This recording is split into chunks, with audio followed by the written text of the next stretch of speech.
put up a like a chat GPT tab so you can try to use that too. Like you say you like Claude with like GPT to do it too. Here? No, you don't have to put it in our GovCon unless you want to. Yeah. I thought that's where you made them be at when you're working. Yeah, I'm always over here because I'm looking at the plan. Make a new tab, or you can use that one. You already started that one. Make a new tab. You need all that.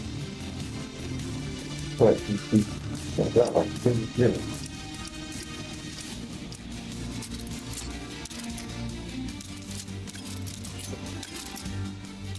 Yeah, it's set up for me. What you mean? I have it like it does all my stuff for my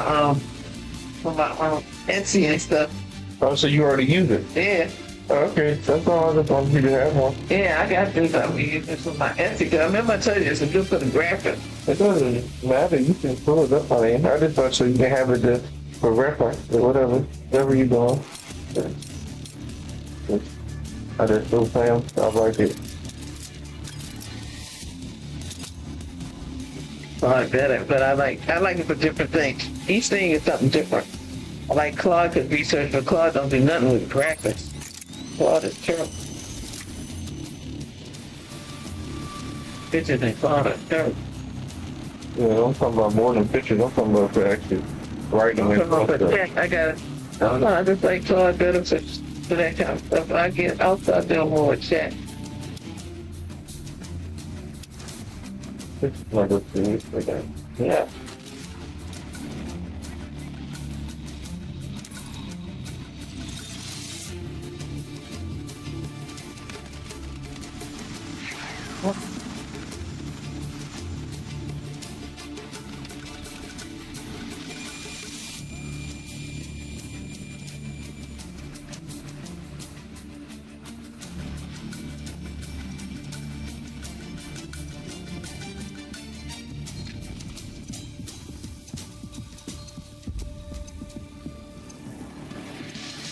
So that when I was reviewing, I was looking up, like, you know, we looked up the anime, I was looking up stuff too. All squads commence attack. Hold more objectives than the enemy to take ground. Let's move.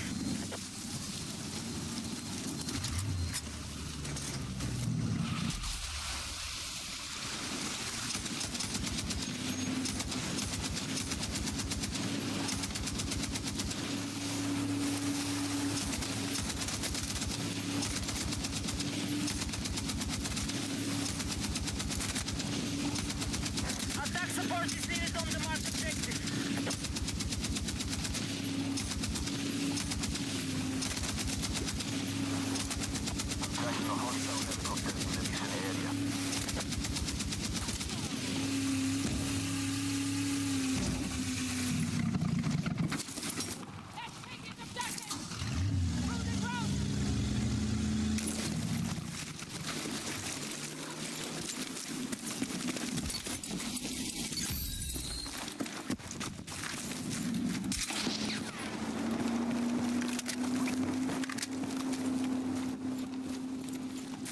Objective Alpha is under control.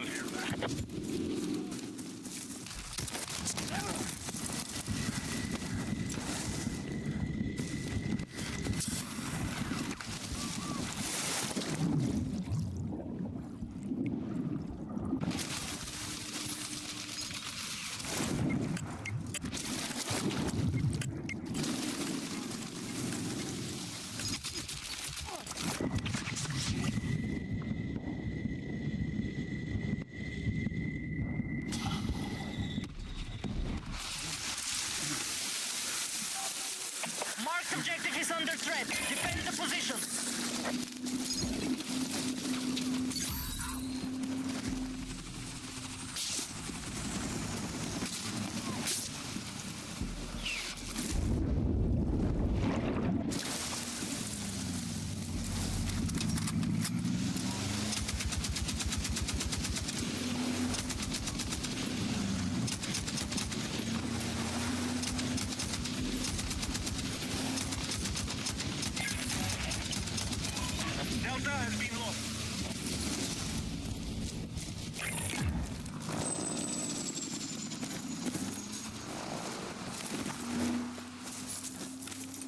We now control more objectives. Defend all positions.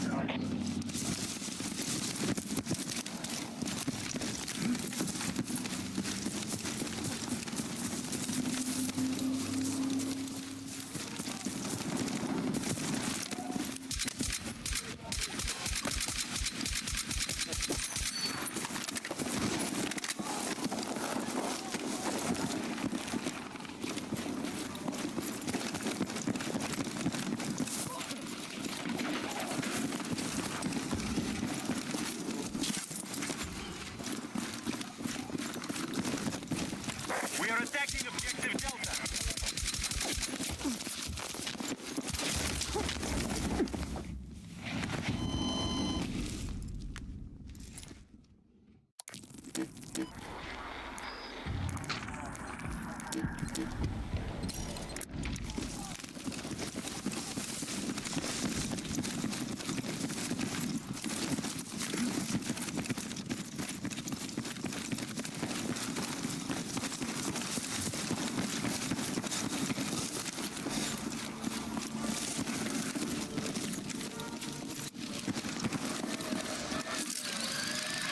Maintain our lead on objectives held, and we take more ground.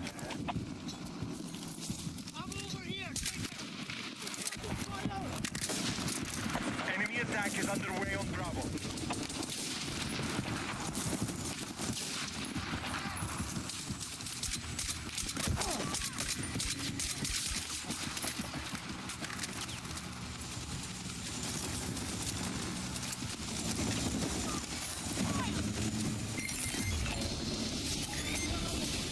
Our troops have taken territory. Objective Alpha is no longer active.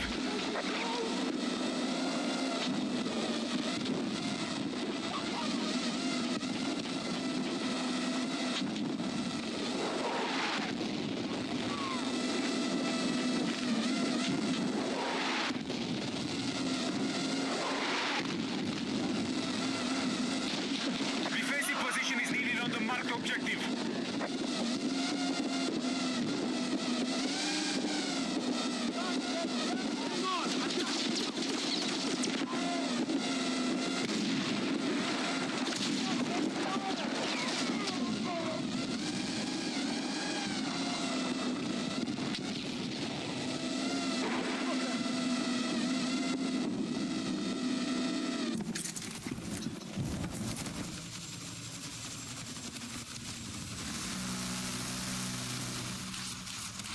Our forces have neutralized Bravo.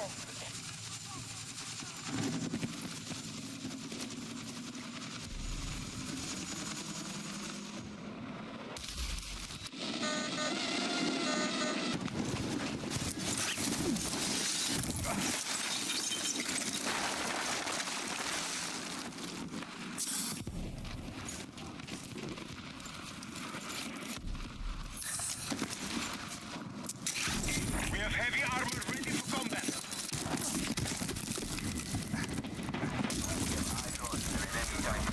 So fuck out of boy.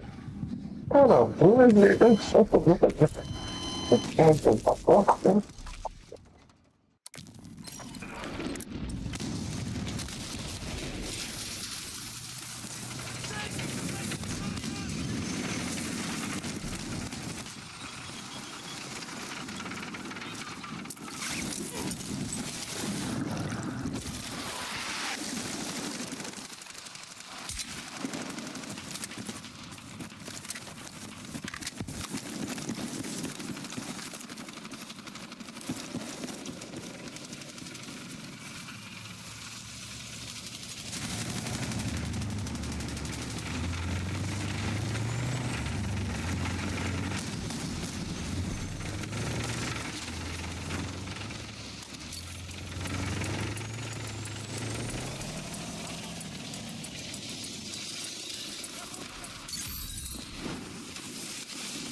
Delta is under hostile attack. Be advised, the enemy holds the majority of objectives. They're close to taking ground.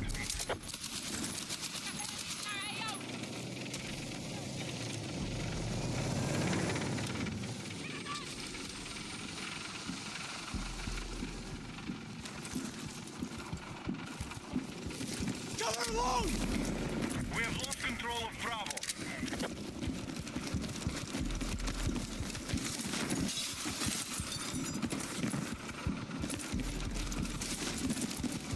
We have neutralized Charlie.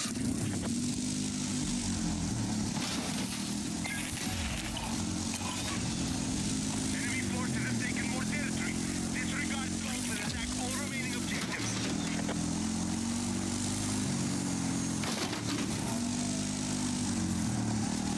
Bravo has been neutralized. We now hold more objectives. Secure our defenses.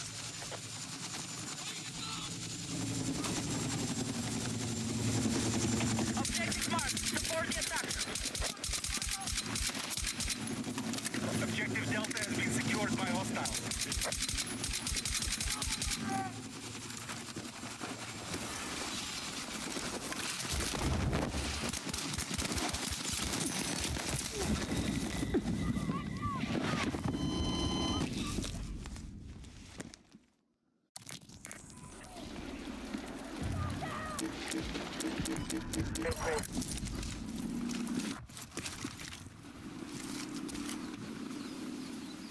We have transport helicopters fueled and ready.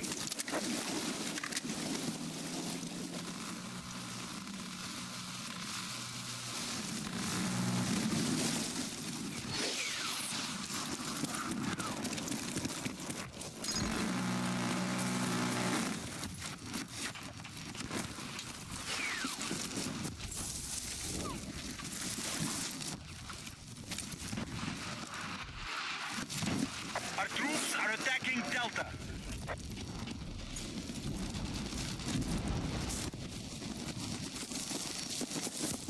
Objective Delta neutralized.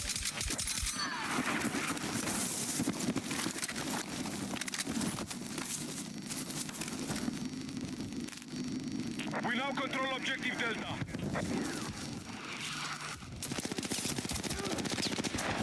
We need attack support at the marked objective. I'm tracking a hostile helicopter in the mission area.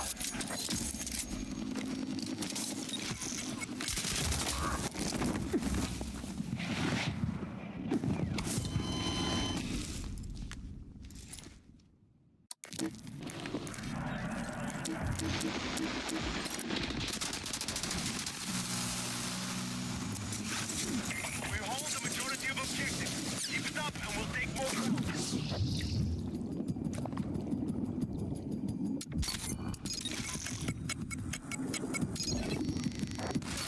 Hostiles have seized objective.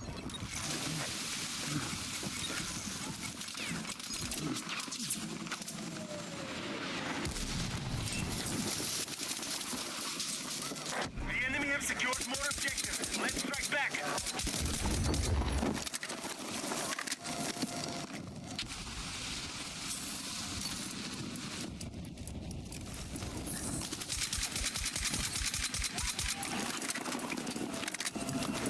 We have neutralized Charlie.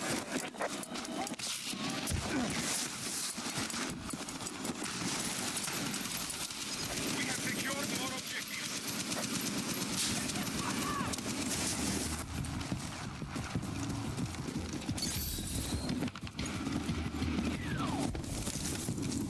Move to attack the marked objective.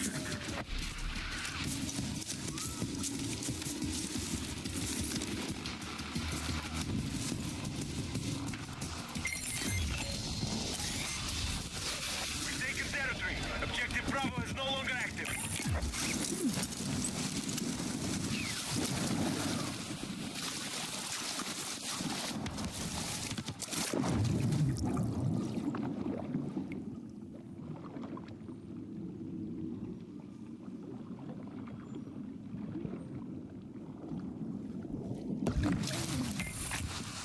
Air support confirmed. Pilots are ready to deploy.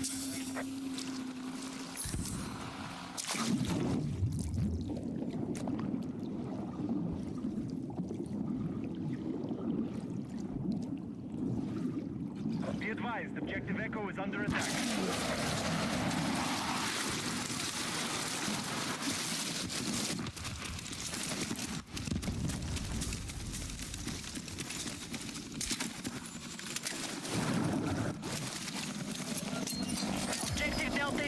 control.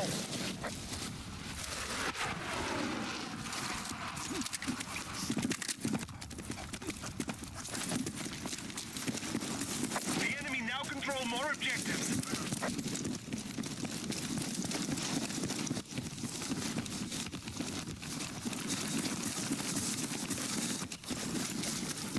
Be advised, we have lost all objectives. Down!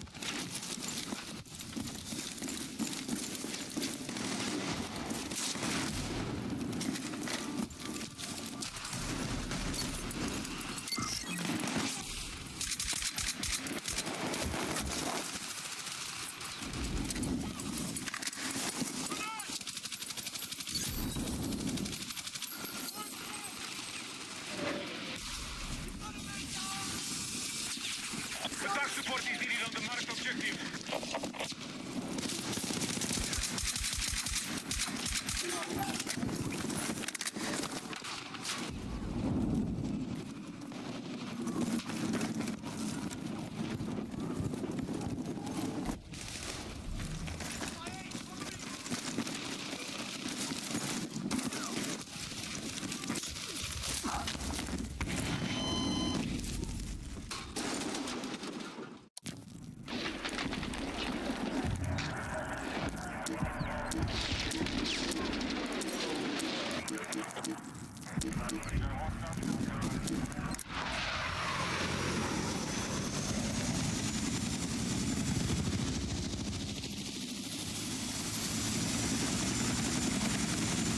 The enemy controls our objectives. Target their positions.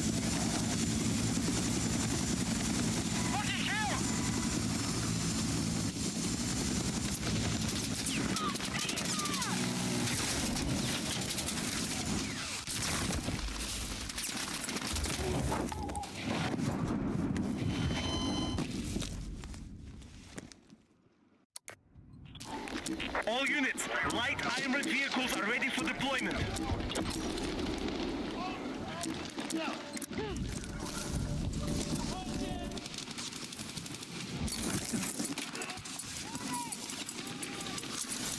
We now control more objectives. Defend all positions.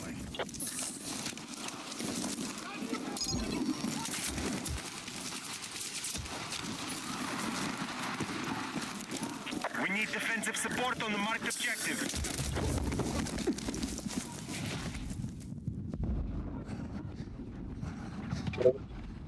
Yeah. I'm not for anything else. I'm looking at this. Continue to See you doing you know how you do. They don't know you. You're on the road. The enemy now controls Get all that road break. Hey, You're on the road. Trying to compile your own stuff. Nobody tells you what that. It's a compile, not that. You built this all yourself? well, I took it off that site. Well, it's been pretty good at this shit. Rotate it. Double over.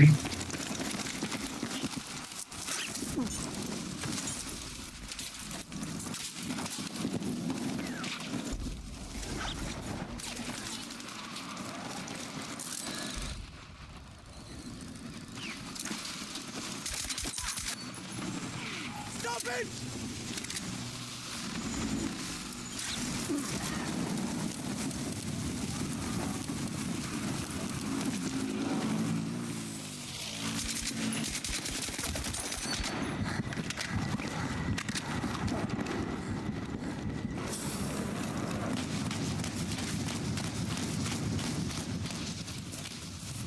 Enemy forces are close to taking control of the combat area. The enemy are attacking objective Echo.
Like that number.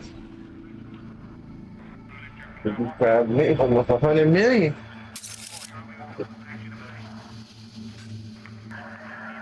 Oh no, that's 55,000. To be on down.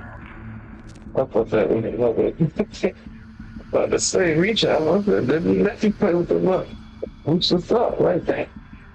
$100 million profit. That's for the shit. Boy, a nigga that makes dog blood and go, who that blood? What's nigger blood?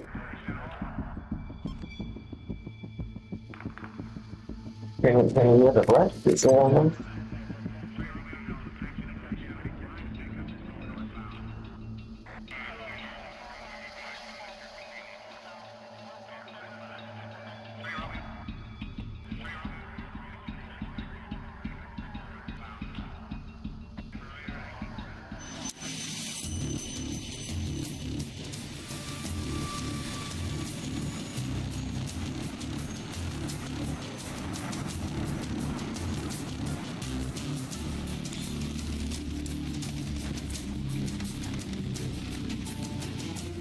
You act like you so out of fucking goddamn you ain't see all the fucking shit. Nigga here, boy. What the fuck you all you the smart as you look. This is shit up that I make you think start fading. That's why I'm here to track the whip. That's the nigga start fading. Oh, that's that damn smart as you is. When you got down, so we should have every contract. We need to hold the majority so we can take ground. Motherfucker, be bullshit, man. That's all right. I want to go to buy a building. I want to go to buy a building.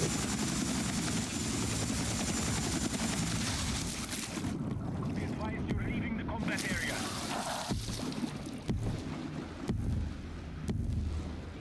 Attention, we need attack support on the marked objective.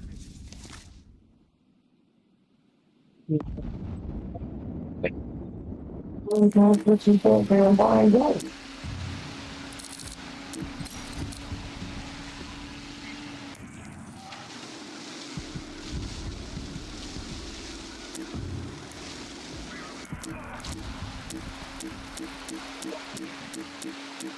All that, what you buying that here?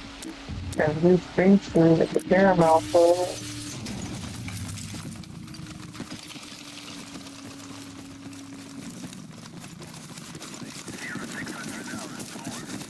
caramel food and stuff. You ain't got the post of it today. It's going to the table order and all that. I'm like, God damn, right now. We have initiated our attack on Yeah, hotel. like that. Well, smart, breaking all this down, the damn concert. If you trying to be rich, you should fucking get me own damn concert. I mean, shit.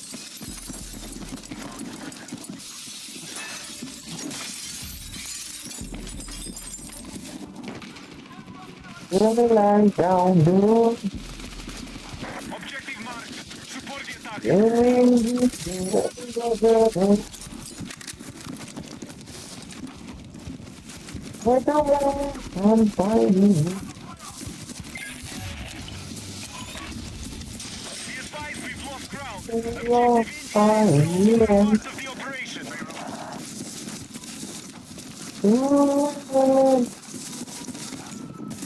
And I want to say here to go.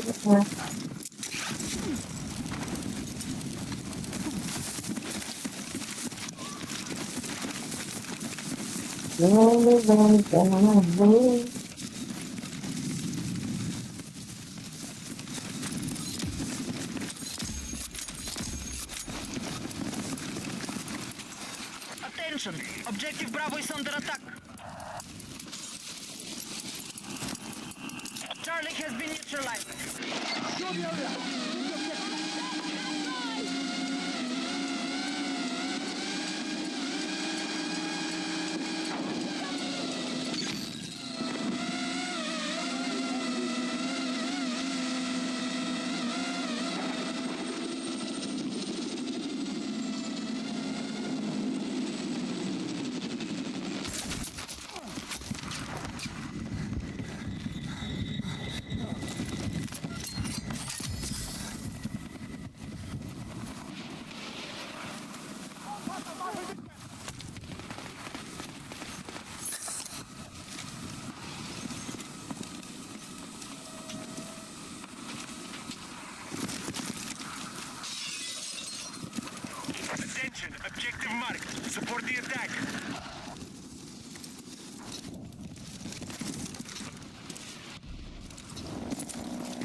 lost control of Charlie.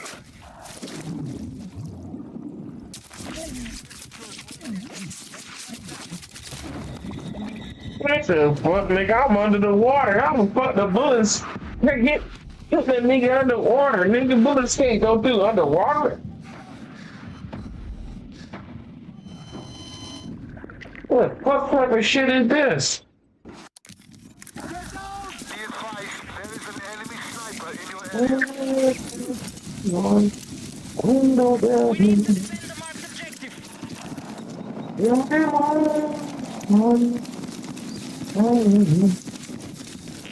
lost objective Foxtrot.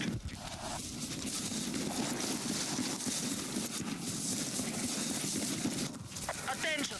Foxtrot has fallen to the enemy.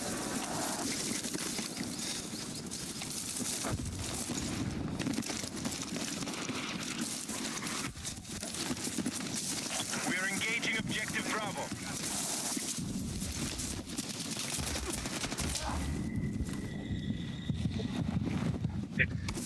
We have secured more objectives.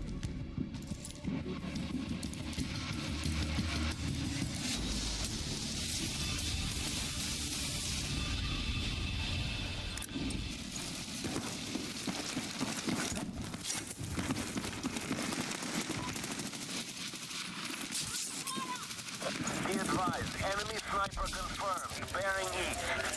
Nothing stupid, guys.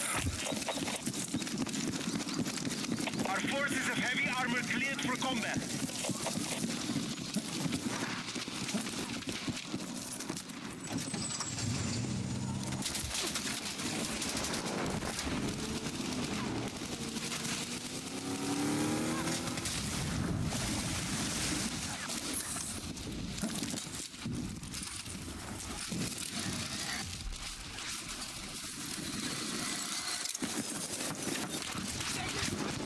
We have lost objective Delta.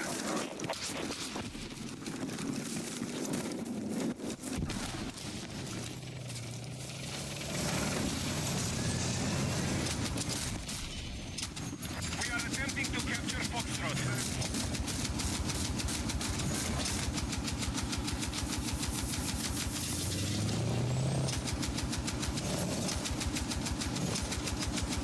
We've neutralized Foxtrot. Alright, we have an enemy sniper located in the mission area.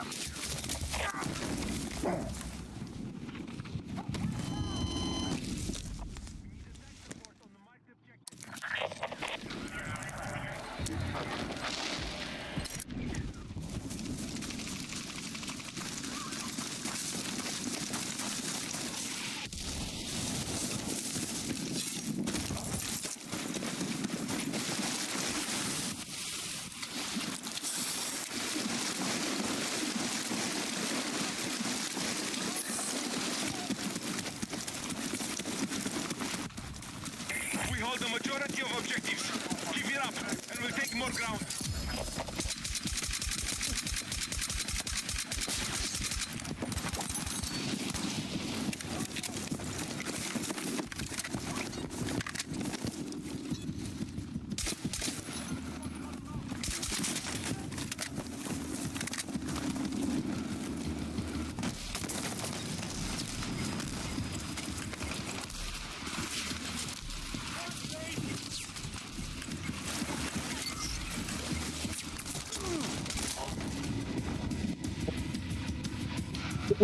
That number keep getting smaller and smaller. Dude, that 3 million, then I did 2 years of giving up.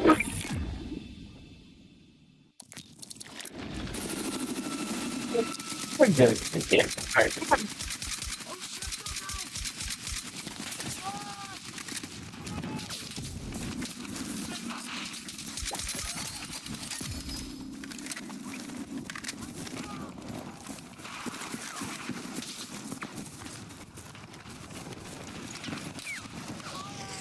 Transport helicopters confirmed. Pilots are ready to deploy.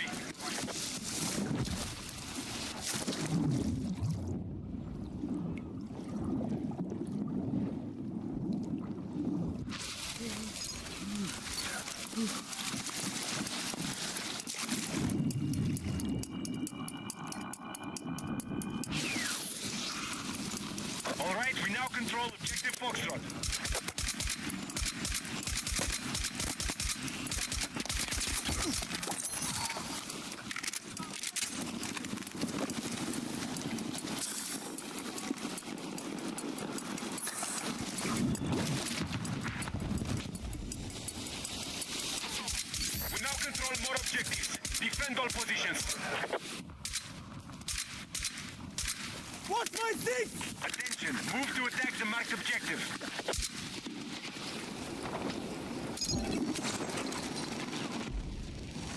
Hostile attack confirmed on Echo.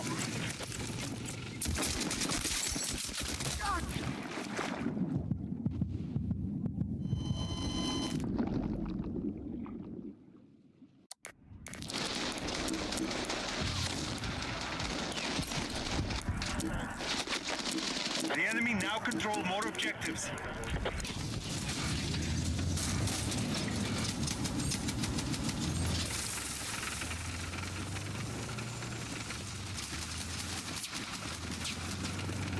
We're targeting objective Delta.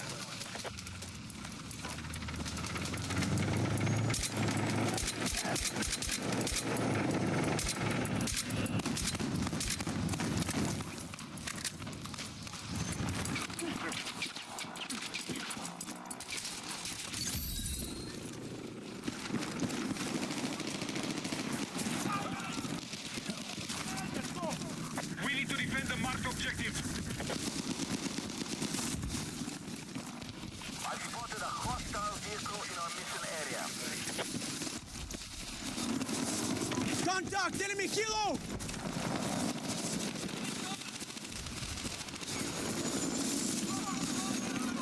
The enemy holds more objectives. They will take ground if they maintain it. Objective Foxtrot has been seized by hostiles.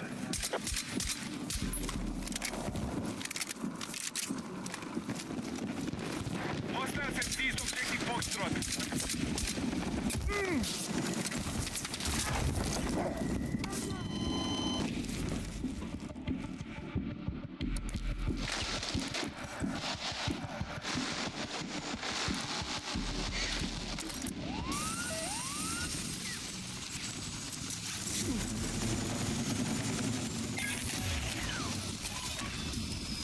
Be advised, we've lost ground to the enemy. They've taken objective hotel off the map.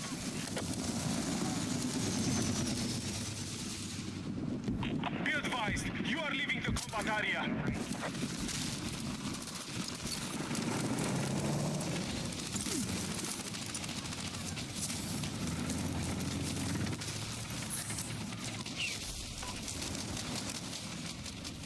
Our troops have neutralized Echo.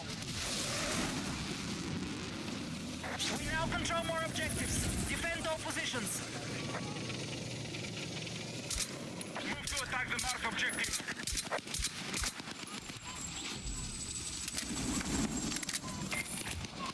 Air support confirmed. Pilots are ready to deploy.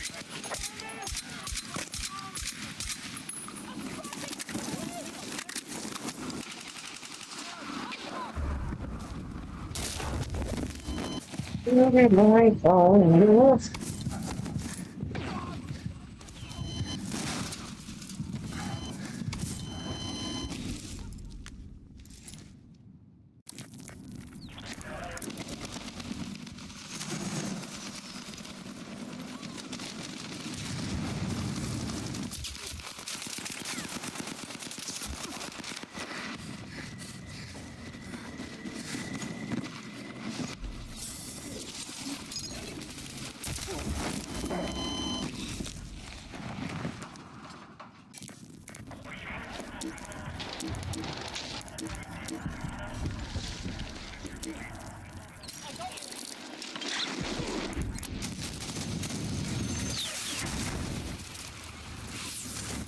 That enemy rockets confirmed in your area.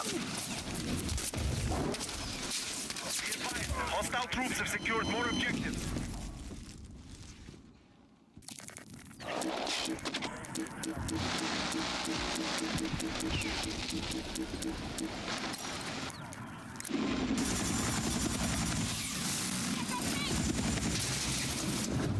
Nigga, fucking friend with the fucking everything.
Forkful save us time and money with nutritious meals delivered straight to our door.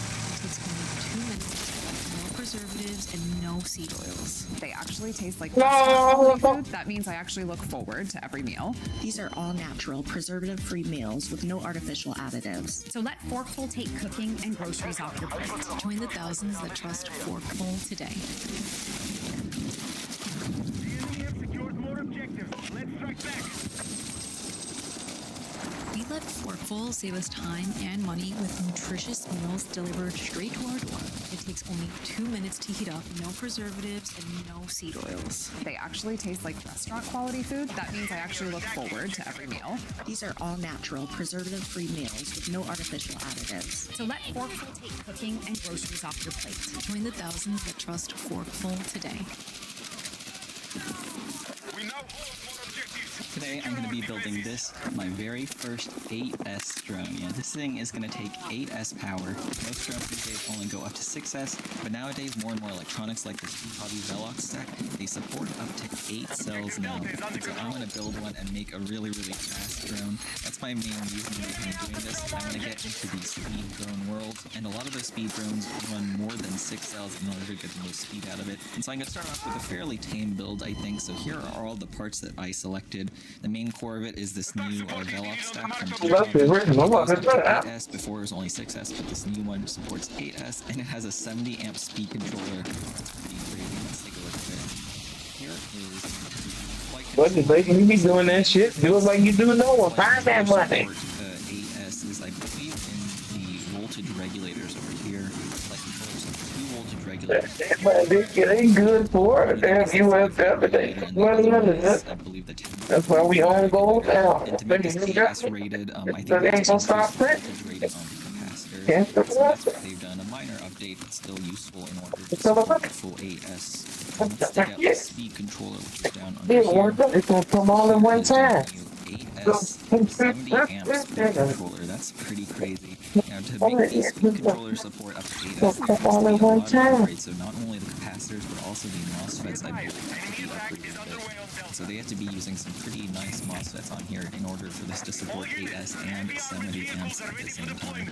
It's looking a bit shiny, so I think they coated it with some kind of waterproof material or something, so nothing shorts out on it. I want to take a look at the built-in capacitors. That's another thing that they have to adjust for 8S power. So we get 2 different ones. So I guess we have a 1000 microfarad 35 volt one. So I think that's a stock one for if you're just using 6S. But if you're going for 8S, you need a higher voltage rated capacitor. So I guess that's why they give these 1000 microfarad 50 volt capacitors. So I'm definitely going to be using that one because I'm going to be going for 8S. That's the flight controller spec. Now let's actually take a look at the motors. So for motors, this is another kind of issue when it comes to moving up in the higher voltages, because most motors are also only rated for up to 6 cells. So these are Emax motors. I got Pro 28.8 1350 kV motors. These ones I believe are only technically rated up to 6 cells. But for many motors, since they're just coils of wire and magnets, you should be able to overvolt them a little bit as long as I think maybe I might underprop this a little bit. I think these are originally intended for like 7-inch props. If I use 5-inch props, maybe I can get away with selling these motors. I got these in 1350 kV because I wasn't sure again if I could fry these on higher kV, so I kind of played it safe and went with 1350 kV. If this ends up turning out well, then I can always bump that up, replace these with the higher. Motherfucker hit me with the no scope, man. Get that guy. Squarespace is just for websites, but you can also get a domain from Squarespace. Something like topfootballcamp.com for your football camp. This might be the one right here. Runners.com for your rugby. Fucking with these dumbass dogs. Golf.com for your They got a drink German Shepherd pee. A Squarespace domain and website is how you go from 0 to 1 all in one place. They're the shit here and they're compatible. Make it real for 10% off your domain or website. Terms and conditions apply. I'm just going for a You generic gotta drink Mark every temper IV year, and it's the only way for your blood to These get you all down. only $15. Super cheap. Turn it into a ritual. They go to the end, do In a this case, birthday, y'all had to unfortunately, drink they've been that sending out twice a HD year. versions of these frames lately, so there's They'll do that shit too. They'll do whatever it takes. But in the end, I don't think it's gonna They'll matter. do whatever it takes to keep this shit underneath their control. 7-inch frame. I'm choosing the 7-inch so that if I do German end up Shepherd ear. popping up later, All you need on some 7-inch Shepherd. props if I need Some to. Shepherd I can ears. start out with 5-inch props though. I have an Express LRS receiver. Finding cheap Express LRS receivers these days is getting tougher and tougher. Before you can find like the SpeedyB Express LRS receivers. Oh, that whole time the damn shit was off. $15 to do tariffs and stuff. I'm trying out this one. It's an HPX GRC. Never heard of that brand before, but these Express LRS Order receivers are filled. $6, so I'm gonna give that a shot and see how it goes. For my video system, I'm going for Walk Snail. I was debating on which one to do, but I think I really like the quality of digital video over analog, so I think for this video, I'm just gonna go for this Walk Snail Mini 1S Lite system. This isn't a long Damn, y'all, I forgot to turn this camera back on. That's my fault, guys. Or something, because this is normally for like more smaller drones, but there's no reason I can't. I'm the worst streamer ever. Adapters. For batteries, I'm using CNHL 2200 mAh packs, 4 cells, and I'm using 2 of them in series to get 8 cells. The 6-cell version of this pack is my preferred pack for 7-inch drones, so I figure that these 2 4S packs will be good in 8 cells. Dude, I was motherfucking before the update, but they fixed that shit for me, knock on wood. Alright, so here are the props I'm going to be using. These are And I don't know what the hell. Oh, you gotta change. What I change? You gotta play around with your graphic settings. Cause that shit was annoying. You talking about that box that's in the top left corner. Your screen, the package. That's your package. Luckily, you're not getting the error. You getting the other error next to it with the numbers. I was doing my fucking 9,000 with a diamond something on there. I was just couldn't connect and I was dropping packets, dog. I was so upset. But luckily, when they did that update, maybe on a couple of days ago, a week or two ago, they fixed that shit fixed. You gotta go into your you gotta do the frame gen. Go to your graphic setting, advanced settings, and put on frame generation, and set that bitch. Set it. You gotta set your shit to fucking. I had to drop my shit down a notch from out of high. I think I set it from ultra to high to drop it down, and then I had to put those packet generations and put on that other jump, the DLS, that DSL or whatever that shit is. I had to play around with that shit, and then now it don't pop up no more. But I know that shit was unplayable. It was unplayable. FPV drones, and so I thought I'd highlight a couple of them. So first of all, here's a pretty cool screwdriver I picked up recently. These are just $12 on AliExpress, and basically I like this kind of screwdriver because it just looks pretty sick. Look at that. It's a fully metal anodized aluminum. You get these in a bunch of different colors. I have a green one here, and I also have a blue one downstairs. It has replaceable tips, so right now I have a little Phillips screwdriver tip in there, but you can take out the tips in the handle, and you have the full set of hex drivers that you need, so 1.5 all the way up to 3. So those are all. Yeah, I can hear you, Julio. You're low though, but it could be my volume. Next for soldering, I use the Einzel soldering computerized iron, which makes the soldering super simple. If there's like one thing you can do to improve your soldering skills, I think it's just getting one of these computerized soldering irons. Don't use like the cheap pencil irons because those don't sense the temperature and they can't ramp up the heat enough. But these irons, they actually have a temperature sensor all the way up built into the tip. So the moment you touch your iron to a circuit board or something, the circuit board will absorb all of that heat, and then this iron can compensate by pumping out more heat into the tip to keep the temperature up to melt the solder. That's why these computers. Sniper fire across the mountain. I have 2 new tools to add to the collection. This is legit, boy. The spam code name Spanner. Nigga, TM, we gotta put the TM on that. The top of the room again. That ain't sharing, nigga. That ain't sharing, nigga. TM on. Absolutely. I'm trying to run out of the fucking water. I ain't for the food or anything, but that's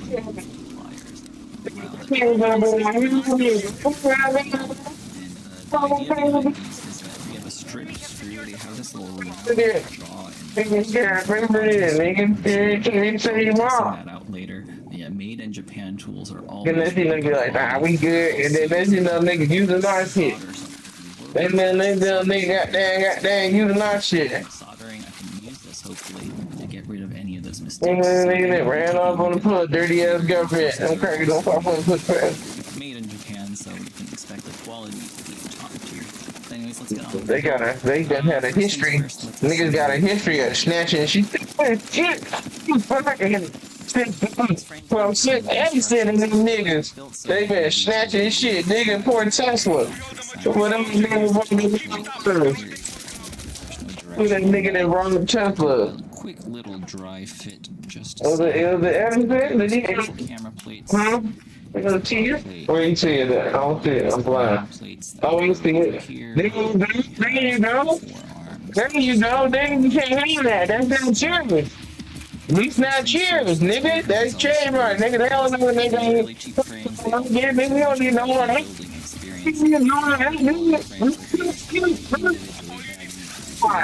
What was my bad? Heard this fucking page in the word. Too big of a deal.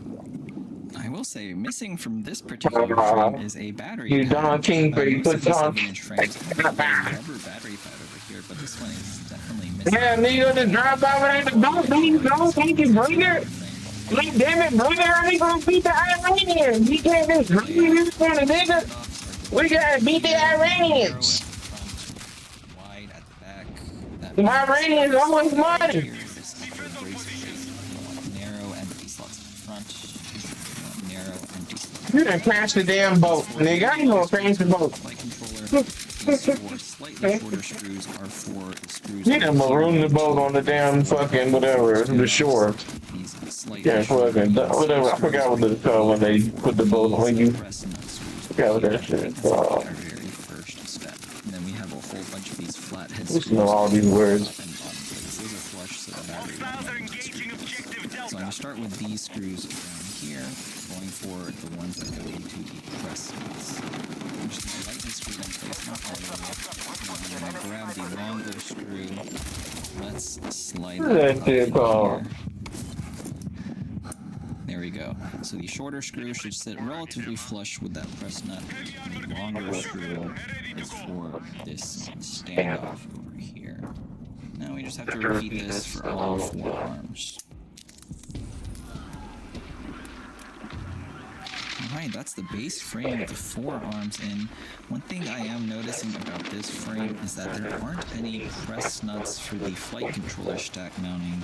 On these slightly better quality versions of these frames, there's going to be press nuts to really hold these screws in place, but this one there aren't any. So I might have to use my own M3 nuts over here to make my own makeshift press nuts to hopefully make sure there's not too many vibrations going on the flight stack. So a little bit disappointing for this frame. It's really a luck of the draw as to which one you get. Here's another random build I have. This is a work in progress. This is another 7-inch Mark IV frame, but because there's so many clones of these, you never know which one you're gonna get. And this one does have the press nuts built into the bottom plate over here. So this one is a slightly better quality one. This one I'm using right now doesn't have those press nuts. We just need the reinforcing braces on here. So here's the back one. It's just this very small reinforcing brace. I'm going to use the slightly longer flathead screws so that they're flush in the back here.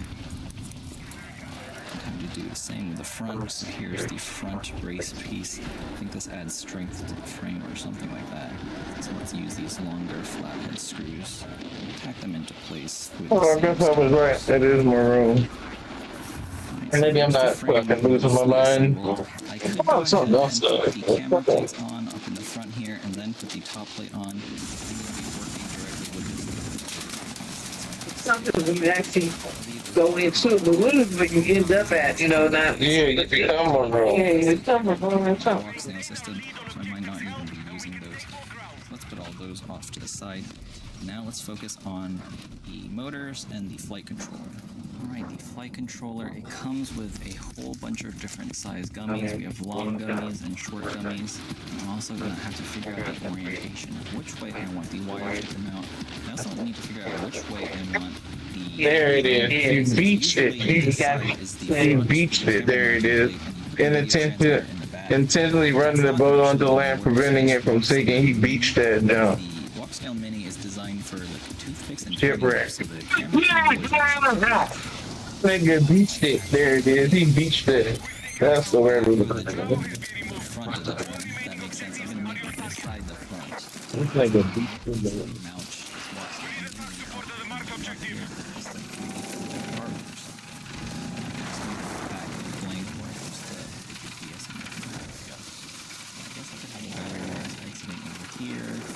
I want to leave a lot of the top space open so I can mount the battery, so I want to route the wires through the top plate. I think I'm just going to put the wires in the back, right there.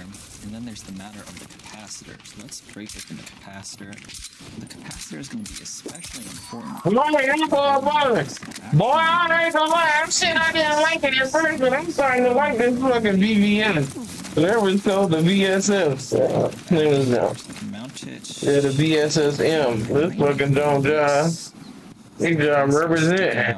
What that gold man? Oh no. That's going to be just sitting right This there. is fucking. Oh my god. This is my last trade of the day. So let's go ahead. Everybody playing games. Further. I won't be using Get my money elsewhere. That's for 6 cells. I think he's probably learning. Right? Weight is front when it comes to these things. So let's plug the speed controller and Well, unfortunately, yeah. Money later, want a favorable opportunity. some people have been asking, Like they say, there'll always be another screen. half of it is reading the specs. So I know that most flight controllers are 30mm spacing, and this frame has 30mm spacing holes. So I know on paper the specs will line up. The other half of it is just trying it like this, just to make sure it'll fit. So sometimes if I get stuff that doesn't fit, maybe these contacts will touch the frame in some places. I don't know. For that stuff, it's just kind of down to luck and checking if anyone else has done a similar thing. Alright, that's all the long gummies and No, stuff. they look like Gemini getting a little smarter. They don't look like they boosted it. Oh, okay. They're a little stupid. It's been getting better these days. Long enough to do what I want with these. They trying to compete. Get some of that money. They're a little bit on That's why you need competition. That's why we need to bring all the products back to America. The good competition all it does is benefit the consumer. Consumers benefit from competition. Because companies gotta always one up each other. When there's no competition, then niggas do whatever.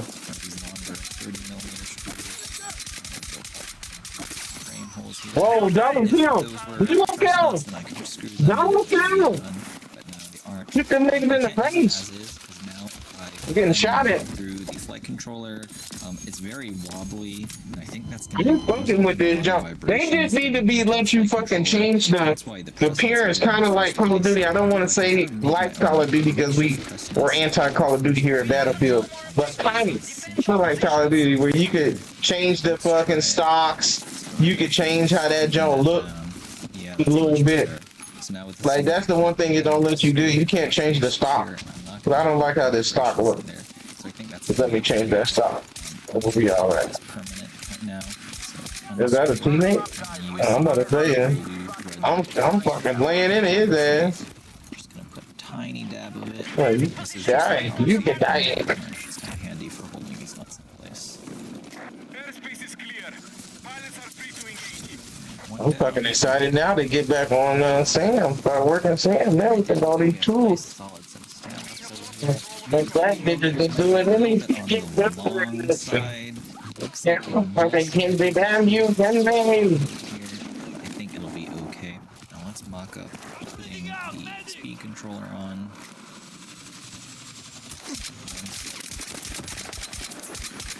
Boy, I'm fucking shooting at these motherfuckers with that jump. Capacitor Motherfucker, oh shit, I'm hit. of this board, I think. Just like that. And then the main power lead is Watch here, now I got the drone. I brought out the drone. Nigga, I gotta go fly the drone. and I don't want this capacitor to be See, there it is right there. See, that's why the drone is integral right there. shorting out. See, we ain't know where they was at. Then you can fly the drone. Heat shrink to cover that up. Now we can mark them. I marked them. We need to add that here to there, but you can mark targets. Heat shrink on that side. That'll be cute. Shrink it together. be a decent amount of insulation there, Get to so it's that. not going to short out against the frame. Let's just double check the spacing on this. Solder it right up there. Yeah, the capacitor will be able to sit nicely right in that slot. Awesome. Let's go ahead and bust out the soldering iron and get this all prepped. Wow, damn it. Here is This my update, dog. If they cheat this, man, arms. this game got what it say. All they gotta do is don't fuck it up. Don't pull a money booster. Super helpful. They don't ball this ball. Circuit board mounted there. Yeah, we'll need this. I'm coming, brother. I'm gonna start off by tuning Just start one show with that. And I'm gonna take What? No pads. damn problem with this shit. We have secured more objectives. Let's strike back. I should be able to bring them together and solder them together.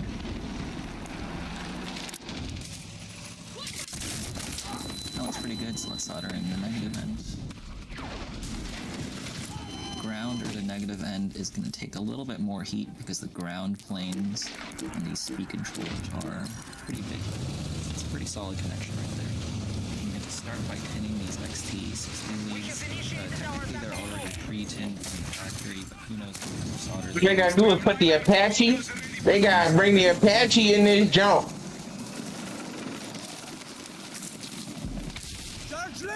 See that motherfucking Apache.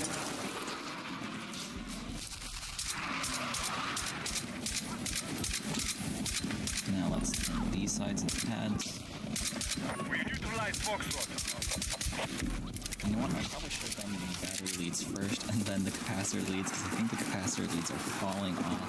Move to attack the marked objective. Lessons learned, I'll do the battery leads first and then I'll do the capacitor leads.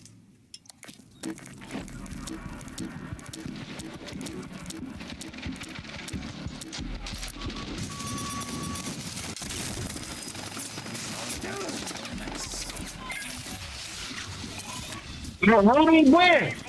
Oh man, come on now. More units. Need the units. Here we go. We were winning that shit. How the fuck we? This time still soldering iron really works wonders. I have one really get and makes the soldering iron big connections just so much easier. Move, girl. Red capacitor we moved a bit when it first heated. Fire the main gun. Fix that. There you go. Get that one. Don't need to go to Bill. Attention! We're targeting objective Delta. There we go, just like that. Objective That's the marked. initial soldering done. Let's bring out the frame again and let's do a test fit just to make sure it's all gonna fit exactly how I wanted it to. So this capacitor side is going to the bottom, lay down right over there in that channel. And yeah, that's a pretty solid fit right there. To bend the battery leads up just a bit to make some more space. I think I could use just a little bit more Order filled. tight department. So I'm gonna stand off screws just a little bit more by another set. Up to here just a bit. We have secured more objectives. Okay, we're going through with the pistol. Double stack on top. Crazy tight a bit. Just a little bit more room. Get off the ground, soldiers. That's the controller back on. See the drum starting to take shape. The controller is going to be mounted. And once again, this side is going to be the front of the drone. That side is going to be the back. Next up, let's go ahead, take a motor, and let's mount the motor. That's what comes with me. Looks like the motors come with Yeah, you started. 5.6mm You started talking. You started talking. 3mm screws. I'm shit. I'm fighting no more. Someone's got to kill the Iranians. Iranians everywhere. There's a motor. Heavy armored vehicles prepped Now, and let's say, ready for to example, go. we So see this right here, you can see where I'm at now. Hold on one and second. I stripped out one of these. Fight the Iranians. What's these? Oh, And that's where these vamp pliers, screw or pull pliers can come in handy. heads on one of these What you screws. say? These Oh, damn, there we go, these 100%. little Where's that last one we had to do? That was it. and so I can There just we go go, in and grab 300% more, the bitch. top end So of there's the my screw. proposal. It's literally You just put it grabbing the in? head of No, the I screw haven't. using You the know about it, Eric. It's not committed. Oh, unscrew it. see it? Oh, what? Last day, we had 93. All hardened steel. Remember I said I had to do some more. I was at the end, so Why they put 99? because if you don't submit yet, I think they just say that you submit. I just saved them. I didn't submit. Oh, I see. Okay, I submit, bitch. Time to go all the way. You're clear. You're clear to find it. Figure out how to solder this speed controller. Clear to fire upon the enemy at will. The wires. Weapons are free. Make sure that each wire has just enough length. Tidy. Come on, boys. That's 10 motor wires. Come on, boys. Go to war. Oh, this is fun. Oh, that's good. Oh. That's fun. That's Support the attack. Now, let's say, for example, that I accidentally mess up. Hostiles are attacking objective Echo. There's way too much solder on the pads there, and so that's where I can use a tool like this that solders on Oh, I was going to tell you that. excess solder. So let's give this thing a shot. So that's what they want. The thing that we were looking at, when I put that in there, and that's when they say, okay, I can change from 0 to something else. Well, this is the portal? Yeah, this is the point for them. So if I go in and now upload that file, then that goes into there right there. That's the text volume. And there's another one here. That's the cause volume right there. That was the other one I did. Those are two I just did. Then I got to go here. These you have to actually sit down and listen to. You gotta sit down and what? Listen to these. Like, did you hear it? And then you say yes. And then like here we say, With the video? yeah, something you gotta look at. Like these. This is not making answers. This is like what? This right here, you have to listen to this tape, right? This video thing, right? Okay, let's do the question one. That way now we only got 2 left. Alright, I'll do the I'm question. right here with you. You can see all the solder. It's Right there on the right here. Don't get the everything you need. Hold up, I'm telling you guys. sucks it up Oh. into the If over, I'm telling again for you, the soldering asking pad. for any. Hold up. So For yeah, this talent. Empire 12 solder sucker. It's made in Japan, so the quality is very Yeah, good. parent This thing company is does all metal things. besides that It's silicone going to take tip up there, so something it doesn't now. burn up. Yeah, a very high quality solder sucker. That's Pretty something impressive. to know. That box hit was on the way here. Fucking down here for fucking up the play. Dumbass motherfuckers, dog. That was a big damn beat. Holy For all 4 Fucking dumbass fucking. Check it out. Next, I'm testing for shorts using a smoke stopper. This will trip if there's a short, but in this case, I got 3 That's because you know what it is. We near the end. Told you it gets starts playing around near the beginning and the end. The motor wire. That's forgot about that. That's why it's acting silly. We about to finish, but now they kind of fuck us up. I'm not too sure. There's two of them that you have to. I'll say, God, they money go. There's a set of wires for the All right, boys, hold the line. Hold the line. I'm coming in the that. See if I have a camera wire here that I could just plug in these wires. Hold the lines. I do. So as long as I turn the flight controller I around traveled the best to set before I down. hit this, There you go. turn it around just like this. This one's funny. That one. Plug in. It's going down to the story stop. I thought. Hold the lines. Half of this 04. Let's see. Yeah, power This is ground fine. RXTX. So yeah, Right, this cloud, tobacco, is proposal, SPC, the management, subject, over here in those I want that. I see. It's great, And no talk wire, by it. wire Great. right there. I just had to figure out the express LRS receiver. Every time. GPS unit. Hold the LRS lines. receiver. Does not. And inside here, there's 5 volts ground, RX and TX. So let me go ahead and wire that all up. So of course it comes with wires, but I'm not going to need that because the tape is stack. Is like that philosophy to the volume style. If I They love. Express Didn't say love isn't what? next. Love isn't. We have full Love isn't always on time. What the hell? What you talking about? Devin, All wired up now. It's time to these. nail VTX into the drone. I'm using M2 screws to screw the main transmission board into the frame. Alright, here's my 3D printed little attachment for the camera. This should just clip right onto the standoffs. At least hopefully it'll clip. Alright, that's not too bad. That's a pretty good friction fit. It's a little bit on the tight side, but I think that'll do okay. And then should be able to screw in the camera to the side like that. Oh, awesome! This is gonna work. Let me find some screws. It's on a slide, going T slide, alright. 5mm screws, and so these should be able to Small screw business right on in innovation. there. The small business program will qualify to subscribe to any software Make it a project. little bit easier In on the me. application process is after qualifying to many Through the Thank you, God. Proposals to any proposals to multiple agencies to research without proper notification. Then the proposal to be conducted. There we go. That's not too shabby, I think. Nice little camera mount. Only thing is, I'm just gonna crash with this because there's no camera protection at all. So you can definitely avoid funding for this crashing. investment. The Can only it thing I choose have the to do many is I have forms to to mount case the about antenna somewhere. Company taking forms and inadequate rights, falsified letters with reference, and identify and also next type of fraud is looked up to take to abandoned funds. Physics funds that can just ascertain how the funds are used. The third category of funds is convert funds, including using funds to pay for purchase other than the fund of research in the funnel. Duplication of funding funds.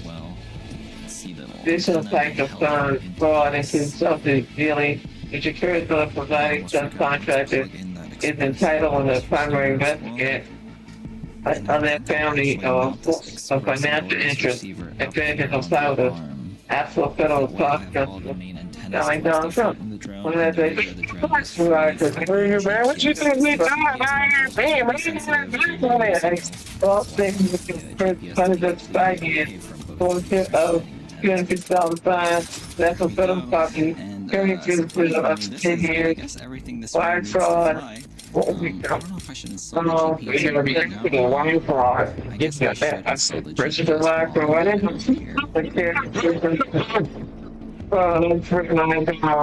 It's when you would do like some kind of transaction with the bank, with the ECA, or you use somebody's information, or you steal the info and do play with They that. were talking about like wire, like communication, they talking about wire like money. Yeah, like you wire fraud. Like wire money, like I used to wire the money came from Yeah. wire. But you say you was doing it for something else, or you was taking money out of someone's account. Turn on my You was a thief. pocket. Them for fraud, them for fraud. You use it to. Letters of support, identifying API, shit, be primary, like kickback for government. What a nigga need? That's what we need to look. And have you return for the FBI funding and other. Yeah, man, that's the problem. Nigga trying to give you a little something, you give me a little something. That's my boss. I'm going to spend fraud some way. You know, like, first doesn't work. That he can't keep that. Okay, so the bind phrase is There it is right there. power cycle. That was the thing I had to do for the fraud. That's it, like the first book. And I just said, I hereby acknowledge I have received, reviewed, and understand. Yeah, now you got to know the waive your rights. I can't. Oh, no, you're ready, man. How we fucking get you, man? Meet you, ass. You got there, get me in the wire for me. So I just gotta put out 2 things in, and I gotta certify it at the end. So all the ones that's 99 means I haven't hit the submit button. Well, now we get with that, right? Yeah. So that spits They out gonna be 10 minutes, 10 minutes, bro. Hey? Ever mess up and I need to start off I mean, from if it scratch look right, exactly it don't how should it it came from the be. factory, Yeah. I can copy If and it ain't paste right, this it's wrong. file back into the CLI and restore it to exactly how it should be from the factory. So there's the dump, and I If can it save ain't the right, it's file and wrong. save it. Attack support is needed on the marked Clear the output objective. history. Now I'm just going to do diff. So this is just the differences from the default settings. This can be a little bit shorter. You can see there's not much different from the stock settings, so it's only this much. This is kind of like a minor. Okay, our troops have secured Alpha. Okay, and with that I can disconnect and then wait for it to reconnect. Let's go ahead and calibrate the accelerometer. The drone is already pretty much level, I'd say, so I'm going to calibrate it right here as it is. Air support confirmed. Pilots are ready to Calibrated. deploy. And what else do I need to do? Let's go into the receiver tab and make sure I hooked up the receiver properly. So let's go ahead and jiggle the sticks just to make sure. Bravo is under control. Uh-oh. The receiver is not responding, so maybe I have to set it up in the ports. If I remember correctly, I believe the receiver is set on UART3. Okay, none of these are set up as Sierra RX, I believe. If I check...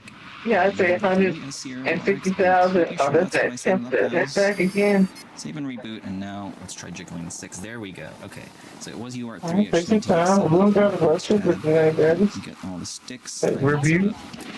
So my arming switch is up here. Aux 1, I have angle mode on aux 2. So let's go into the mode sections and let's set that up. First, let's double check to make sure there's already nothing set up. Yep, there's nothing set up. So I'm going to do aux 1 for arm on the upper end. Angle mode aux 2. That should be it for the mode section. Now let's try the motors. Set up the motors to make it a little bit easier. Let's actually move the drone over. Attention, marked objective is under threat. Pointing in the same direction as it's going to be normally. So the front of the drone is pointed like upwards, so that'll make the configuration a little bit easier. So let's go over to the motors, and let's do reorder motors, so I need to tell the drone exactly which way... Oh, you know what? Actually, the very first thing we have to do is we have to set the orientation of the flight controller. I forgot, because you see the arrow is pointing this way, so I have it reversed from what it normally is. So right now the flight controller by default thinks the front is this way, but actually the front is this way. So I have to do a 180-degree flip.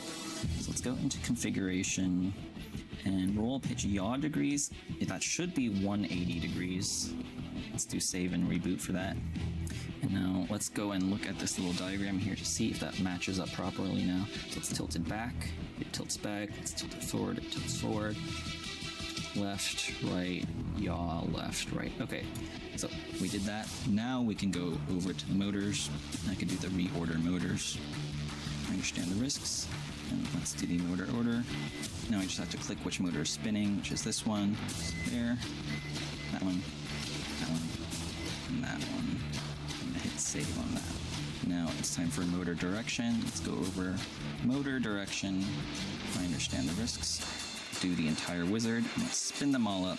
Now let's go through each of the motors. This one should be spinning clockwise, and that's spinning clockwise, that's correct. Let's go over this one. This one should also be spinning clockwise. That one is also spinning clockwise, that's fine. This one is counterclockwise. And this one is incorrect, so number 3 is wrong. It's spinning clockwise, but in the diagram it should be spinning counterclockwise, so I'll click that. And that'll spin, now it's spinning counterclockwise. It's great. And finally, this motor up here should be spinning counterclockwise. That's spinning the wrong direction. And hit number 2, spin it the other way. Now it is spinning counterclockwise. Perfect, so all the motors are spinning in the right direction. So I'm gonna hit stop motors and close. So that's motor order and direction all complete. Let's see what else we have to do. Let's set up the WalkSnail video system on UART2. So I'm gonna go over to the presets tab. I'm gonna type in WalkSnail. I'm not connected to the internet right now, so I'm gonna connect to the internet real quick and then the presets should load. Okay, I'm connected to the internet, so I should be able to go back over to the presets tab. It should load a bunch of presets, I believe. So there we go, OSD for DJI and Avatar, that's what I wanted here. And I'm gonna set that to UART2, I believe. I'm gonna do set MSP TX on UART2. Hit pick I'm going to do save and reboot. Alright, so if I go over to the OSD tab, it should be set to HD OSD. Let's give it a second to initialize. Actually, this isn't looking like HD OSD. This looks like the NTSC one. So this is a little bug with Betaflight. So I'm gonna save this real quick, but I'm gonna disconnect and I'm gonna restart Betaflight configurator because sometimes this bug happens where the HD OSD doesn't apply. Like these elements look way too big for an HD screen. I'm gonna disconnect. I'm gonna close Betaflight, reopen Betaflight, connect again. Now let's go over to the OSD and see if that fixes it. Nope, it still is wrong, so maybe I have to do a full power cycle. So let's disconnect. Let's unplug it. Unplug the USB first, then unplug the power. Then I'm gonna plug the power, and then I'm gonna plug the power back in. Now I'm gonna plug in the USB. Okay, now I should be able to go into the OSD tab. Now, hopefully it looks like HD. It still doesn't. The video format is set to HD, but the screen definitely isn't. So I'm curious to see what's going to happen. I might do a bench test of this later. Maybe it's because I don't have the walk snail avatar thing plugged in right now. So that might be it. I'll visit that later again after I plug it in. But there's one more thing I have to set up. It's the GPS. So the GPS is set on UART 5. So let's go back over to the ports tab, and UART 5 under peripherals, I'm going to do GPS or sensor input. I'm going to do GPS. I'm going to do save and reboot. Now hopefully if I go over to the GPS tab, awesome, I do see GPS data over here. All's left is to set up the VTX properly, the WalkSnail VTX. So now I'm going to actually plug it in because this entire time it's not plugged in because I didn't want it to overheat. So I want to keep the amount of time that it's plugged in as low as possible. For some reason it's not giving me the HD OSD layout. I don't know why. HDSD PAL HD. Oh, there you go. I just have to toggle it between the other ones and then HD. So this is what the HD one properly looks like. That's what I was wondering about. So I just have to retoggle it, I guess. So now I'm free to go ahead and mess with all of this. And I do want quite a lot of data. So I want the battery average cell voltage, the battery current draw. So the warnings and the battery average cell voltage are in the middle because those are the most important. And then I want stuff like the current draw over there.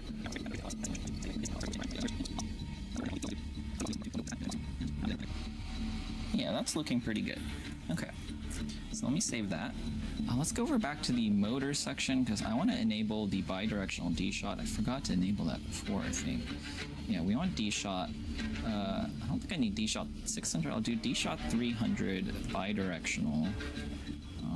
Do agree, there we go, and we'll do save and reboot. It's all set up in Betaflight, so now I just have to put the drone all together again, and I should be all set to go. Awesome. Alright, it's time to tidy the drone up, starting with the motor wires, which I since forgotten to tidy up, so I'm using this fabric electrical tape, I believe. The official name for this is something like acetate cloth electrical tape, but it's this really nice sticky tape, which is awesome for wires, so that's why I'm going to use it here for the motor wires.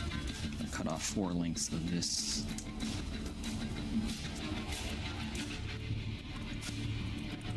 Alright, those are the motor wires all tidied up. It does look a lot cleaner now that they are. And now let's start putting everything back together. Everything has its own place except for the GPS module, and I'm still not exactly sure where I want to put it. So for now, I think I'm just going to start screwing it back together, and I'll go from there and try to get a good vibe on where it should be.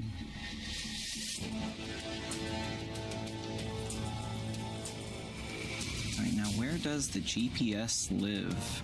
I'm tempted to put it right here because I think there is plenty of space right here for the batteries, and so I think I could stick the GPS unit at the back of the drone, right here, away from all the other antennas.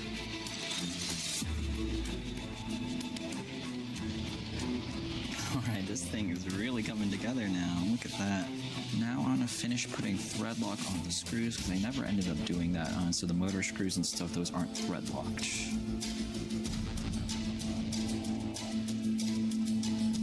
Alright, it's time for one of the last steps of the build. Just got to put the propellers on.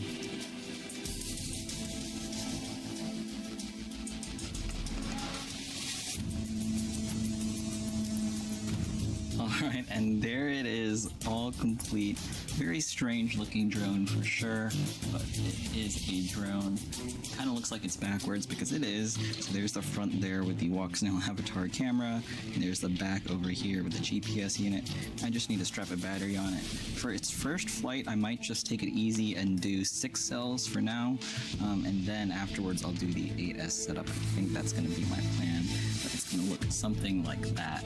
Pretty cool. I hope this thing flies, and I'm really curious to see how fast this is.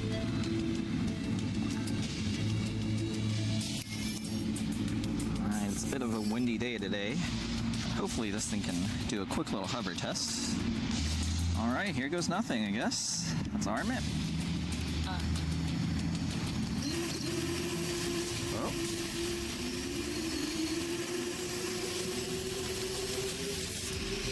That sounds crazy.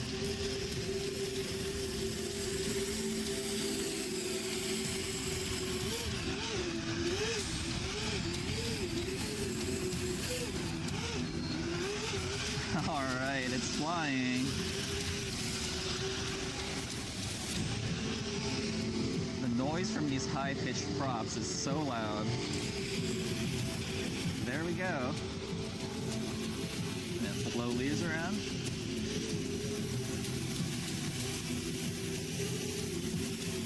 Very on leaf blower.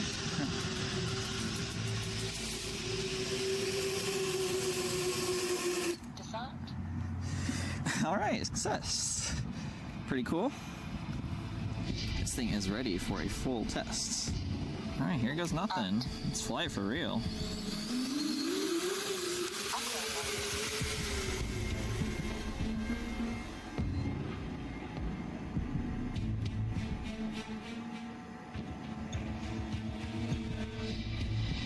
Ooh, 100 kilometers an hour already. Okay.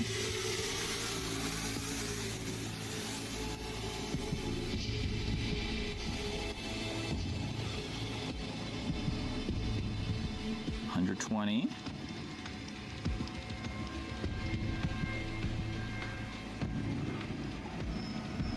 $130. Pretty cool.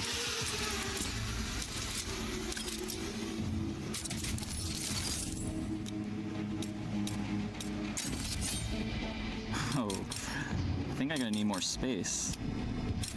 Even this isn't enough, I think.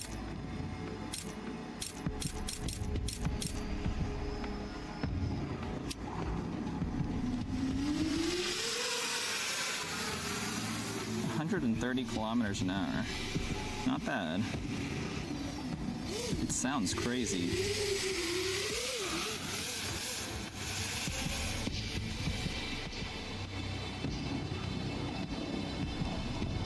$130 an hour on 6 cells. I think I'm gonna need to up the camera angle quite a bit.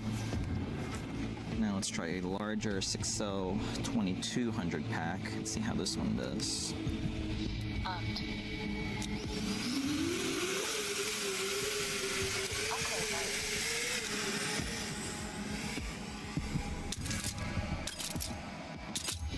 Ooh, 140.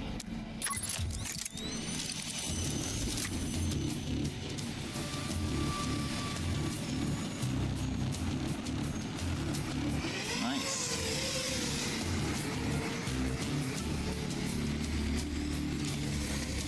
Anchor mode. Let's increase the transmit power on my Walksnail system.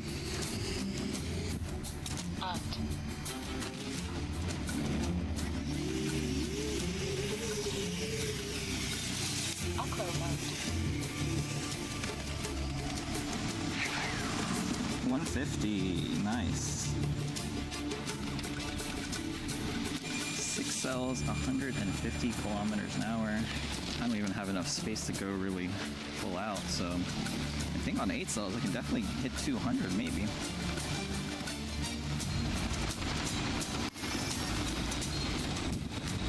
Alright, we're at 6 satellites, so that's enough to go. So let's give this a shot. Fully charged battery. Alright.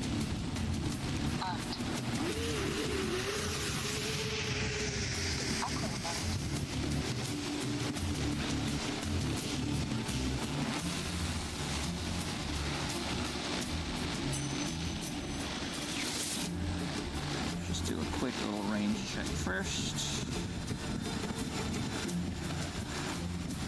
Make sure I can make it all the way down here with no issues. Looks like that's no problem at all. I think I can only get 1 or 2 good passes out of this. A weird little shake in the drone there. I'm not sure what that is. I'm concerned.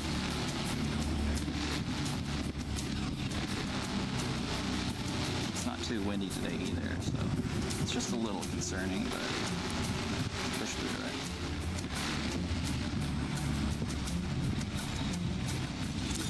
Alright, let's go. Full throttle. All units, mission targets are marked. We need to hold I lost objectives so our GPS forces can take control of the battlefield. I don't know how I lost satellites there.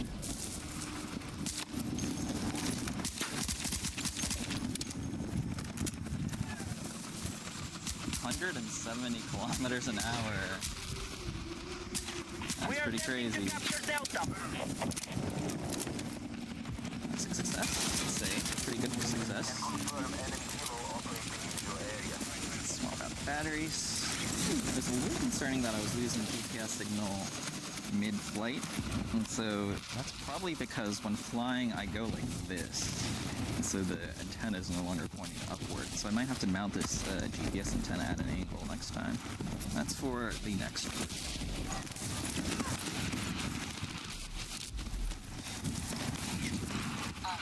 Let's go for one more pass.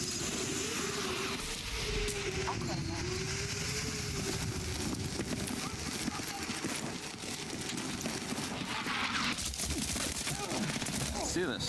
Move to attack the mine. Oh, 190. Wow. I think I was already hitting low battery at 190.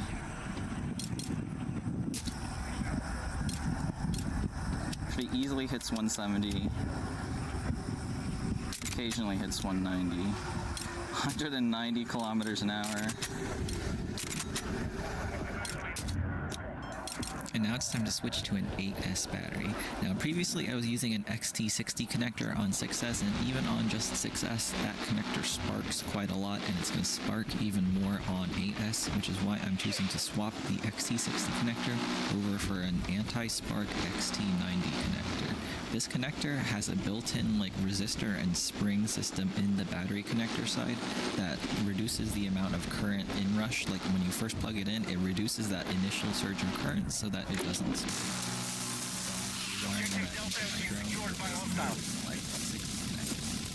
Also, 8S batteries are pretty hard to find, and I don't even have a charger that can charge 8S battery. Every single one of the chargers I own, it only goes up to 6S. So what I'm going to do is I'm going to use 2 4S batteries in series. That's how I'm going to make my 8S battery. That also means I can make my own custom series harness. So the harness I'm going to make is going to have the XT90 anti-spark connector on one end, and on the other end, I'm going to have 2 XT60 connectors. That way I can hook up the 2 4S batteries in series in order to make a single 8S battery. And so when I plug it in, I get no sparks. That's pretty awesome. Now I'm designing a GPS mount because when I was flying at the lake, I actually lost some GPS signal when I went full throttle because the drone goes horizontal, and so the antenna no longer points towards the sky. And so I designed this 3D printed GPS mount that'll angle the GPS at a 45-degree angle. So whether I'm level or fully horizontal, the GPS still has a pretty decent view of the sky. And now it's time for its very first flight on 8S.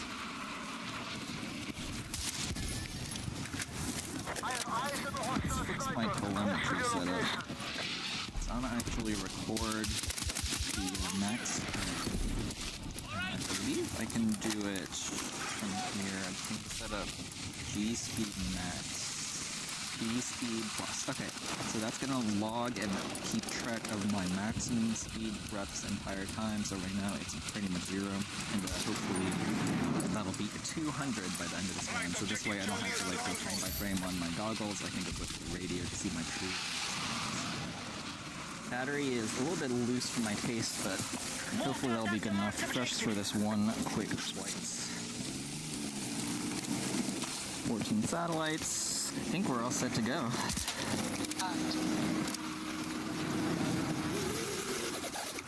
Whoa. That was not good. Take off from the grass. Be advised, enemies are attacking Delta. Okay.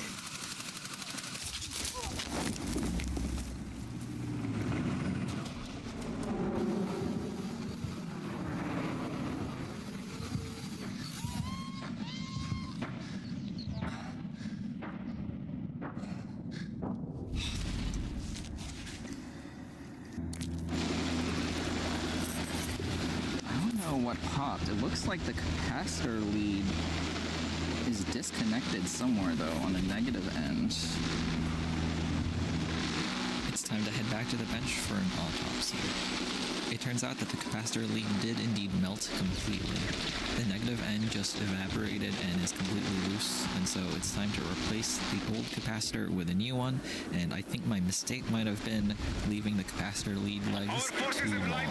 Because I left the lead so long, it added resistance, and because the 8S power is transferring a lot of power in and out of the capacitors as it's flying, it heated that up hot enough to melt the leads. To replace the capacitor, I went on DigiKey, which is an electronic component supplier website, and I bought a really high quality Nichicon capacitor. This was $5, which is pretty expensive for a capacitor, but it's a very high quality capacitor with a low resistance, so hopefully this should be good enough to handle all the crazy voltage and current spikes from this 8S setup. And of course I'm going to solder it in place with very short leads. Because the capacitor is so big, I'm going to rearrange the frame of my drone a little bit. Right now the arms are like up into the frame, but I'm actually going to reverse it, and I'm going to move the arms to the bottom of the frame, which leaves the inside of the frame where all the electronics are completely empty and free, which will leave room for this massive capacitor. First up, a quick test on 6S just to make sure everything else is still working properly and that the drone is still flying. And then another test on 8S power, and this time the drone does fly on 8S successfully, no fried capacitors here. And now it's time to finally take this thing out to the lake for a true 8S speed run. I'm gonna have to wait until it gets satellites. Once it gets satellites, I'll do a line of sight hover test. Once the line of sight hover test is good and it doesn't explode, I'm gonna go ahead and try a speed run with it.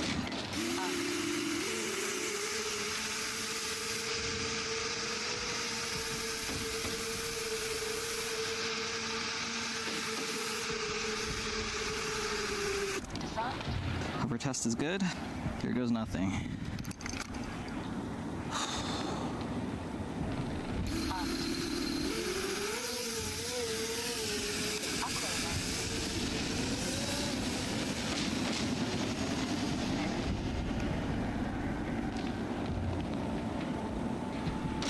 Whew.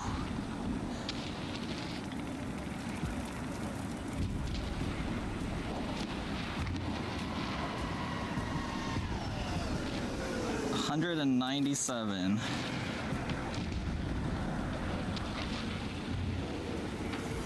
Whew. Didn't break 200, darn it. I really wanted to break 200.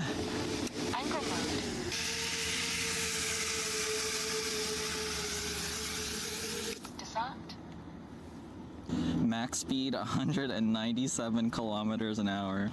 Let's see what our radio says. Our radio says maximum speed 192. So a little discrepancy there. Pretty impressive. I'd say that's not too bad for my when I got looking now, the tough one again. 190. They gave a different document not like sure that. which one to trust. Okay, but we're at 88%. It doesn't seem like it's Like that, what? What's today? Wednesday? Wednesday, so tomorrow, finish it up. I have seen that there are 6 by 12 Yeah, wake up early. available now. These are 5 Start off where we left off. 8-inch in pitch. I say only. Look how crazy that pitch is. But there are 6 by 12 props out now, and so I'm starting to think maybe I'll try that and see how fast it'll go with that. So there it is, my very first 8S drone, but I'm sure it's not going to be my last. It's been a little bit of a roller coaster ride, but I'm glad that I got it working and flying for over 120 miles per hour. And it's been a really long Oh, video. after you made your own. Out there still watching, I hope you enjoyed this journey, and thank you for supporting Yeah, my if you already experiments tell us how many days we got left. I'd really Oh man, appreciate it if you I could thought that was subscribe something to you my could have on you, Ben. The submission closes in 1 day and 13 hours. You see that? Yeah, I know. So it is tomorrow night. Tomorrow night or tomorrow Friday afternoon. Yeah, tomorrow and 13 hours today plus tomorrow. So POB, I guess. Friday. My eyes to see it as much. And let's get these two on. So we got 13 more hours. I mean tomorrow morning, and then you go all the way to Friday afternoon. Yeah, Friday. Yep. I'll finish it tomorrow and be done. All I gotta do is that thing. Yeah. I'll do that in the morning. That's it. Let's go, baby. 35 and everything I got. When I do that, when I think that's when they all close. You think anybody else even see me? I was like a lot of work. I don't think they can do this one. There you go. So all we got is this one. I don't know why that one ain't done yet. So like they look at them, but they don't do them. Yeah. This one, look at it. Throttle position is also fun to have. Okay, so our link quality is stuff that isn't too super important, so I'm just I'll log out. Stick my VPX setting at the top left. Let me actually move this down. Log out? Move it down just a tad, just in case it goes off screen. The top somewhere. Yeah, I just the same. I can always look this one. We can stick it up at the top. Hover over the thing. Flight time, I like to put it at the It'll bottom. start kicking you just again. I don't. Yeah, because it does ask you guys said that when I was in my class, they still want to be in here. So you answer that. And that's the basic OSD setup that I like to do. Right. That should be all good to go. So let's hit save. All I have to do is set up the receiver. I have it set up to UART. The receiver set up to UART2. So let's go back to the port section. And UART2 is already set up to serial RX. Good. And let's go into the mode section. And let me grab my radio so I can go ahead and set up the modes. Exit out. Set up the receiver. So first let's turn on the transmitter. Welcome to HTX. Switch one. I don't so you know, pop up there. Anyway, Drone. let's close it out, Reed, because you're going too much of that. So we go roll. Now I'm gonna wait 1 minute for this blue LED to flash really fast, which means it's in Wi-Fi mode, which is at the point where I can enter in my binding phrase. Alright, the blue LED is flashing fast, which means it's in Wi-Fi mode. So I'm gonna go over to my wireless connections and connect to the Express LRS receiver. It then opens up 10.0.0.1, and here I can enter in my binding phrase, which I'm personally using the word pineapple. Okay. Thanks. Hold on a second. And now my radio shows. Shut it down. You only need to go through all that. Yeah, stay. There we go. We have a good connection. So how you get? So let's head on over back to Betaflight. It rolls it. Stop feeling like you got damn rolls. Hopefully we can see that it's worked. That's right. We're plugged in. Let's go over to ports just to make sure. Yeah, UART2 Where's is that? RX. Let's go to our receiver. Serial via UART, and ooh, we don't want S-Bus. We want Crossfire. Because Express LRS uses the Crossfire protocol. So we're gonna hit that and do save and reboot. Wow.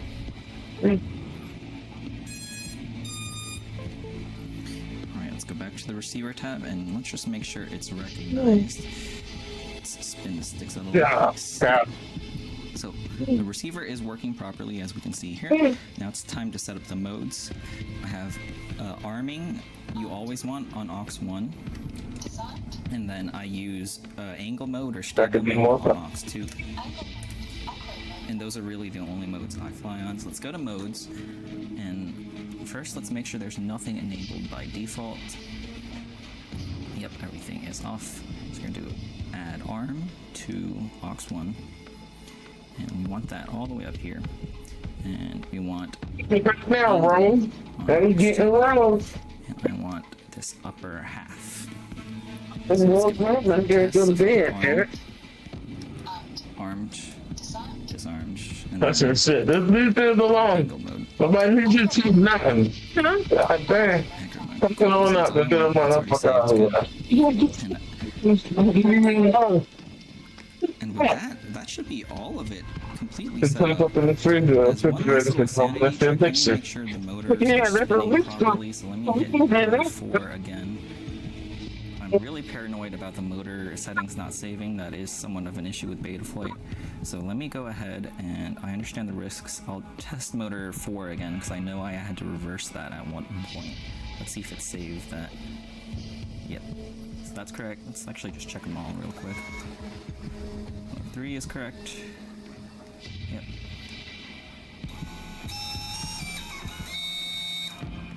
Yep. Motor 2. Yep. Motor 1. Alright, everything is good to go. Now it's time to take it for a test flight.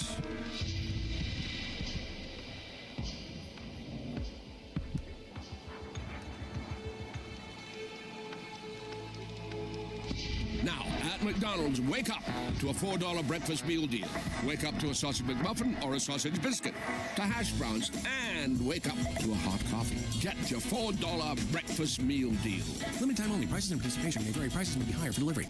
The U.S. drone industry stands at a crossroads, one that could redefine everything that we know about the tools that we fly, the data that we collect, and the future of American aerial technology. Right now, many of the drones that you see behind me may soon be restricted, not from just being sold, but from even being flown, all depending on what happens with ongoing government discussions here in the U.S. But it's not all bad news. We have incredible homegrown technology right here in the United States. Innovative systems being built by American companies that most drone pilots have never even heard of. Over the past few months, I have traveled all across the country, meeting with these manufacturers, touring their facilities, and flying their systems firsthand, all to help you understand what's coming next and to prove that there are real, viable American alternatives ready to take flight.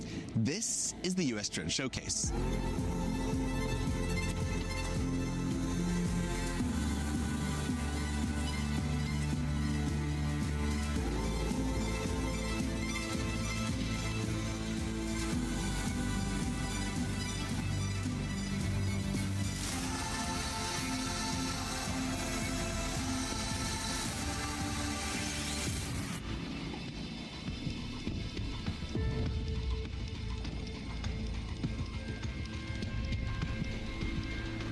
As someone who's personally invested nearly $500,000 into DJI systems, I was just as concerned as many of you about the future of the U.S. drone industry. What would happen if we suddenly couldn't buy or even fly the tools that we rely on every day? So I started digging. I wanted to find the best alternatives that could actually meet the needs of railroad operators like myself, someone who's been in this industry for over a decade. There's almost no information out there. Videos, make informed decisions. So I did what I do best. I took it public. I made a simple LinkedIn post, expecting maybe a few comments. Instead, within 24 hours, I was flooded with messages from founders and executives across more than US drone manufacturers, inviting me to visit their facilities and fly their systems. That's when I knew this needed to become something much bigger. Unlike DJI, most US manufacturers don't have their own radio systems. They mostly rely on two radio suppliers, Silvus and Doodle Labs, and those components are incredibly expensive. To give you perspective, one manufacturer shared their numbers with me and invoiced for a total of about $1 million radios. And that only builds 20 systems for them. Yes, this is a higher-end system they build, but it still shows how stuck the grid is. It's why building a reliable U.S. drone under $5,000 is not impossible. There are NDAA compliant options. Here links system that I have all for about $1,500. But these two stories are missing that. The second hurdle is integration. Chinese companies like DJI make the drone so everything connects seamlessly. But in the US, drone manufacturers often had to integrate third-party cameras LiDAR, and thermal sensors, each with different communication protocols. That can mean 2 or 3 layers of communication that all have to sync perfectly, or risk reliability issues in the field. So while it might look like a simple plug-and-play setup from the outside, the engineering behind that stability is anything but simple. Again, jumping back to the drone that I built, I only have a camera attached to the autopilot, and that's the only thing that's talking. If I had a gimbal in here, it would make it a much longer and more complicated setup, which again runs into that reliability issue. I don't have full control over this. I don't manufacture any of this, so there's a lot of back-end stuff that I have to make work in order for this setup to seem like it's flawless, where on the end over here, it's just, again, a plug-and-play option. The third challenge is software. Most US companies start with an open source flight software and build custom code on top. It's a smart move early on, but as they scale, that code base can become bloated, slowing down new integrations and updates. The good news is that many of these companies are using their new rounds of funding to develop their own proprietary ground control software, giving them tighter control and faster innovation cycles. These 3 hurdles, the radios, payload integration, and software, are the reason this industry moves slower and costs more to build here at home. It's easy to say, why isn't there a cheaper US option? But once you see what these teams are up against, you realize the truth. Building a drone is easy, but building a drone company is really hard, especially when they don't own the full vertical of manufacturing the components and actually building it. They're sourcing a lot of these pieces together, and yes, some of them are starting to manufacture their own components, but it's still incredibly expensive. These companies don't want these drones to cost tens of thousands of dollars, but when they don't have the same economies of scale as a company like DJI, it's really hard to do that. I mean, a lot of these companies have been around for a while, but these components still cost so much money. Just like what I was talking about with just the radios costing tens of thousands of dollars for one single system.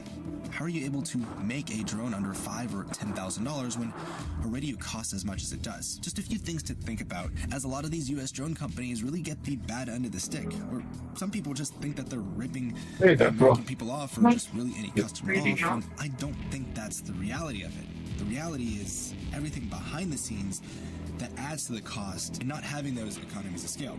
Something that I do think is going to change over time, but that's just what we're faced with right now. Now that you got a little bit more context about the US drone manufacturers and really the hurdles that they're facing, I wanted to do that so that you had a little bit more context going into what all of these systems are. Now, the way that this video is going to work, that this is a US drone showcase, not a showdown. So I'm not pairing any of these companies up against each other, as all of these systems have different purposes, different use cases, different environments that they're going to operate within.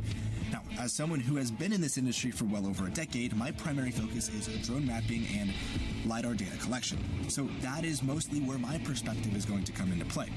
I'm not going to talk about any of the military or DoD applications of the drones. I'm also not going to talk about the search and rescue and law enforcement side of it, as there are a few companies that primarily focus on that in this entire showcase. Again, I'm going to go at it at the perspective of someone who collects data to sell to clients as a service. So I just wanted to put that up front and center so that you know where exactly my perspective is coming into play when I talk about these companies. And again, given that none of these companies spent a single dollar on any sponsorship of any kind in this video, I'm going to be brutally honest.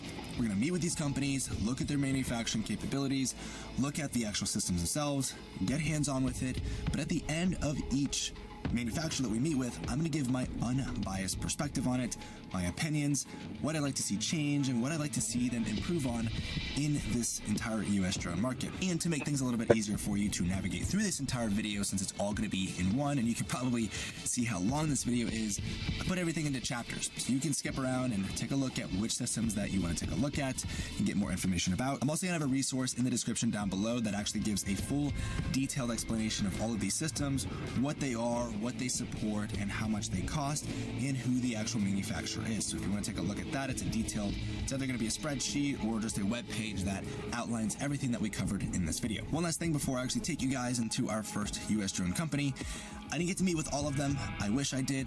I just ran out of time and ran out of personal funds to fund this entire project. So we met with about 11 different manufacturers and one testing ground. But I will be talking a little bit about the other companies that I get to meet with and giving a little bit of my perspective and where they fall within the space. So with all that being said, let's go ahead and jump into our first manufacturer.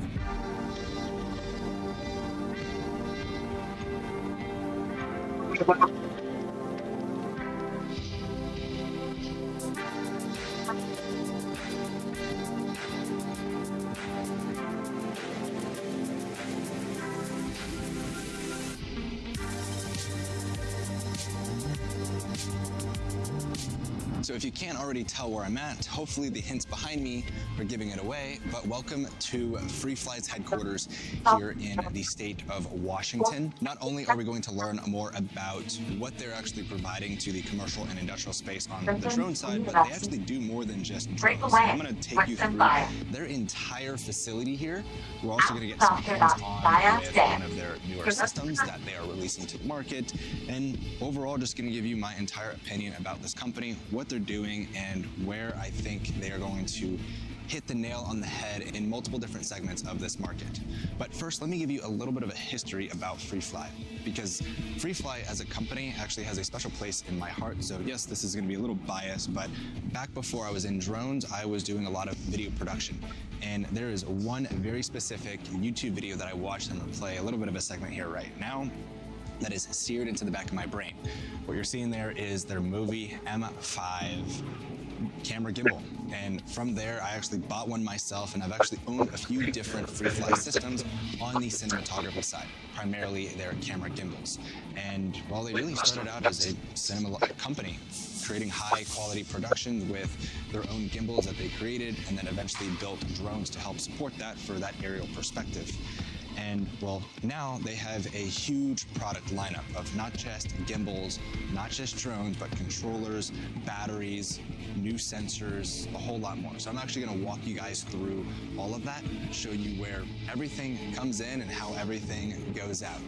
So why don't we go ahead and start this entire tour and learn more about the U.S. manufacturing capabilities that FreeFly has here for the drone industry. Before FreeFly builds any of their systems, they have all of their raw materials. They do almost all of their manufacturing here in their brand new 75,000 square foot facility. So material like carbon, foam, pieces, even small components like PCBs and any of the boards that are going into these actual systems themselves, they start here. Now, something that I actually learned about is what you're looking at is about $10 million worth of just raw materials, which is going to help support about 2 years of full production. Yeah, the life of every system starts behind me here. Now, something all of these systems have in common is they need power. So we're first going to take a look at where they actually manufacture all of their batteries for the drones, their gimbals, and some of the other systems that they have. And that is this line that you see right here. So they actually purchase all of their cells directly from Samsung, but when it comes to their battery management system, that's done right here. Now, this first area that I have right here is and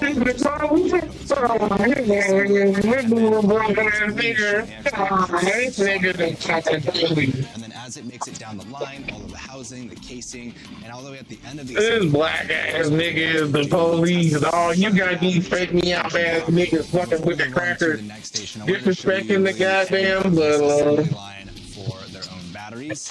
You can see here they actually have 3 different ways we gotta clean up to the battery testing. So this really takes it through multiple different modes to ensure that, hey, are the batteries functioning the way they're supposed to function? They can do that right here, fully automated, and that goes through for every single battery that they actually manufacture. They're not just putting it together and shipping it out. They take it through this entire very extensive process to ensure quality on every system that they put out. Now, as for the actual systems themselves, there's 2 assembly lines here that are set up to either build the Alta X or the Astro Max. And all of the shelves that's actually right behind the camera here have all of the individual components. So right next to me here, I've got one of the motors that they actually put into these systems. This one actually happens to be one of the gimbal motors where they actually manufacture their own gimbals. Since that's really where they started making cinema gimbals, they actually manufacture all their own gimbals that go onto the Astro and even onto X. But yeah, you can see there's a few gentlemen behind me here getting the systems set up and actually putting them together, doing full diagnostics, putting boards together. I mean, it's pretty legit here. Now, it's not just the drones or the batteries that get manufactured here. They also do their own controllers too. So this is one that's fully ripped apart. Behind me, he's actually assembling the actual components where the board goes in. But yeah, this is all just raw material. There's nothing being shipped in from anywhere else to get this done. They manufacture all this here. What's also great about these controllers is you can get two different variants. So they have an NDA compliant one, or you can just get the HearLink one, which most people that aren't doing government work are go towards. But yeah, they give you that flexibility to choose other option, and it's all done here. And as you can see, once we make it all the way to the end of the assembly, this is what the final product looks like. So this one here is set up for the HearLink, specifically for the Astro. They have stuff here for the Alta. Yeah, just different variations here, depending on what customers order. So one thing about these systems, it's not just about putting them together and then shipping them out the door. Behind me here, they're getting the software set up on it, and it actually goes through a few other iterations before it even touches the final flight test area. They have a few testing bays to just throw them inside of, to just do some burn-in to make sure that it's operating properly. And then once that is all said and done, then it can go outside to get the final flight test before they ship it out to the customer. One of the very last areas that I want to show you before we actually take a look at the flight test is the RMA side. So any systems that they have, whether it's their Mobi, whether it's the Astro, the Alta X, their controllers, cameras, it all comes here if it needs to get fixed. So if the drone crashes, if the gimbal breaks, rather than sending it to a dealer, they actually do all their own in-house fixing. So they have multiple different areas set up. This is actually kind of the outbound, and then all the way behind me here is all the inbound. So any of the systems that need fixing starts back here and makes their way all the way through both of these files that I have to the side. So I really think that speaks to how confident they are to get their systems in and out. They have all of these different stations here specifically tailored to whatever products here that they're working on, whether it's battery manufacturing, which is just to the left of me here, or the Astro Alta X, or the controllers, or the Mobi systems, or the cameras. I mean, you can kind of see I can't get on and on here, but they are really trying to make everything as in-house as possible. And I think they're doing a pretty damn good job at that. Before any of the systems actually make it out to customers, this is one of the final areas that they go through to get testing. You can see they have a few Alta X's here, and on the shelves behind me, there's a few Astro Maxes that they're now starting to ship out. But yeah, before any drone hits a customer's hands, they do all of their initial flight testing here to just make sure all the parameters are working. If anything comes back as a weird bug or an error, well, guess what? It goes back to the RMA area to go get fixed to make sure it actually functions before it makes it out into the real world. You can see they're very particular in terms of how they actually go through and process all of these systems before they make it out to the real world. So I did mention that FreeFly doesn't just manufacture drones and gimbals and controllers, but they've actually brought in a lot of new in-house manufacturing.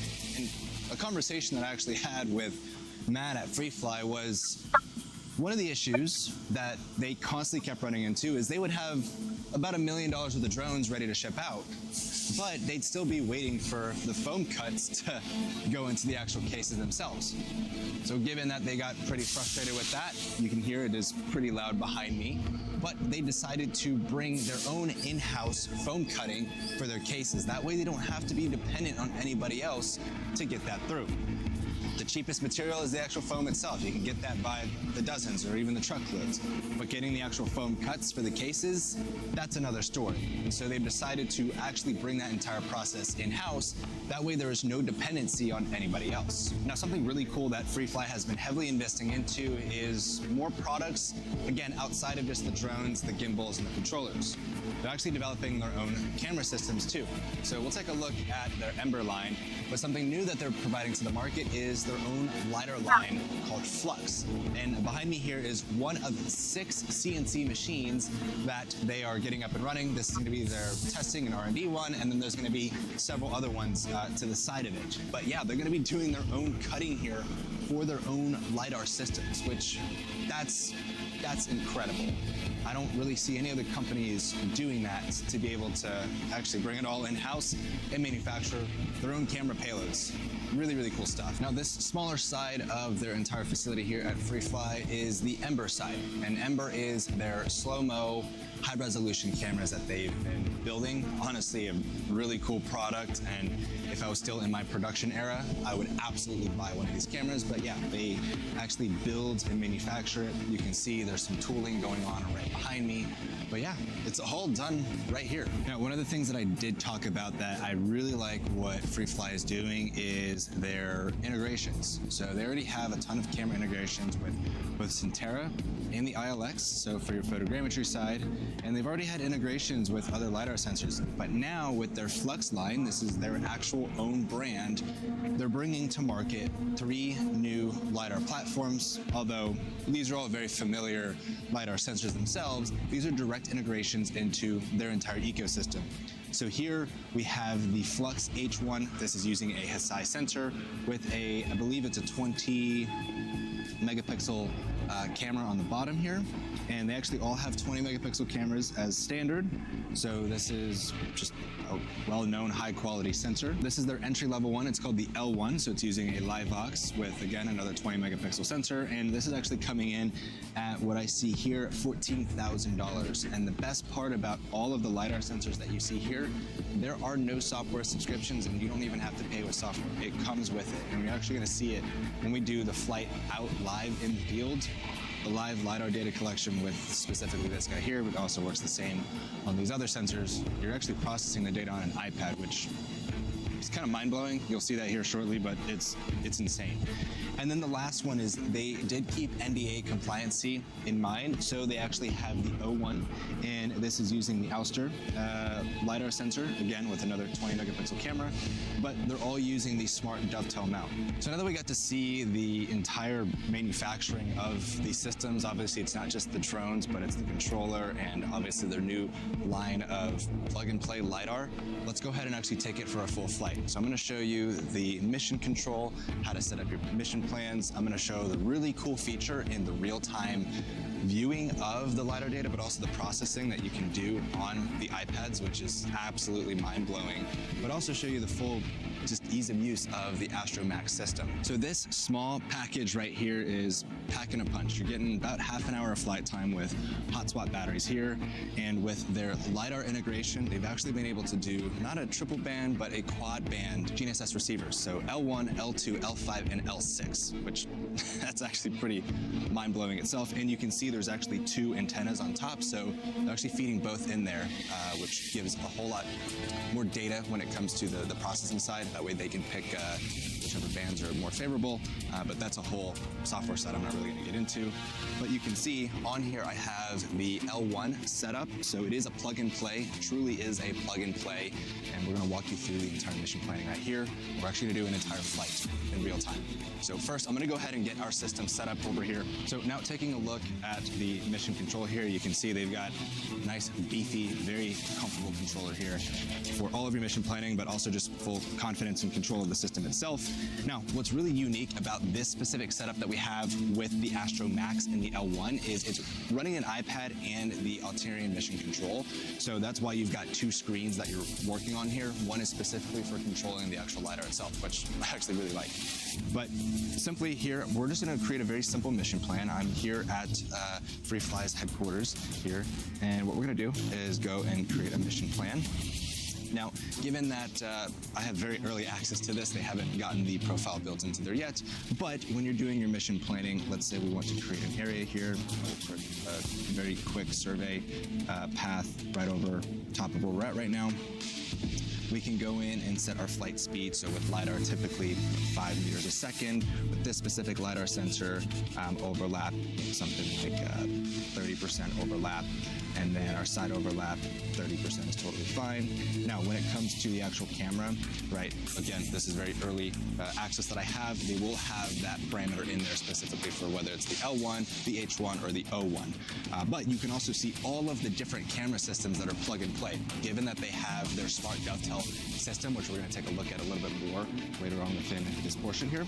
You can see how easy it is to hotspot multiple different payloads depending on what your mission plan is. So we're just going to do the math of the camera. Let's go on here. We can see that it's going to take really not that long, about 2 minutes to do the entire flight. So when you're comfortable with it, all we have to do is click upload. Now it's uploaded to the actual system itself. And if we go all right, welcome fly, everybody. Welcome to Slow Markets. I'm Coach Dakota, Coach DB8, my man. So one really unique my left, here, you're right. We can actually see Jay.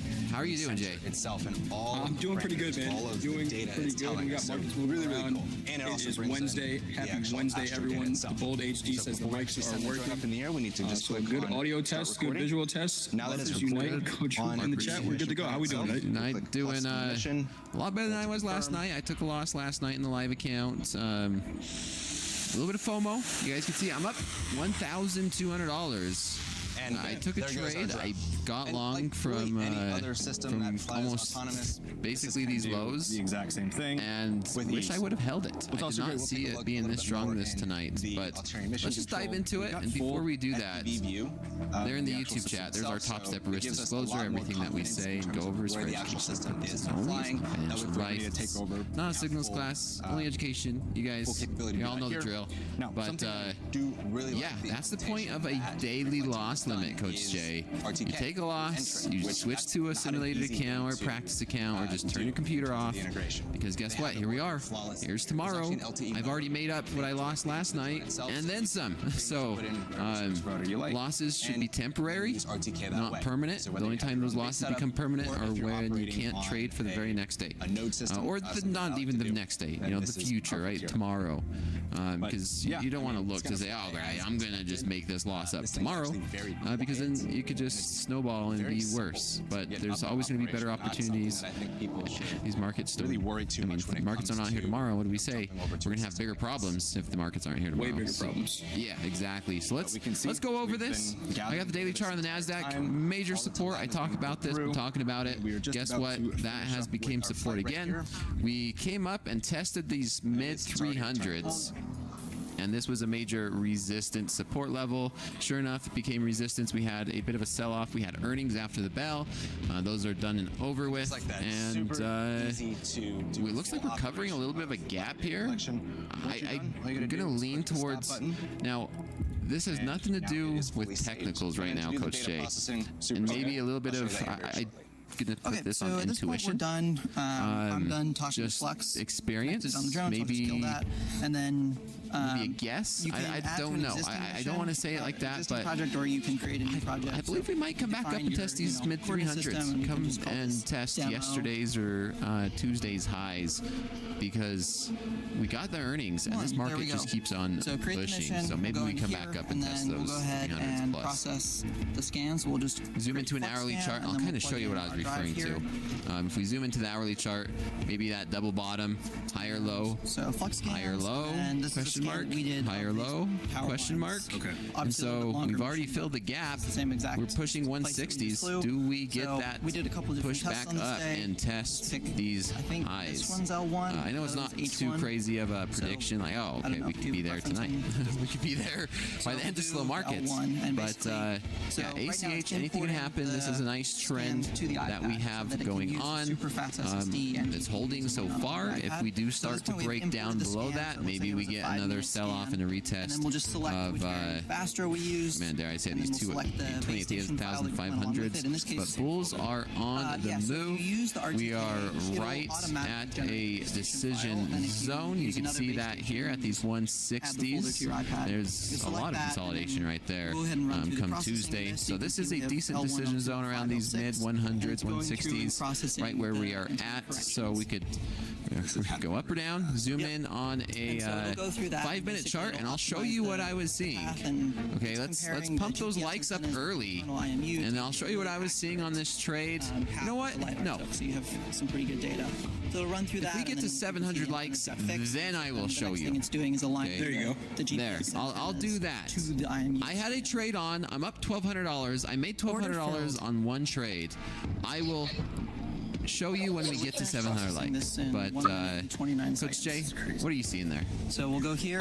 Seeing a little bit of a bullish market. We were talking in the green room. I've been struggling a little bit with trading, so you guys might see me take more trades tonight than you have seen me take in the past. I'm going to try a little bit of a scalping strategy with some micro NASDAQ here, but I do see the bullishness. That kind of stuff. On the daily, we don't even really have to break down the daily. The market's been in a range for the last month and a half. So only we do have on the 30-minute nice little bounce here off that 200 moving average down there at 29,031. Let's see if we can get the rotation through the middle of this range, kind of holding inside that June 5th candle, and we'll see what happens here. But yeah, I may be scalping in and out of a couple micros. Continues to deliver exceptionally well-engineered systems. I like that. I like that. As that keeps going up, we filled that gap. We filled the gap from tonight with earlier versions of the Astro. Open. You can see by how far you can see this gap right here. Gap down. Earnings. One of them how was those earnings, Coach Jay? Commercial and not great. Nothing really to write home about. I think one of the biggest design to its overall durability. Biggest things to note is how much Google is going to continue to spend as far as during my visit. What truly stood out was infrastructure and AI. The recent move into that 70, spending with semiconductors and stuff like that, but really not much of a market reaction to it at all. To be honest, earnings per share revenue came in pretty much in line with expectations. It's clear that free fly isn't so it's investing heavily par for the course. We were talking earlier on Fast Markets saying, are these earnings going to be the catalyst that gets us out of this range? I don't think this level of craftsmanship and infrastructure speaks volumes. We'll see. We'll move on to the next thing. The products and their dedication to setting a new standard in the we talked about it, right? At least 3 months. Fly's long-standing reputation across the drone community. Yeah, those 2 weeks. Those calls I sold for $300 a share. On the Astro Max and they're expiring worthless. They expire worthless. And their consistent satisfaction. It's Friday, I think. Company's focus on quality and they expire reliability. My familiarity with free fly actually predates my SpaceX is trading at 116. Back when they were the best known for their world-class Jack was saying in motion control. So the SpaceX valuation is still over $1 trillion, right? Has clearly I think into half a trillion, resulting in half a trillion puts them somewhere near 40 or 50 bucks. That legacy of craftsmanship is staying as it is right now. They produce more of that float is supposed to be released after their first earnings, so we'll see what happens. The build quality, the software refinement, and improvements that extend. No, I'm gonna wait. Like I said, I don't plan until after like the first my personal earnings, and then let the market shake out. By what free fly has achieved. Obviously, it do sell off the earnings come, and it's just too big of a market cap stock for it to be trading. Same with like Micron. I'm not that big of a risk taker. Exceptionally well in practice. Seems kind of weird. If I wanted to risk that much, I have more confidence in like something like options. But yeah, honestly, markets are taking a hit tonight. We got Google down 2.5. We got Tesla down 3.8. And we got Amazon down 1%. Micron is the bull. We're up 2.7. So, and here's NASDAQ right here at settlement, basically. So, maybe we get a bit of a sell-off. I don't know. It'll be interesting to see how it plays out. We're already at 220 likes. Okay, I'll make everybody a deal. Demand for the Astro Max. I always ask for 700 likes, but production, resulting in a 3 to 4 month backlog. Just do something. Get to 700 tonight. Just do something. Chat. Hit the like button. I hit it. If we get to 700 likes, I'll share how I made that $1,200. I'll break it down in depth. I always break down my trades. You guys see it when I take them on air, on live. I do it in the morning. I do it at night. Trading 2 sessions a day. But their pricing is you guys want to see the good stuff for free. There you go. I just hit the thumbs up myself. Thumbs up myself. Epic Saga says, get to trading. I'm waiting right now. If we get a tap into 155, it's going to be long in the NASDAQ. Performance and reliability. We are are trading. Cost cutting that maybe some other manufacturers may opt for. One of the Not most in exciting developments I witnessed was the company's scouting opportunities. Epic Saga, what trade are you in right now? What trades? Earlier this year, Everyone in the chat. I only see Richard Harris talking about trades in the chat right smart dovetail mount system Richard Harris is short can the also S&P. be adapted for use in other 7529. aircraft. Approach that positions free flight to lead the LiDAR and mapping segment in a very big way. The team's engineering there you go. Get to trading. I'm trading. Integration strategy are clear indicators of that. 160. 160. We filled the gap. We filled this gap here. Outfitted with the latest Pretty decent run up. We're starting to break this trend. See this on the 100 tick chart. So I don't mind a little flush down to these 140s. The drone industry. We're focused on building solid, reliable, scalpy here. Let's see if we can get this. Bomb in the hour at about 17 minutes. And that's why I said Google's down 2.5. Tesla's down almost 4. A lot of selling pressure. We filled the gap. I don't mind. I'm not looking for this thing to just completely sell off. But yeah, like 140s. You can see there's a bit of consolidation right there. And oh my gosh, look at this thing. It's like clockwork. You guys wanted. This is a lot different from last night, right? Last night I struggled. It was a struggle bus. Price action wasn't the best. But that's what we do as traders. We show up. We show up. We manage risk. And we trade. Not every night is going to be great. I've had some amazing New York sessions this week, which has been absolutely wild, even from my point of view. Like, wow, I can't believe the market's doing exactly what I'm doing. But then I had a session like last night. So I think 2026 is shaping up to be a pretty big year. I want to see these. We did get to 149, but I was looking for a little bit more. Looking for a little bit more. Let's move on. All right, if I see buying step in, I'm just going to get out and then I'll set up the music, set up everything for the back end. But yeah, let's see if we can come back down to these mid to lower 140s. There we go. There we go. Feels weird when there's no music, Jay. 3-bar reversal on the 5 minute. There it is. Maybe. Here's the 40s. Okay. Just a quick $100 bill. I need some back. Welcome here to about 73,000 square feet of manufacturing. Fruit is pumping, not including the other 50,000 square feet that they have. My thoughts on gold. I'm not really looking at gold right now. We did have a weird little sell-off in gold right at the open, primarily in X10 and X10. With seeing that, I'm probably going to stay flat. Show you all the different components, all the different stations that goes into actually building the system. This candle closes. Oh man, this is not what I want to see, Coach Jay. You right behind me. Yeah, I'm long right now. I'm long 3 again. I'm out. I'm flat. I scratched that one. All right, I'm long 3 micros. Hires, and rather than just throwing them straight into the production line, they bring them back here and they actually go through a proper training process. We'll see. Again, I'm trying out a new scalping strategy here. Every single see me add into trades. I don't normally trade like this, so we're just trying something out here in this combine. But that way they can meet their production standards of about 1,000 systems a month on the X10 side. And anything we say here is for educational purposes only. Here is brand new. Got off for scratch. Yeah, minus like $5 on that, but I was up $100. I was gonna get out right there at those mid to lower 40s. It just happened too fast. Specifically for their enterprise and their we're right here, that they have right in these 170s. Man, that was not much of a pullback. Technically, that was great. Oftentimes, execution-wise, within 24. I should have been out of at least 1 or 2 of those contracts. And how quickly they need a system out there. Now, part of the entire we're almost at 400 likes already. They actually have 200 moving average on my chart. Setups with the systems themselves, whether it's different payload packages, different radio. I'm not necessarily scalping on the 30-minute chart. Right, all of these have different components and different, really, a tier list. We'll see. I'm looking at another screen. Part of that quality I'm just showing you guys this one. Alongside if this works out, repairs done. I don't want to show something that may not work out. So I'm trying something. Now, we get to 700 likes, maybe I'll show it. Go through and do the final validations before these systems get back out. Someone says selling against the trend. Nice, dude. Hazix settlement. What trend? QC and yeah, there's my trend right now. Whenever someone says, "Oh, you're going against the trend," so what we're looking at right here is what I like to call what time frame. What? How do you define the arms, the body? You can technically see every. You can technically say every single trade you place is against some trend somewhere. Some type of trend, right? Some time frame. Loop right here. You can see the sign right here. Final assembly. What we first started was the QA. I may add back into this. Actually makes it out to the end client themselves, alongside with any repairs or RMAs that need to be done. Get back into this. Every single component that goes through, they actually have a really ingenious system. Might wait for the bomb in the hour. Chip, we got every part that goes in. We got some buying coming in. Is scanned into a system to ensure sure the that last one, these are the right 2, 3, components that 4. are actually supposed to go into that final system that goes out The to last the end client. 12. So there is absolutely no The last way 12 that any candles steps on a can be 5-minute skipped, chart any short have basically been green. Order filled. It's all validated here. No matter what We're just ripping here.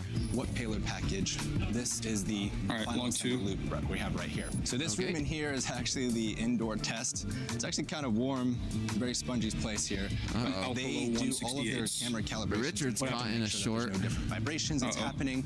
Again, everything that you're seeing here you're out there ranting about shorts. is not just what We're happens pumping higher in terms of the actual manufacturing, but what they actually do. We thought you'd seen you on air today, Richard, but that was Hot Dog Hans. I mean, all of these walls here added.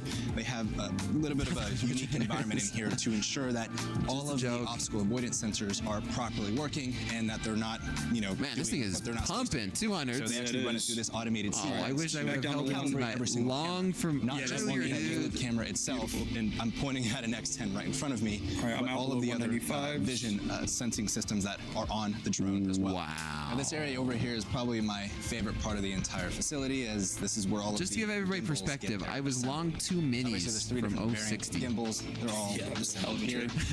I'm a gimbal nerd. I like all the technology. And I got out because I took a screenshot. And a good rule of thumb for me, I've been practicing, is as soon as I take a screenshot, I just take profits, and I just took it, man. Like $1,200, yeah. Before slow markets, is the actual I'm getting out. for the drones. So I would have just stop his break even on this last one. It's actually 2 pieces of plastic. If we tap into 197s, uses both of I them may together add it to into make it this. strong and rigid. That way, there's no flex of like what we have. What is going to happen tomorrow after the Tesla earnings? Somebody asked. The Tesla earnings are already out. They came out tonight. Machine right here Markets to really create didn't seem that like they cared bonded too much, to be fuse honest. to give it that strength and rigidity when it goes through the final assembly process here. Where we're at right Micron now up is the pack out. This is 3.3%. pretty much at the very Order back filled. end Back of in the two. entire manufacturing facility This here. is long since And when? what we have If we get to 700 likes, I'll go over that trade in depth. So we're already at 400. They make it a And very we're only 18 minutes in, so pump them up to 700 likes, and I'll go over that trade. The faster you get there, the faster I'll go over it. And now for probably one of the coolest parts of the entire manufacturing facility is their dock line. So here we're at the beginning where it gets its initial assembly, and then all the way at the end you actually just saw they have their light tunnel. So these are all the different stages. Think of it kind of like in a 15 micros, $1,100. Thanks, slow markets. Nice work. And automotive manufacturing engineers to set this up, given that these are bigger components, not necessarily like small little tiny components. In the YouTube chat, click on that link. In a way to make it very effective. There is the link to the social media. Whenever I'm not on air, that's where you can find updates. And tag me in a hashtag slow markets. I've been getting a few of them already. Up here on the rooftop, there's actually a ton of these different docks from their latest generation to their oldest generation. Slow markets. And this is where they conduct a lot of testing. You guys are always wondering, what am I trading when I'm off air? I've been trying to do my best to what share their and clientele needs are. post. And that is actually one of the really cool Obviously, things about the I can't difference from go in depth both their on a manufacturing screenshot facility like I can and their on air. headquarters is this right here. And one of the main philosophies back down to one. With this hesitation here again, I might add back into this, but I'm finger over the flatten button here. What we see here is just the accomplishments that they've made over almost the last decade that they've been producing products. Dock operation is absolutely huge. I mean, this is something that they launched earlier this year in 2025, but it's also a massive part of the industry, not just what Skydio is focusing on, but I'm nowhere close to the top 10. So I'm still when it comes to the operation side, when it comes to testing, serious list of traders there, man. There's some amazing live traders this here is at one of Top the prime Step. examples that they had. And given Honestly, that it is I don't think here there's at the another HQ, program in allows this for their industry R&D that team, comes close. their software team, their integrations team, Giving out any team $250,000 in bonuses to get traders as much iterations for just through trading well. without having to hop back and forth from manufacturing. You know what'd be cool? Here. Really What cool we that they need to have this convince the going live. MP You'll probably see and quite a bit everyone else. of multiple different Let's go X10s, firm versus different firm. variations of systems. Prop firm versus prop firm. Live account traders versus live account traders. System that I have right here. So I'm going to run it through a very basic mission planning. Okay, there we go. Nice pop, nice continuation. I should be adding to this. Necessarily inspection side.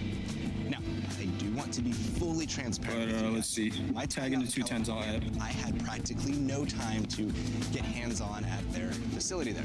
So I did ask them to send me an evaluation kit, and that's all that they did. Dakota, you just as good as them? Zero I mean, I don't have the account balance, and I'm using my live account here for what I do on Slow Markets. Authentic, real-time impression of actually flying and operating a lot better the system. So I just want to be transparent with you guys, so you didn't think that they slid anything under the table. You've been saying that. This is going to be really my second copy trade 1,000 accounts, so that I can bring this content to you and really 100% top step, best live traders in this industry. That's not even a question. So we no one's have ever their questioned that. VT300Z camera system on here, which does have. Ivan asked, "What is my camera on?" And then I just have one of their don't have one. remotes. The thing I found a little ironic is the actual trading the flow of the market right now. It wants to go up. I want to trade as long as they continue to trade higher. Like I said, I'm trying out a new scalping strategy right now. Just fine. I may show it later on. Actually powered by to keep me up to date on how many likes we have. But again, this is my first time really doing this on air. It is a bright enough and only screen. third day trading this strategy. So I don't want to teach something that I don't do, but I don't have a target. Wherever the market wants to stop, I'll stop. Onto a controller like maybe this, even flip to the short side. In terms of the operation side of things, it is relatively straightforward. Again, I think the ergonomics are fine. What this is helping me do is stay completely impartial to what I think should be happening. Now, the full size HDMI just staying in the flow of the shows market. what the actual camera is looking at. Nasdaq's just ripping 220s, 230s. Through. And unfortunately, take one off there. When I'm actually stops at break even, you guys how to do the Order planning filled. collection, I can't screen record, so I'm going to do the best that I can with this camera here to show you exactly. I am looking at a 30-minute chart just to see kind of where we are. Given that it is a standard controller here, we have both just driving whatever road this is taking right now. Programmable buttons on the back. Just going with it. Just going with it. You can This 5-minute chart on the Nasdaq is wild. Look at it. Tilt. 5-minute candles in a row. Just straight up. Here, there's a menu button. Yeah, this is to power pretty on. insane. These last two 30-minute candles are pretty nuts. Mission and a return home and land setting. As for the drone, it did send an RTK. We're up 200 points from the lows. We will be flying with RTK. I'm just going to be using. Selling. I'm not scalping on a 30-minute chart. And then using myself. Just showing you guys the 30-minute chart. We're scalping 5 points on the 30-minute chart. It's blue. Keep buying as long as it's blue. Order filled.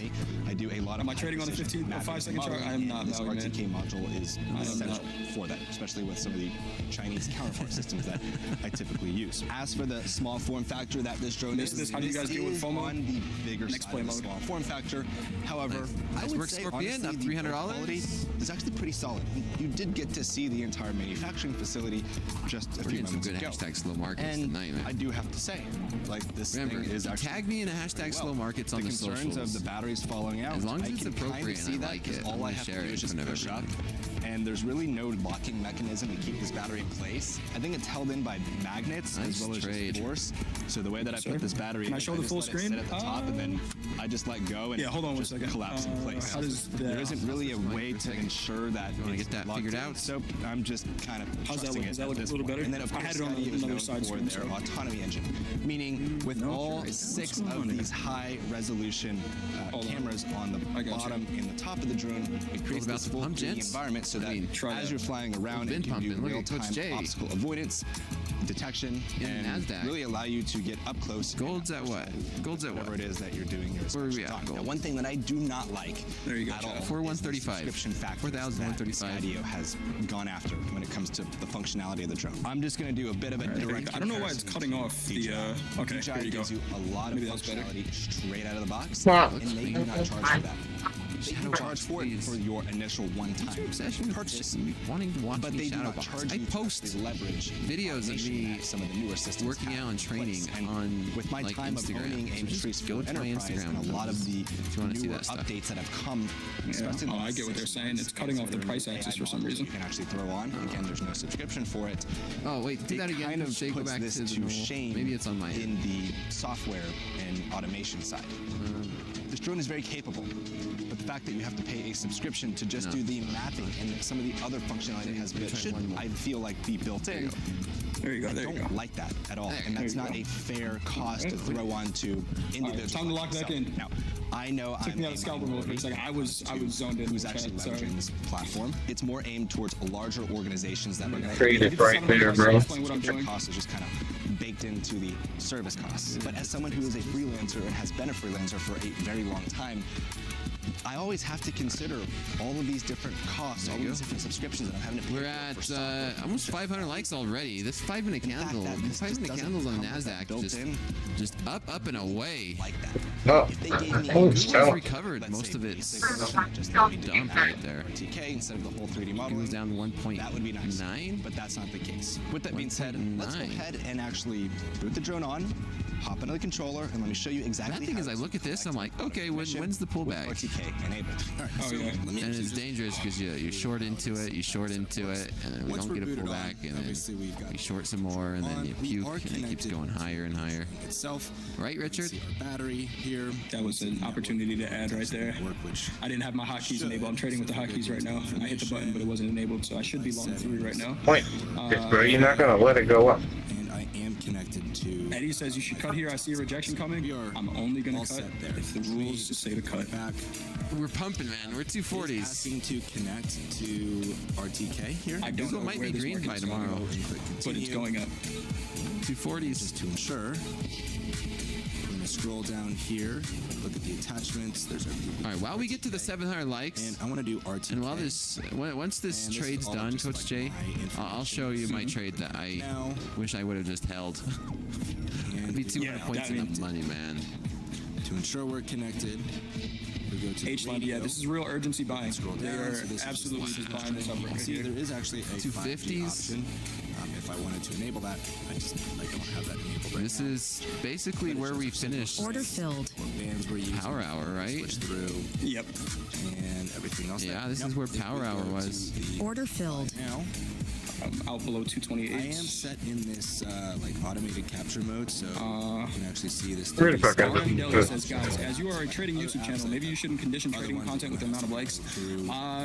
That's the funny thing about this is like a barter economy. This is like a barter economy. We don't ask for anybody to pay for subscriptions or anything like that. We give out free content. All we do is order extra filled. We'll give it a name. Order filled. This test map. Have you seen any other YouTube channel? I don't know. There's very many. Yeah. Edit our boundary.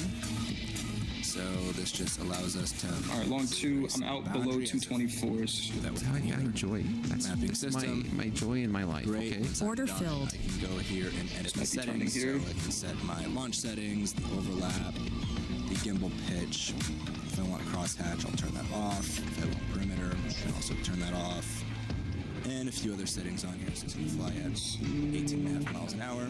Is the party over? One thing that I do recommend turning on is the stop. Bob, an hour in a minute, Jay. Shutter. So you'll see. Yeah, I'm finger over the flat button right now. Go to the camera. Finger over the sell button for me. 60. Okay. Just, I want you to watch the motion, not motion blur, but the actual warping that happens. You'll see exactly what I'm talking about. Once I'm satisfied with all the settings for my map. All right, I'm short.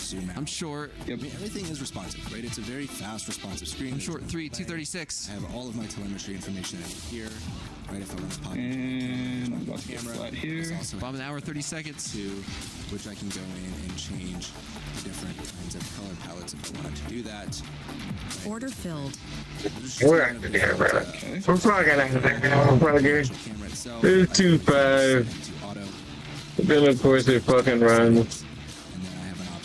JPEG or JPEG PNG, what resolution I want, the camera mode, I want to do an interval. I've got just different options on it, which I like. Anyways, order filled. To our map here, right? We can go and just continue altering the settings if we want.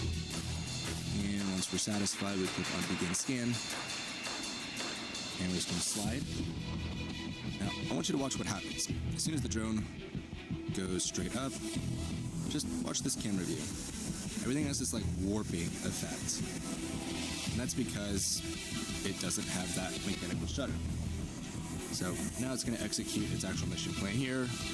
We can go into the camera view and watch it in real time. We do have an RTK fix because it is telling us that it has a fix. And this exact mission plan here has 60 total photos it's going to take. So we can watch in real time where the drone actually is on the map.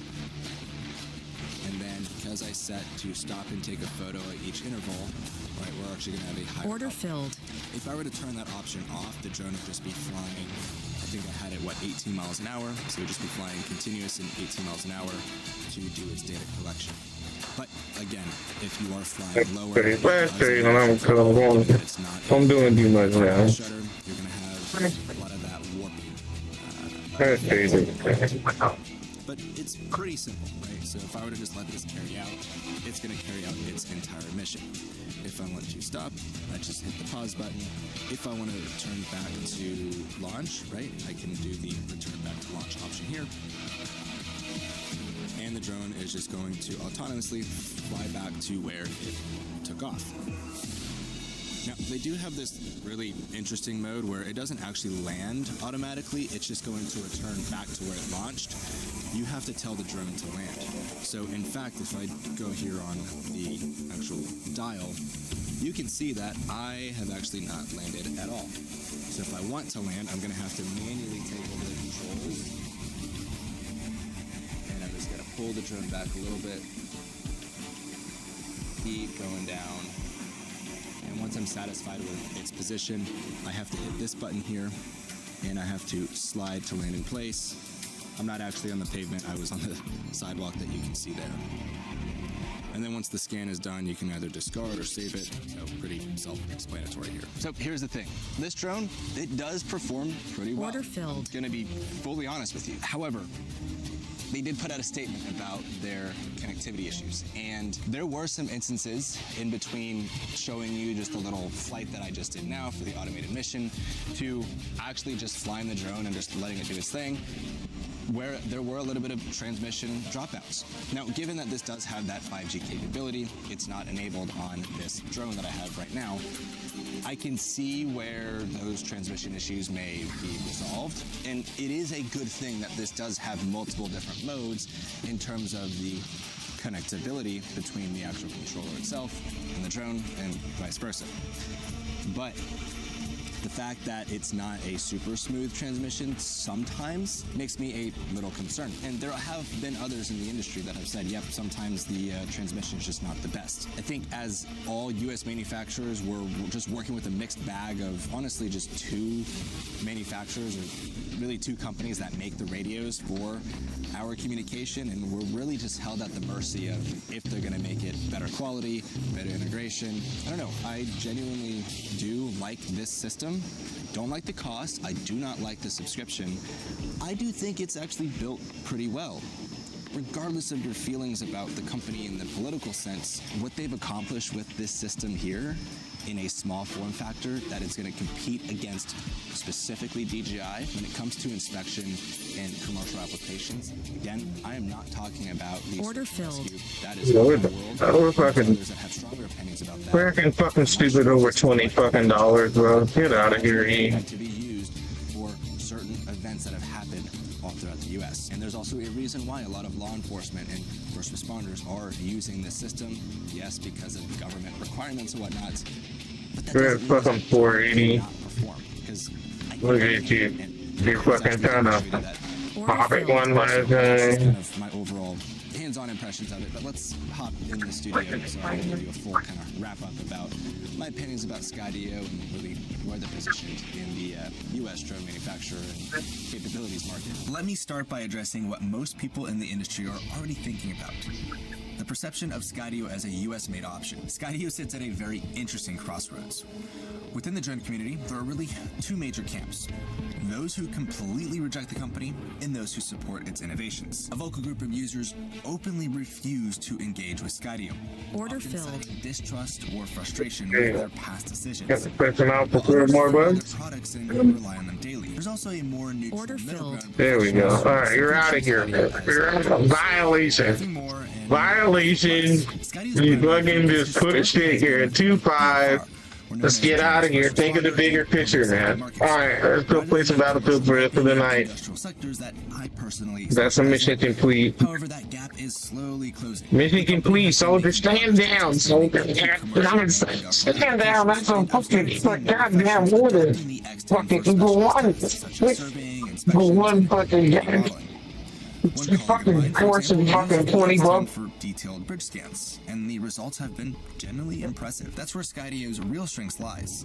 No force in this shit. System, powered by the Skydio autonomy engine. Anyone who has used it knows how incredibly well it performs in complex environments. They don't have a big boy account like you used to, bro. That Skydio's engineering team has achieved something remarkable in terms of flight intelligence and its obstacle avoidance. For a hardware standpoint, the X10 is exactly there's nothing else like it currently available in the US market. They told me to stand down. I'm standing down. The weapons It's a small form factor drone that performs exceptionally well. I'm standing down. When you look at the No regrets. This thing trying to behave, man. That we're trying to fucking stop. Let's play some fucking battlefields. Enjoy the night. It's a beautiful night. The fucking update is watch the little X-Files. Film the area. Get a little chill. But that's, again, a common challenge across the entire industry. Not something that's unique to Skydio. I hope it'd be better. The aircraft Thursday fucking morning. disconnects, crashes, or instability. Considering its Thanks for talking about it, imaging capability and robust autonomy is genuinely impressive. Having owned Skydio's earlier S2 model, you can see behind me here, since launch, and still flying it occasionally today, Working on getting this little even bit. a meaningful evolution of their technology. If there was one area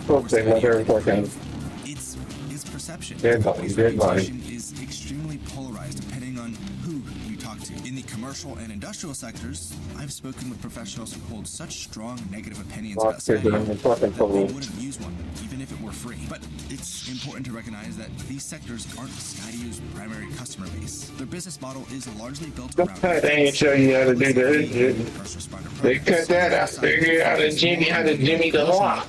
Remains to be seen. But it's in an opportunity that I think is worth pursuing for them. Pricing is another ongoing challenge, though it's not an unreasonable one. Component costs, onboard compute, and high-end sensors make these drones expensive to produce. It's not an excuse, that's, again, just the reality of it. Skydio has acknowledged that and has expressed desire to make their systems more affordable and accessible over time. I don't necessarily find the price out of line for what the X10 offers. It's a high-end small drone with serious capabilities, and the costs reflect that. It's worth noting that Skydio's scale gives them a unique advantage in this industry. They are one of the largest U.S. manufacturers by... Thank God, bro. They just pull off. Fucking boats, dog. Somebody fucking...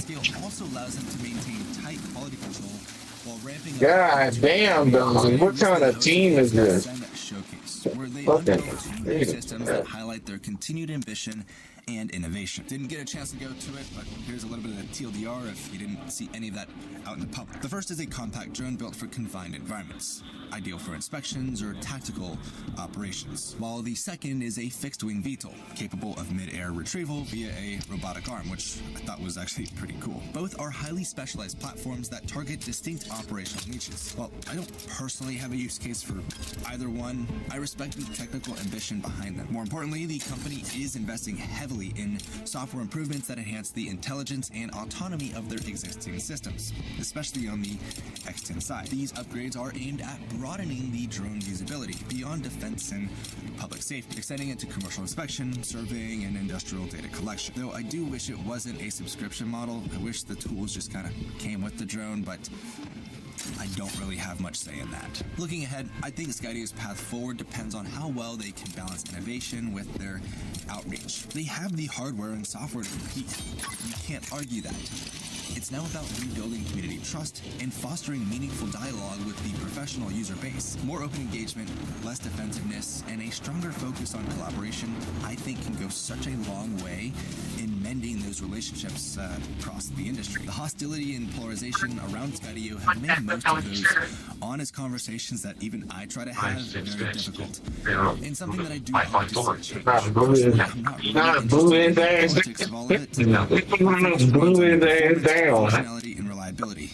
And in those areas, I still think the X10 delivers, despite some of its shortcomings and some of its other What's that? If I could ask for one improvement, it would be the addition of a mechanical Alright, shutter blue to is strengthen there. its capabilities for Blue is there. high-end precision Damn. making. But even without it, the X10 is still a very powerful and practical tool. Again, it's compact, efficient, and capable of performing complex missions in environments that would challenge much larger drones. In short, it is a well-built, dependable, and forward-thinking US-made system that's hard not to respect. Overall, I believe Skydio has a strong future ahead if they can continue focusing on transparency, affordability, and most importantly, that community engagement. Their technology does speak for itself, but now it's time to let their actions and the experience of their users redefine how the industry perceives them. For more information about Skydio and the X10 system, check out the link down below. Now let's move on to the next system in the showcase.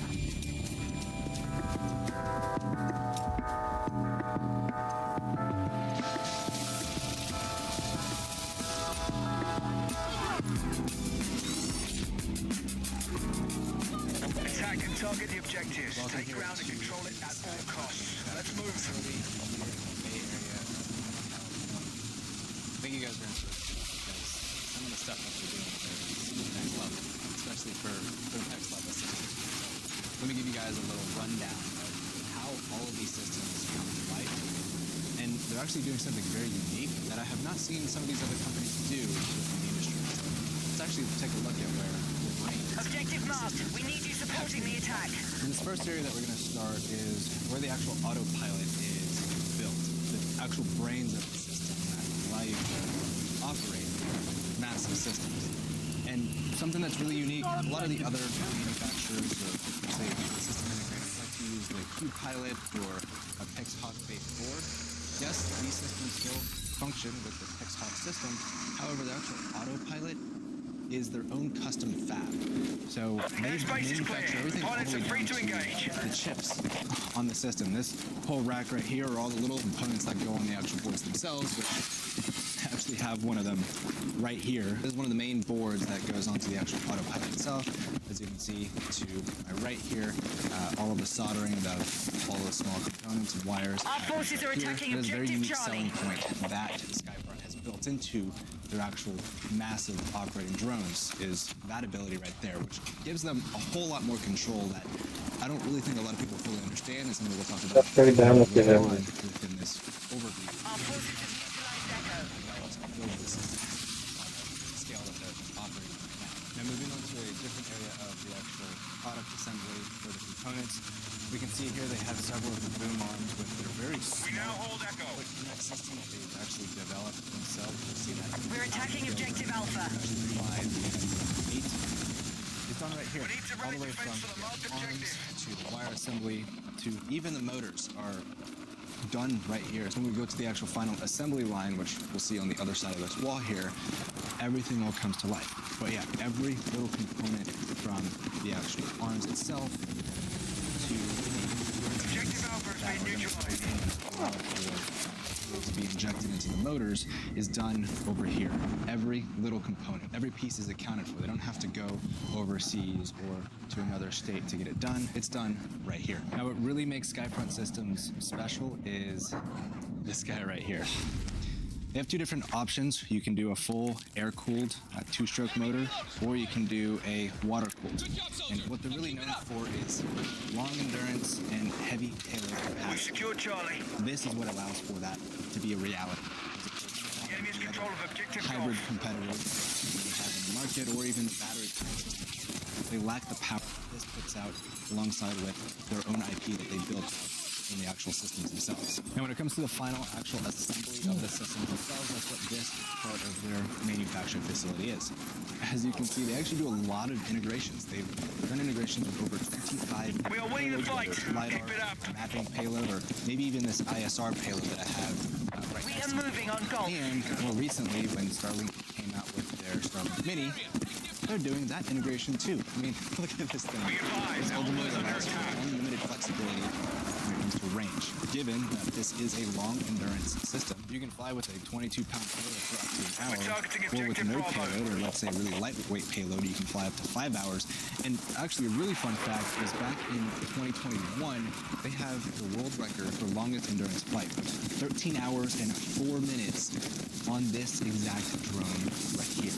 That's absolutely mind-blowing. And they're doing a lot of really cool things with these systems, as they have clients all over the world for all different kinds of applications. They're not just one specific use case.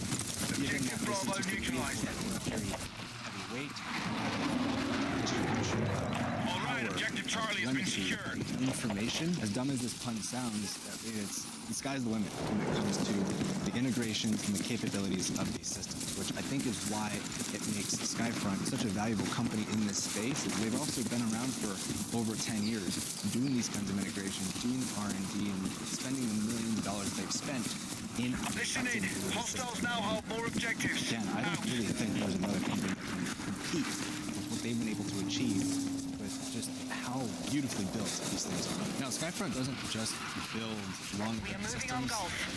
They actually have some cool sensors that they've built out too. Like this guy. This is a magnetometer, where they've actually done some really cool tests on different parts of the world, can't really say where, of detecting metal objects. You kind of let your imagination play there, but yeah, this was developed by the founder himself, which is absolutely insane. And by also having their own autopilot, it allows them to vertically integrate anything that they want. Something that a lot of integrators... Bro, they got niggas charging into fucking live fire, bro. Because, man, they're stopping shit on this job. When it comes to the kinds of integrations that even sensors that can be developed. And another little tidbit that I wanted to talk about. There's no way you run into niggas. The nigga's shooting at you, bro, and you run straight at him. Come on. Come on. This shit has been game. Now you have a second system that, again, you can kind of leave it up to your imagination. You can follow, you can track, you can do all kinds of things with the second drone. And what's really cool is with, we'll call it the mothership, when this drops off, all the telemetry can pass through, all the video feed can pass through to the mothership that then gets transmitted back to control. Now, this last area that I'm in right now, as you can see, there's a ton of cases.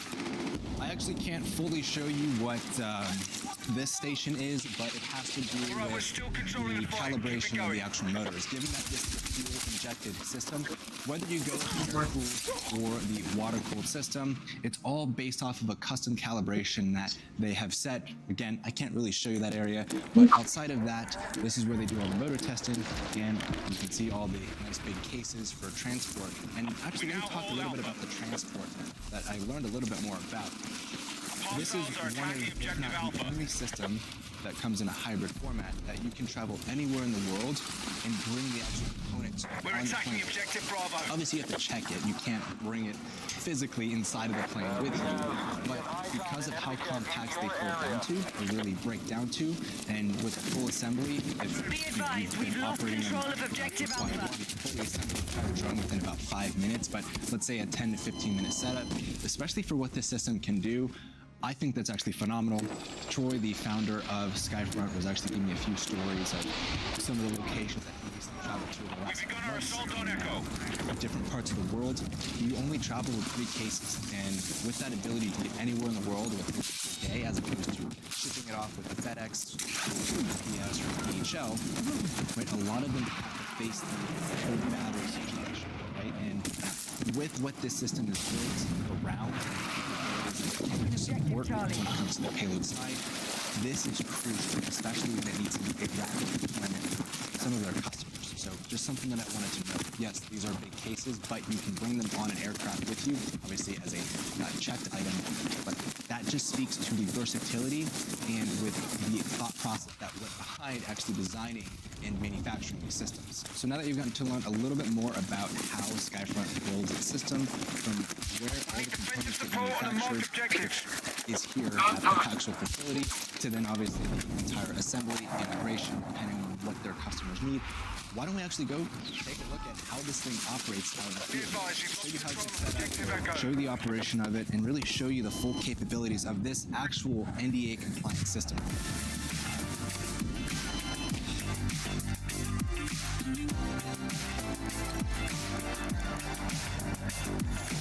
This here is the Perimeter 8, Skyfront's most popular system. And in fact, they've actually been around since 2016 with the 5-copy variant.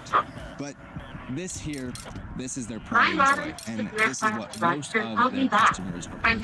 And as of recent, you can actually see there is a Starlink on top of it, which has fully embedded C2 communication.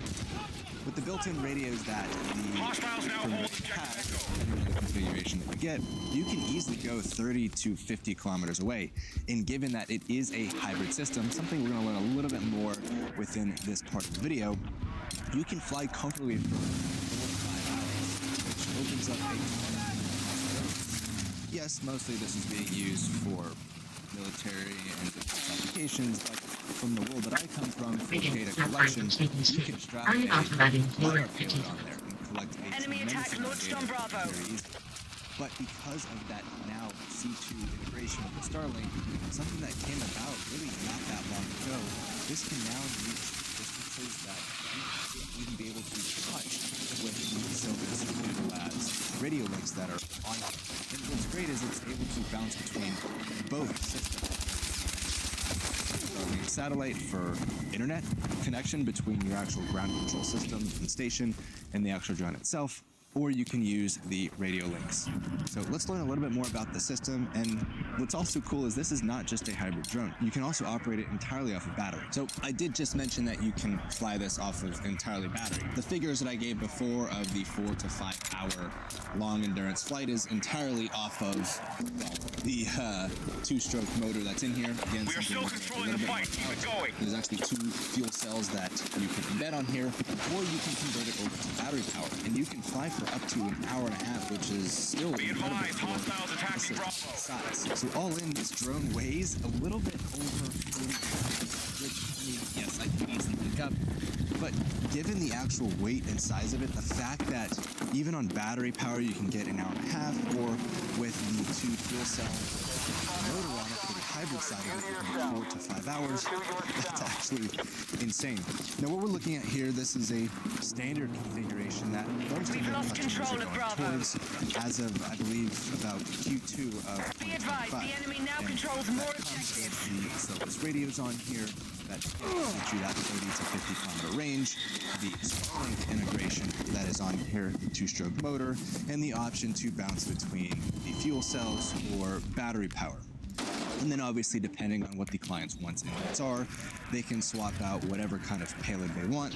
They've got a very basic ISR camera setup on here. There are some payloads that they can integrate on here that are going well into the 200,000. Secure our defenses. Just think of this as a very inexpensive helicopter. We're attacking objective Echo. You know, put a few extra props on it, and you're going to get a very capable system that can really achieve any mission that you're after. So how do you actually control a drone? Well, one of the things we're looking at is the radios they have set up. This is a more rugged one for really long range. You can get more complicated. Our forces have neutralized Echo.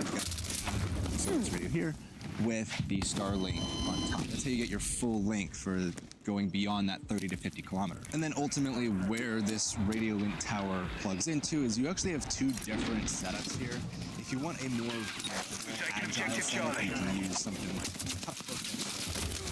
that will actually run your ground control system. And then you've got this very easy to deploy controller here. Or if you're doing some really long endurance and you have the ability to set up this shelter that we have here, maybe you've got a van, we've got this awesome computer.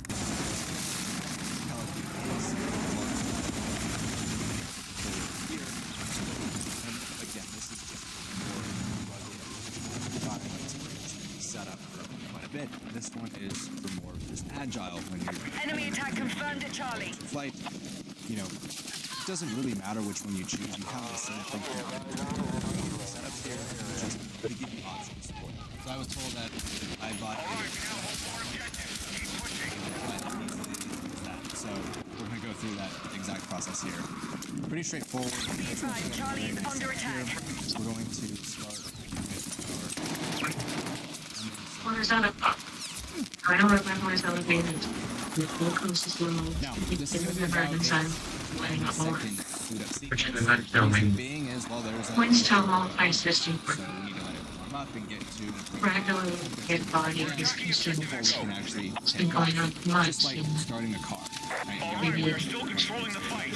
Keep it going. We'll wait here for, again, 30 seconds. Everything will prompt us on here, so you can actually hear the system talking to me. And then what you'll notice in the top middle screen is say warming right now. So we'll just wait for that to go to ready. Once it's ready, we can now go ahead and take off.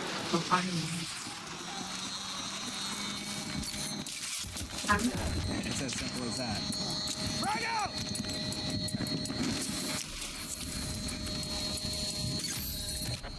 Now, operating this is actually very easy. It's a little bit different than a traditional controller with, let's say, like a Move 2. Yep, it is, you know, you can clearly hear the motor, but as soon as we take it some distance away, it starts to get quiet. But I literally just learned how to operate this before I started recording here, and I already feel very comfortable. Given, well, we're running everything here through the Silvus link right now, we can switch over to the Starlink if we wanted to. One other thing is with this IP link, so there is a little bit of drops coming right now. The system can now we have full live feed here. Control system. And I do have the ability to also use the other ISR camera that is on there. This isn't really a super high-end camera, but we do have the ability to move around here. You see simple little Logitech here, and everything is actually labeled, so you know how to actually operate the camera itself. So I can zoom in, I can zoom out. Super easy to operate while the drone is still holding position. So I want to go back to operating the drone itself. What we gotta do we're still ahead in the fight. Maintain your attack. I want to decrease the altitude, I lower the throttle. I want to increase the altitude, and increase the throttle. So one cool thing that you'll notice on the screen recording is with the other payload that is on there, it actually holds its position. So as I was spinning around, now this is probably just a payload specific thing. I'm just doing stuff. With the that we have, this is the actual front of the camera. This is the front of the drone, and then on the left side, the payload option they have this setup right here. Super easy to operate the system.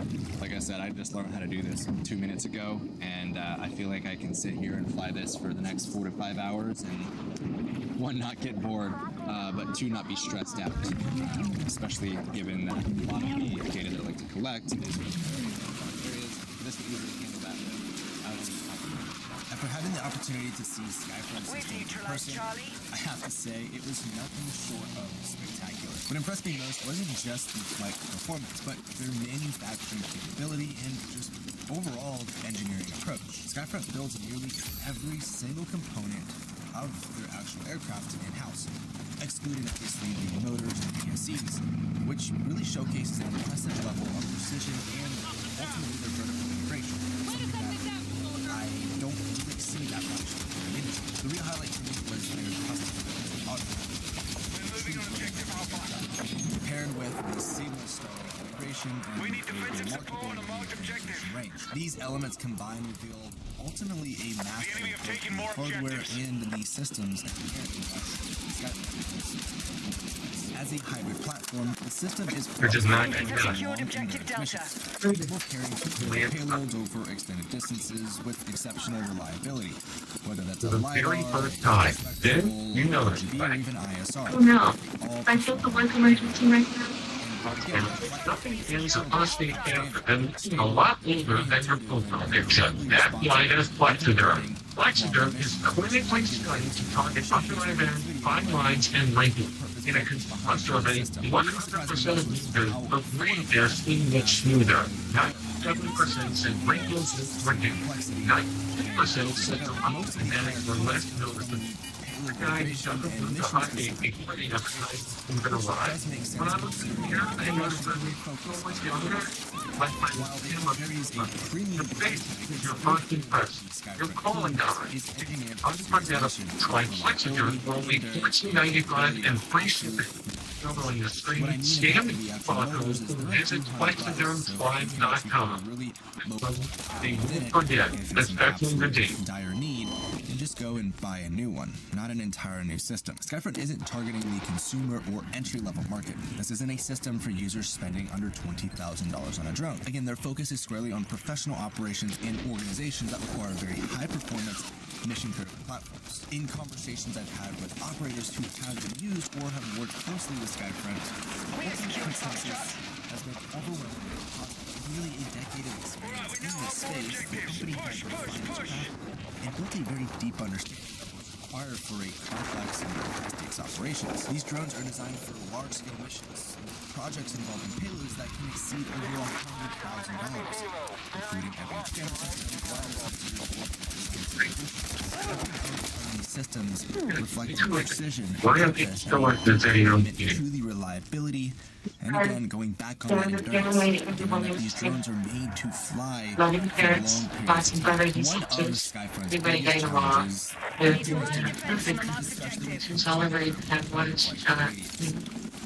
the conversation that I had with Troy, his founder, he showed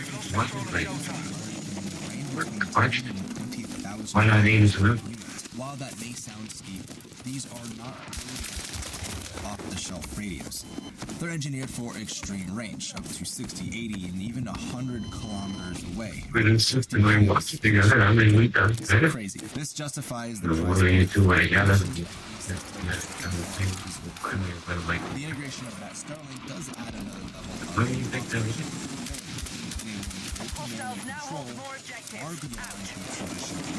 Despite the rising industry costs, Skyfront has done a remarkable job at pricing without cutting corners.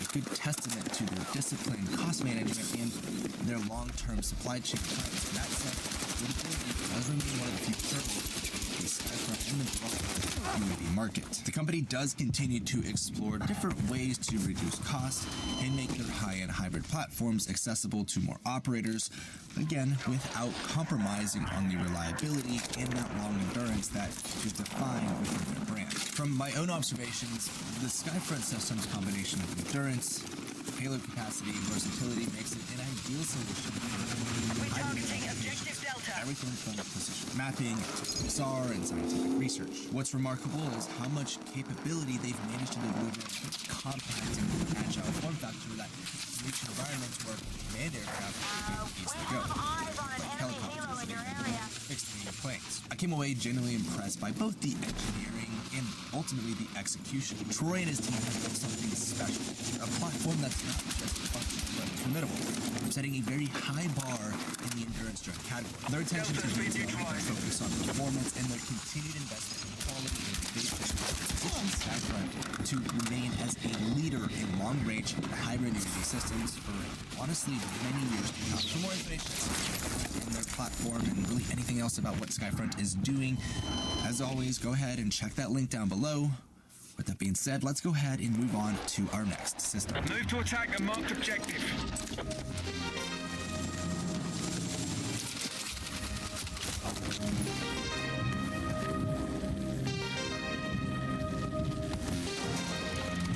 Hostiles still hold more objectives.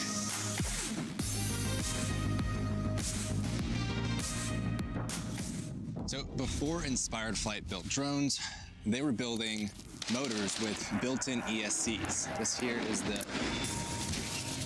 of the things that realized is in order to show how tell we needed to put them on the system. Behind me here,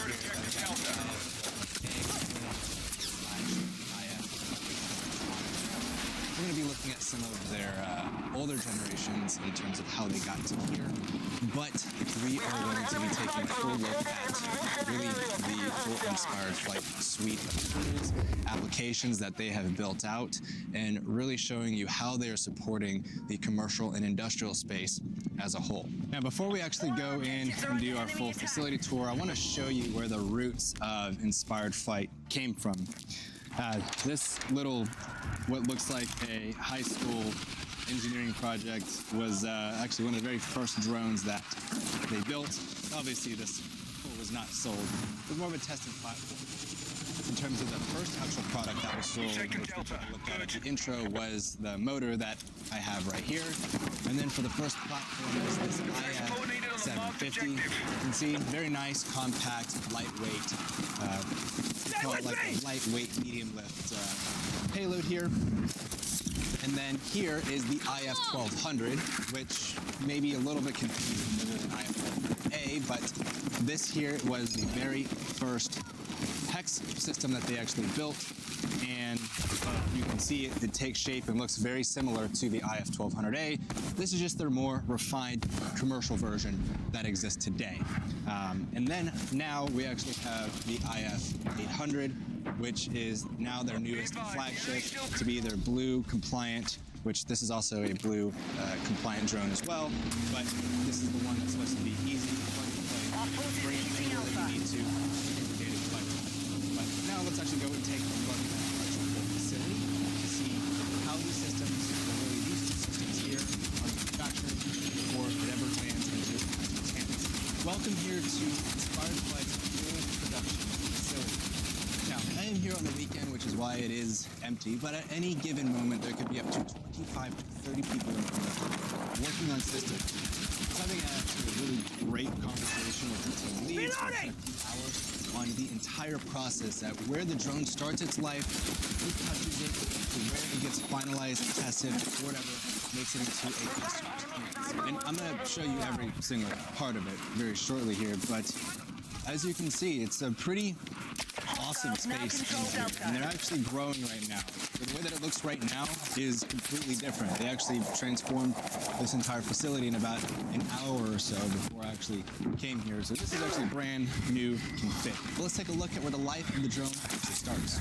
Starting off on this side of the room, over here against this back wall is actually where all of the boom arms get created for the drone. So they actually do all of the assembly here. There's actually two components. There's one off to this side of the camera, we need you supporting and then the attack. assembly line back behind here. And then these two very weird looking tables is where they actually stress test the props. Right here, they'll put the control board for the actual drones themselves. And you can see here's a torn apart IF to also do the same testing. So two different systems here.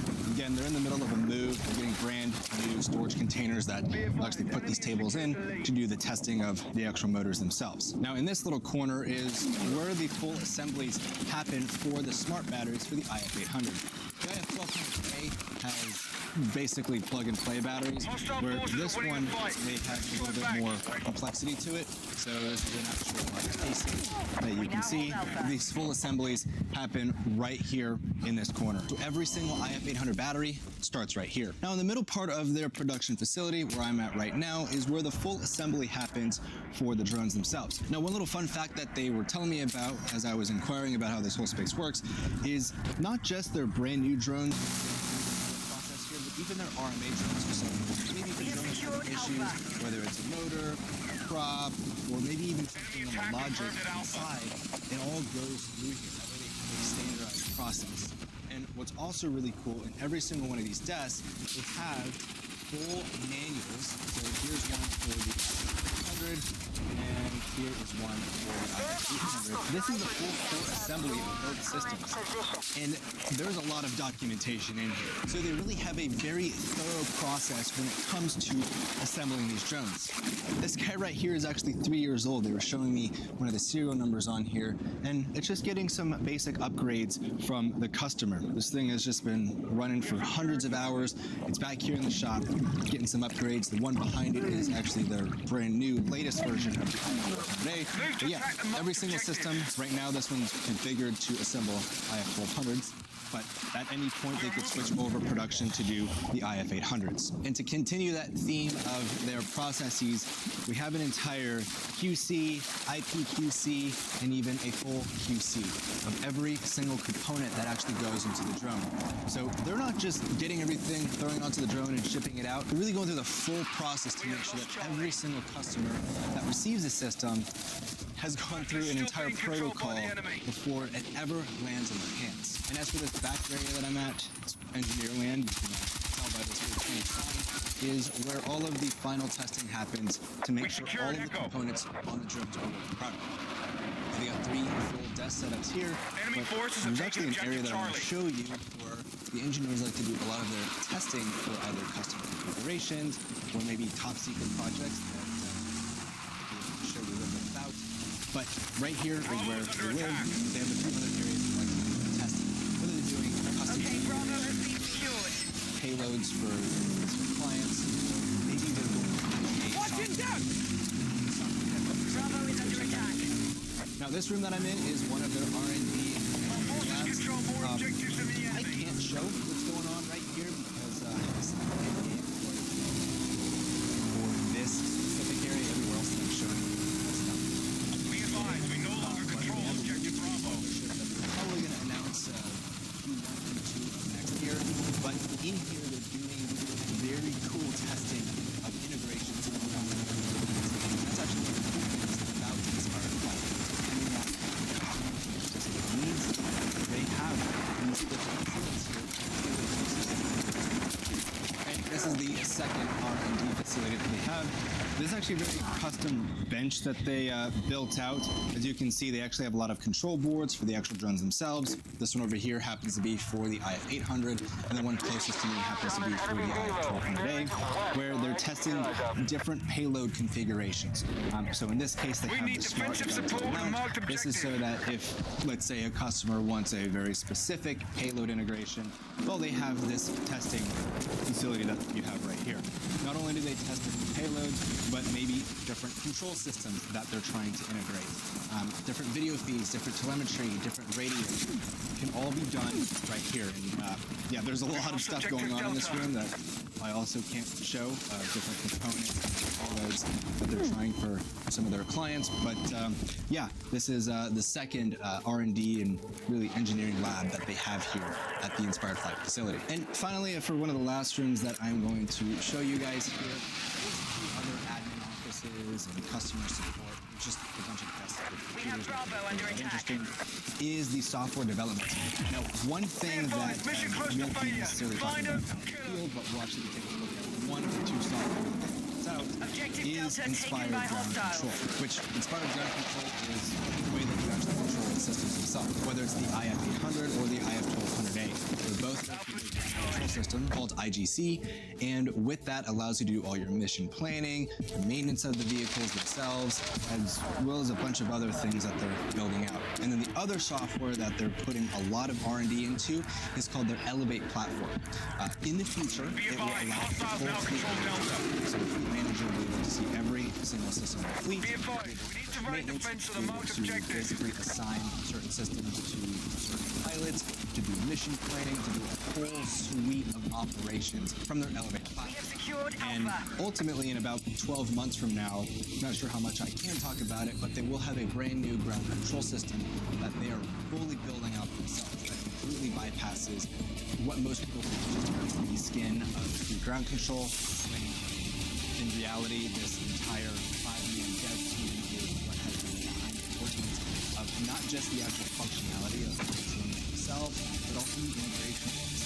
they actually work very closely with engineering and R&D to make all of these systems talk together. Now that I get to see where these systems come to life, let's actually take it out here into the field and show you how they actually operate, alongside with some of the newer innovations that I think I'm one of the first people in the industry outside of the actual employees themselves that get to fly the new setup, which I'm actually very excited and get to show you some of the innovations that they've added into it.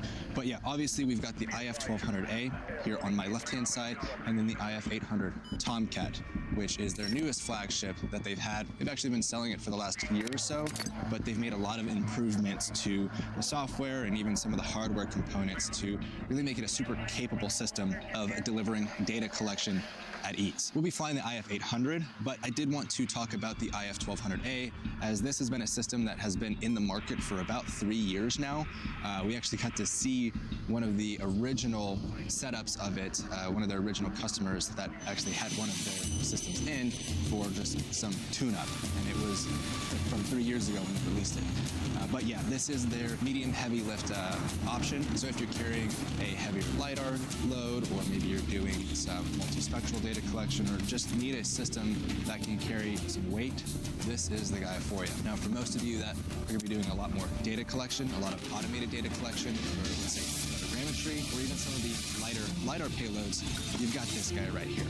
But let me take you through a full unboxing setup and actually throwing this up into the air, giving you my honest impressions about how the system flies and how it actually functions for automated data collection. So let me walk you through setting up the IF-800 Tomcat. Really simple. You get this nice hard case for transport. Opening it up, you'll notice you've got the drone right here, you've got your landing gears, and then whatever payload you opt for this drone, whether it's a mapping camera, a LiDAR payload, or maybe an IR or a thermal payload, you have that foam cut insert. This looks a little bit different compared to what you actually get. And then, if I take this foam out here, you'll have the spot for your controller. In this case, it's going to compact the entire system anywhere you need to go. But then putting it together, very simple. You just take your landing gears out here. There's a little pin that'll lock it into place. Insert it, hear the click, and then simply just pull it out, flip it over, and make some room on here, press it down. What's really cool about the function is it has a built-in auto-locking mechanism now. You still have it fully weight, but it's just in case if you're going for it quickly, you shouldn't. When you throw the arms on, it locks in place slightly, so when you take it off, it's still in place and doesn't move, but you want to make sure that you lock it in place and have the orange line with each other. It's the same for every single one. It's a great safety feature that they built into the system. And then with your payload, they have a nice dovetail mount here, so super easy to plug in. I've seen them for over 20 years. Fully locked in place here. And then all that's left is to actually get your batteries in. Now, before you actually put the batteries in, there's a little bit of the right away and quality. Once they're warmed up, basically conditions are high for self-perceived cosmetic can include allergic reaction, convexity, tightening, headache, eyebrow, eyelid, severe growth. Now your doctor is manipulation, muscle and nerve medications, including botulinum toxins, to rinse up your environment. I don't want to go with Taylor. I don't think so. When you know who's supposed to find the line Botox Cosmetic Assessment and Botox Cosmetic.com. Run through of getting the system on and running. Their version of their program actually functions very well. Filming this, but very intuitive, super easy to punch through what you need. You can get the parameters in rather than telling you. First, obviously, we can do the drone on. Already got our controller figured out. We'll wait for it to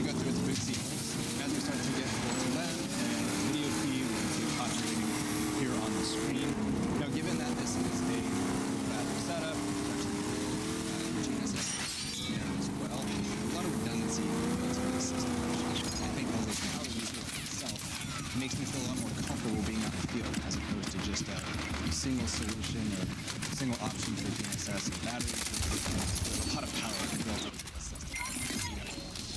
Recognize that once we get it up. But here we are. We are already in the IGC.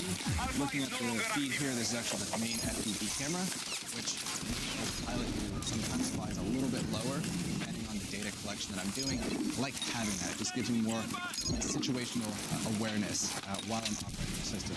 But to switch over to the other camera, again, the one thing that I'm actually very happy to actually see and play with is the integrations that Inspired Flight has got. This is the ILX LR1, so it's that 61 megapixel from Sony. Everything functions on here the way that you need it to function. And you also notice that with some of the other payloads that they have. Focus on the photogrammetry side of things. I don't do a lot of stuff with thermal, so I'm not going to touch on that. But they have, because they have that smart dovetail mount that's built into it, the integration is probably one of the key features that you will notice that their systems have implemented. Not a lot of other competitors can say the same, even though this is not supposed to be a comparison. It's just something I do want to note, getting hands-on with all these different systems here. But to switch over to the other camera, I just have to press the 1 on the bottom right-hand corner, and there we are. We are now on the actual Sony, and the rockers, the rockers on the controller actually change everything on here. So we can see as I tilt up, so does the camera tilts up. And if I want to rock to the left or to the right, I can also do that as well. Now, one thing that they are working on, given I am on a very beta version of this product before it gets released, is the latency. They are working on it. And as it has to do with the radius. I think we're all pretty familiar with instant feedback that competitors have. That's because, well, we're not allowed to use this set of things, so something they are still fine-tuning, something that their dev team is going through every single day to get it snappier. Objective Charlie can be seized by hostiles. If you're doing a lot of this kind of work, but me, where I do a lot of mapping, I just need the system to operate and collecting high-quality data, which for most people, that's going to be more than okay. Now looking on here, I can actually go ahead and pop up our actual map. So this controller actually has LTE built into it, so you don't really have to worry about running around with a hotspot on your phone or maybe a mobile hotspot puck. It's got this built in, so you can load full res satellite map wherever you are. You can see that. And actually, let's go ahead and plan our mission. So on here, we're going to click on the fly, and we're going to do a survey. So already created a takeoff point. You can change your altitude here. Say we're going to fly 60 meters from this takeoff point. Now let's give it a survey pattern, and we'll just click on this basic, and then we'll pretty much just draw the area that we want to fly. So I'm going to fly over this open field just behind me here. We can also put our altitude on 2, and then all that's left to do is make sure that our return to launch is back where we take off. From there, all we need to do is hit the upload plan. So this is going to upload all those waypoints to the drone itself. And now it's as simple as going over to the fly page, and we can see that we can just take straight off from the ground. So let's throw this up in the air and collect some data.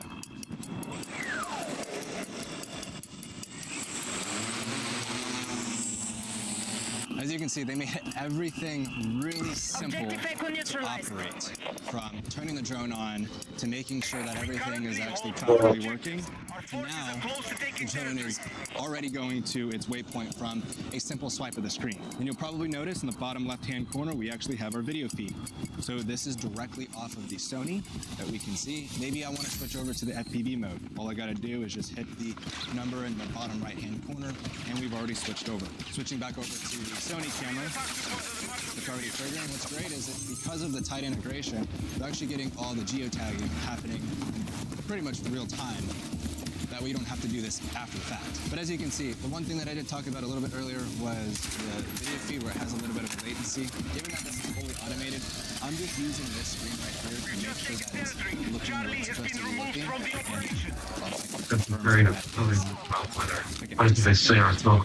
Just like that, we have completed our mission from here. So and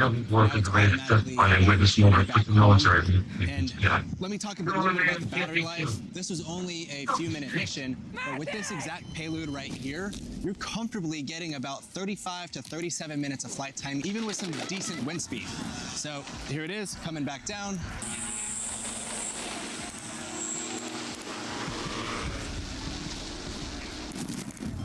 And one nice thing is as soon as the drone lands, it automatically disarms the entire thing. So they built in a lot of safety features into this system here, and this also carries over to the IF-1200A too. So you can fly with confidence with this system. And with confidence, I did fly. I mean, this thing was so easy, as you saw. Not really much that I had to do. When you're done, it's going to ask what we want to do with our flight plan. It's as simple as remove from vehicle, and there we go. So even with that short flight that I flew, we still have 89% battery life on this system right here.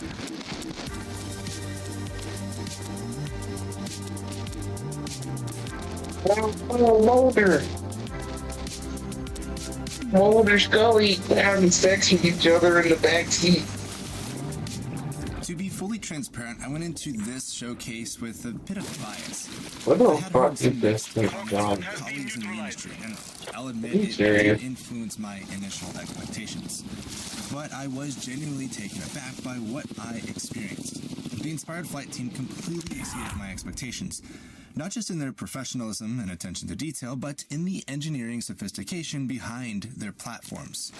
My overall impression of Inspired Flight absolutely blew me away, especially because of their ingenuity in payload integration, which is something that I do care deeply about, given I am collecting lots of data for all kinds of clients with all kinds of sensors. My real-world flights with the IF-1200A and IF-800 were nothing short of impressive.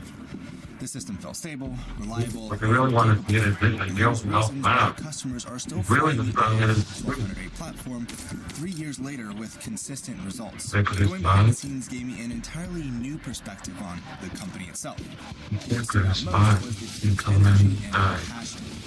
So you're not going to hurry with like to finish them. UAV industry. I mean, you can see it in the way they continuously iterate, troubleshoot, and That dedication has led to a much more refined product in the IF-800 line, which has seen significant improvements since its debut about 2 years ago. Earlier versions of the IF-800 did face some criticism from users who felt the platform was fully mature, especially in terms of integration and consistency. A local surveying firm I spoke with here in Florida mentioned that they initially purchased the IF-800 because they needed a blue UAS system approved for government contracts, even though they were aware of early concerns. That highlights one of Inspired Flight's biggest early challenges: its perception. From what I've seen firsthand with the latest iteration, however, it's clear that many of those initial issues have been addressed. The system feels solid and far more complete, though I know the team is still refining performance and integration across payload types. Within the professional drone community, optimism around Inspired Flight is growing fast.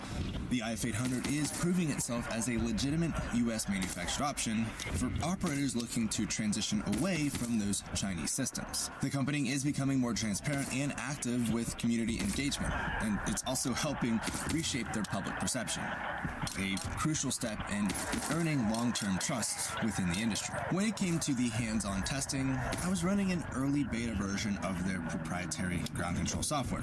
It literally shipped to me 8 hours before my arrival. Despite that, flight control was completely normal and stable. The only issues that I encountered were some noticeable camera and video delays, which is a common issue with new firmware builds, and it's something that's easily fixable through updates. For a software platform that is still in active development, that's a small hurdle and one that's already being worked out. Now, one of the smartest decisions that I feel Inspired Flight has made, again, in my opinion, is adopting the FreeFly Smart Dovetail mount for their payload integrations. This is an open source format that really FreeFly released out there for anybody to use, and so the fact that Inspired Flight is using it, I think it provides a strong mechanical interface and dramatically simplifies an entire integration process.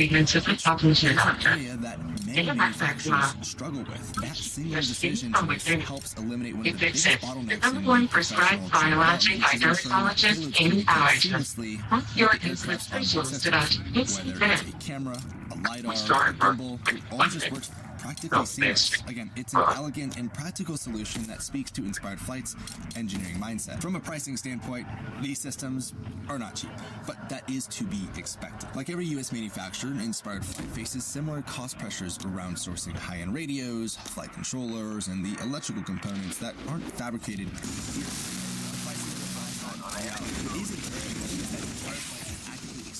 Production infrastructure to increase output and drive efficiency, which will eventually help offset some of the costs. During my visit, it wasn't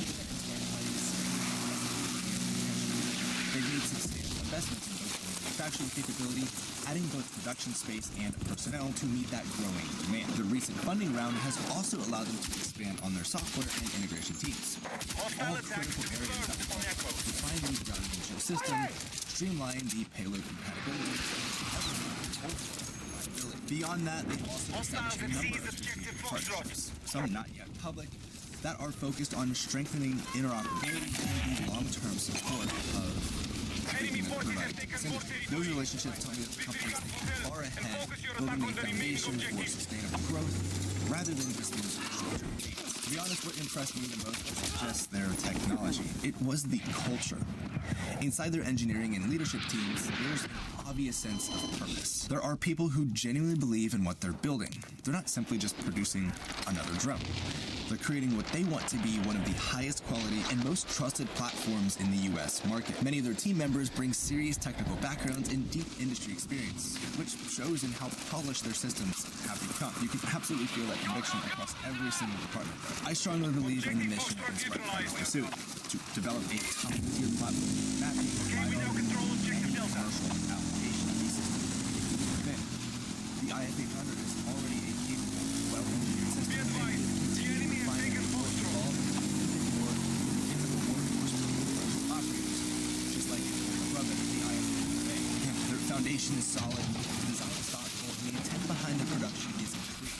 To offer reliable, US-made Blue SUAS platforms that can carry high-value payloads safely and efficiently to get the job done. From both a technical and a business perspective, this is a system that I would personally invest into. It represents a practical bridge for organizations transitioning away from those drones to compliant American-built alternatives. I know that transition isn't necessarily easy for everybody, but it is an important one. And companies like Inspired are making that possible. Their commitment to the quality, the transparency, and their continuous innovation left a very strong impression on me. I genuinely believe that Inspired Flight is positioned to capture a meaningful share of the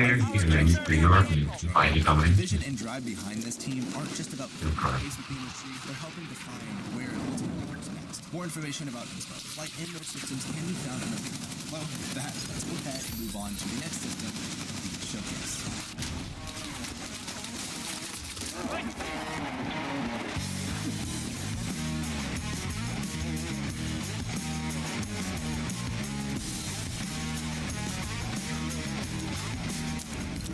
When you hear the name Whisper Systems, you might think of advanced aerial platforms and high-end data collection tools. But the story starts far more humbly, on the ground in this Mississippi heat here. Connor, one of Whisper's founders, grew up working alongside his dad, who was one of the early integrators of wireless internet service here in the state of Mississippi. They spent long days setting up towers and antennas for wireless internet service providers. Picture this, up in a bucket truck, holding a dish, hunting for a signal that could take over an hour to do. It was grueling work, and Connor knew that there had to be a better way to do this. That's when the idea struck. What if a drone could do this job in minutes as opposed to hours? Connor began experimenting with drones equipped with antennas, cutting a 1-hour job down to just minutes of flight time. He wasn't working alone for long. Austin, a lifelong friend, soon joined the effort. Then came Carl, a fellow Mississippi State student Connor met while coding together on campus. The big break came in 2015, when their college professor received a $20,000 grant for a project in measuring soil moisture, and they decided to do this with a drone. Connor, being the mastermind of all of this, built 3 different drone systems that can make this happen. The university hosted a Shark Tank-style pitch competition, and the team's concept won funding. In 2017, Whisper Systems was officially born, with Connor and Austin leading the charge. The company's early focus was on the WISP space, known as the wireless internet service providers, hence where Whisper came into play here. But as their technology matured, they began working with experts in the AEC and surveying industries. They learned what those professionals needed most: drones specifically designed for data collection with the flexibility to adapt to unique workflows. By 2020, Whisper had a breakthrough: the Ranger Pro, the drone that started it all. The Ranger Pro was built to be one of the most versatile aerial platforms in its class. It could carry payloads up to 7 pounds with plug-and-play ports on the front so that customers could integrate the tools that they needed most, without the complicated modifications. Whisper partnered directly with major payload manufacturers like Sony and Inertia Labs, ensuring tight integration with the Ranger Pro. They also worked closely with Gremsy, making camera and gimbal setups seamless for users. The Ranger Pro wasn't just another drone. It was a system that could be tailored to each customer's mission and their tailored data collection needs. Fast forward to 2024, and Whisper took another big leap forward with the release of the Sky Scout. This compact, changeable payload drone was designed with a unique philosophy. Mission planning should start with the payload. Instead of trying to force third-party software to work, Whisper built its own mission planning tools based on the sensors that the drone was going to carry. And to ensure that customers can make the most of their investment, Whisper also introduced Whisper U, which is their online training portal that covers everything on how to operate the actual system itself, to mission planning, and even payload execution. Now, here in 2025, Whisper is rolling out their new Sky Scout 2.0, which is just a more refined, a more capable version of this unit that we have right here. Now, before I show you how easy and simple it is to actually operate the Sky Scout, let's take a look at where all of these systems are born. We're first going to go take a look at their manufacturing facility that is here in Mississippi, and then we'll take a look at their QA and QC process to ensure that any customer that receives whether it's the Pro or the Sky Scout 2.0, it's up and operational. In fact, they're actually doing testing right behind the camera. And this here is where Whisper Systems manufactures their systems. We've actually partnered up with a contract manufacturer called CM Solutions. They're based here in Corinth, Mississippi, about an hour and a half to 2 hours away from headquarters. But again, this is where everything is manufactured. Any system that's from Whisper Systems is here. And behind me here, you can kind of see there's some action going on. Let me take you to where all of the little components are for the actual Whisper Systems themselves. This wall of parts here is every single component that goes into your Whisper Sky Scout. I mean, take a look at this. Here is your actual motor arms, as well as motors for actually fly the drone right here, as well as the actual body plate that is fully built around. And so everything that is needed to build the Whisper Sky Scout. So when the Whisper System team says that these systems are built here in America, hey, they really are built here in America. I've been fortunate enough to be able to actually see the entire process behind the scenes. Now, from the manufacturing, we make it back here to the main Whisper Systems headquarters, where all of the QA and QC is done before the system actually makes it out to their customers.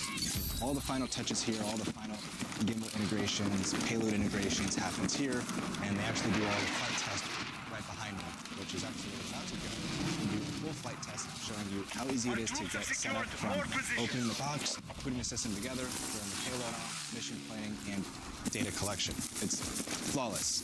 So let's actually go take a look at that, but as you can see, everything is finalized here before it gets shipped out. So obviously having an operational system is important, but before you actually get out to the site, you need to transport everything.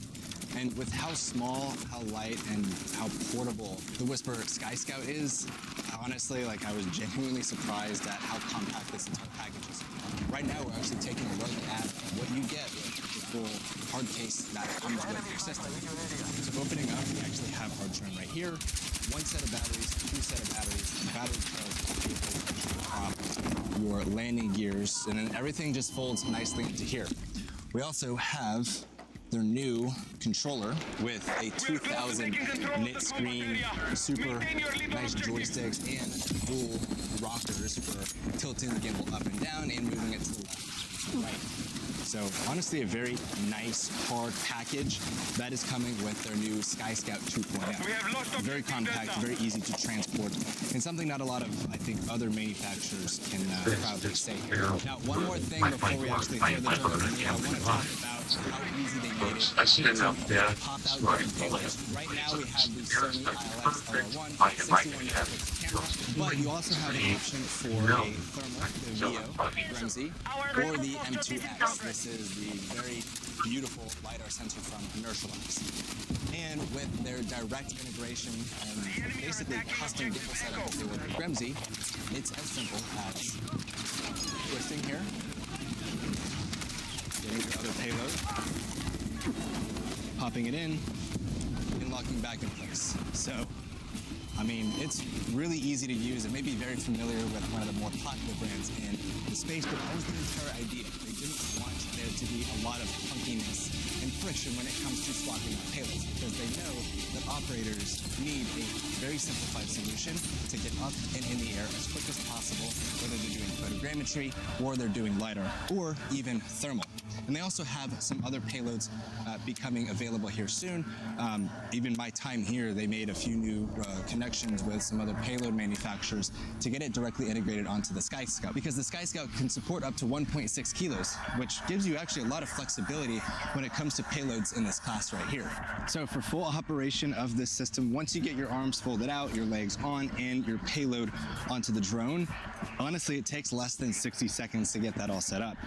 We're gonna go ahead and just place it on the ground right here. I'm gonna just spread my props out here.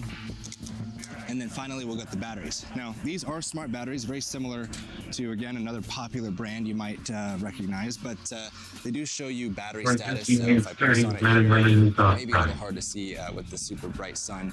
As soon as you insert it into the drone,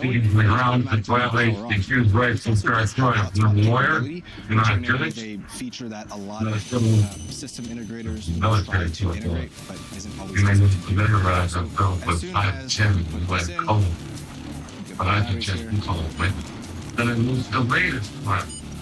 I see the rest ready to go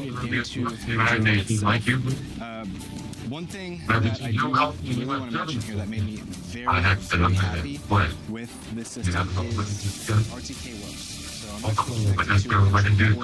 for those of you who don't understand how important this is specifically when it comes to a matching system like this, it is a game changer. This is a secret card, dude. Like, so tiny and super simple.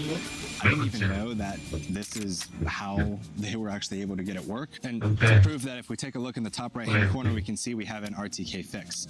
And I can even show you, if I go here into our settings, which you can see how intuitive this interface is. I'm on the GNSS settings here, and here is the RTK. And I'm not going to show all the settings here. It's not my account, it's theirs, but here we are. We already have RTK enabled, and we have an RTK fixed. Now, how do we actually scan a mission and get data collected? Well, here on our just main viewer, all we have to do is click on the system logo in the top left-hand corner. We're going to click on mission planning. So we'll do a survey. I'm going to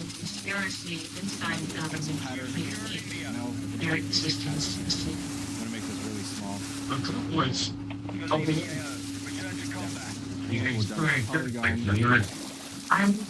We'll have a 770, 250 foot altitude, great.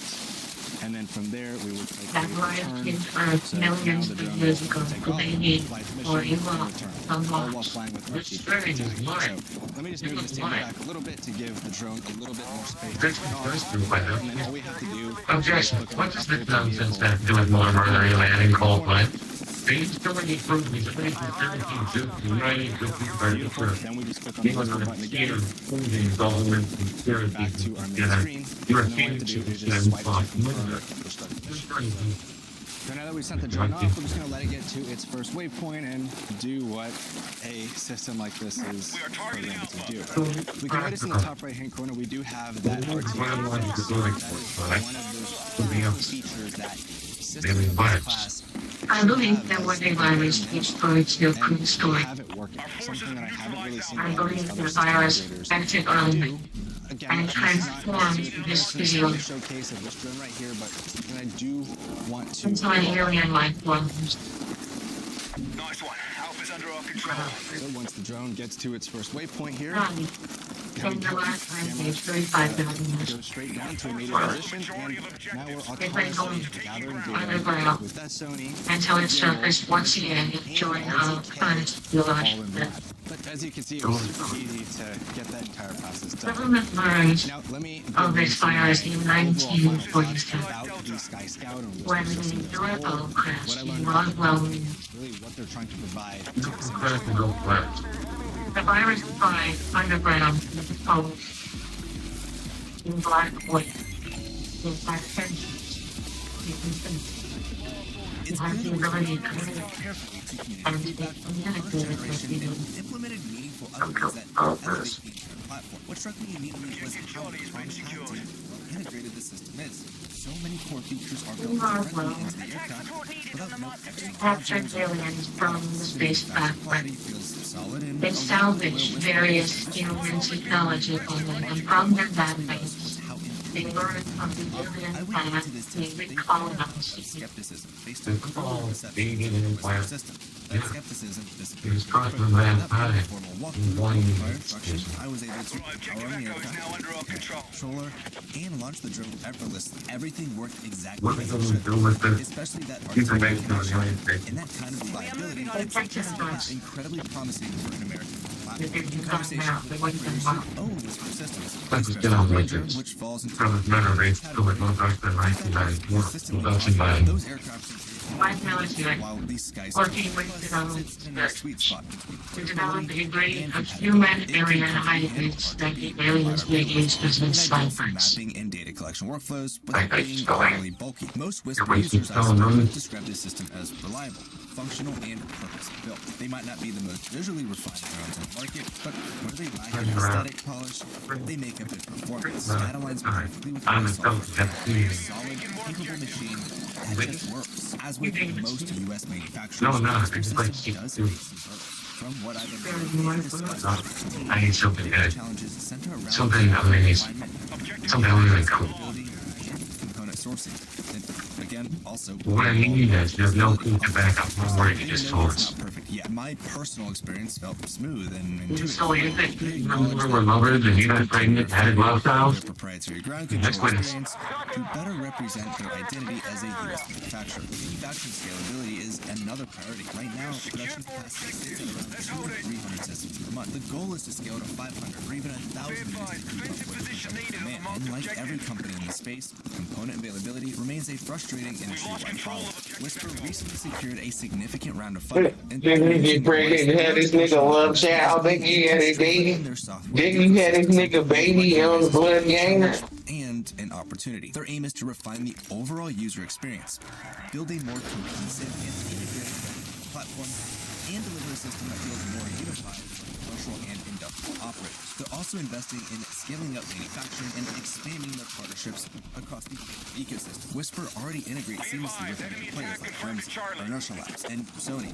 And those integrations perform better than I honestly expected from the ecosystem size. As they continue to expand their compatible payload lineup, beyond, they are really positioning themselves as not just a hardware manufacturer, but as a solutions provider. What stands out most is the team's commitment to long-term growth, innovation, and supporting the broader ecosystem. They've invested heavily in R&D, improving performance across the board, and making thoughtful decisions that contribute to a sustainable future for their product line. Their growing financial backing, technical partnerships, and innovation place them firmly on track to become a major force in the U.S. commercial drone market. Overall, I believe the Whisper Sky Scout 2 Plus is positioned incredibly well to become a leading contender in the commercial and industrial data collection space. As someone who regularly performs RGB and product mapping, the integration is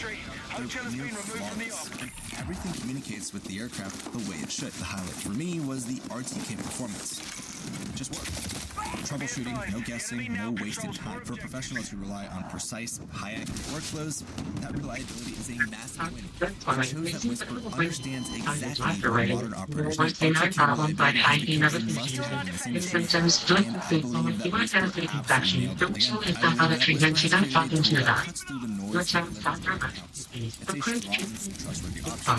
any operator focused on real data, real missions, and really real results. More information about Whisper systems systems in the link below. Let's now move on to the next system in the showcase.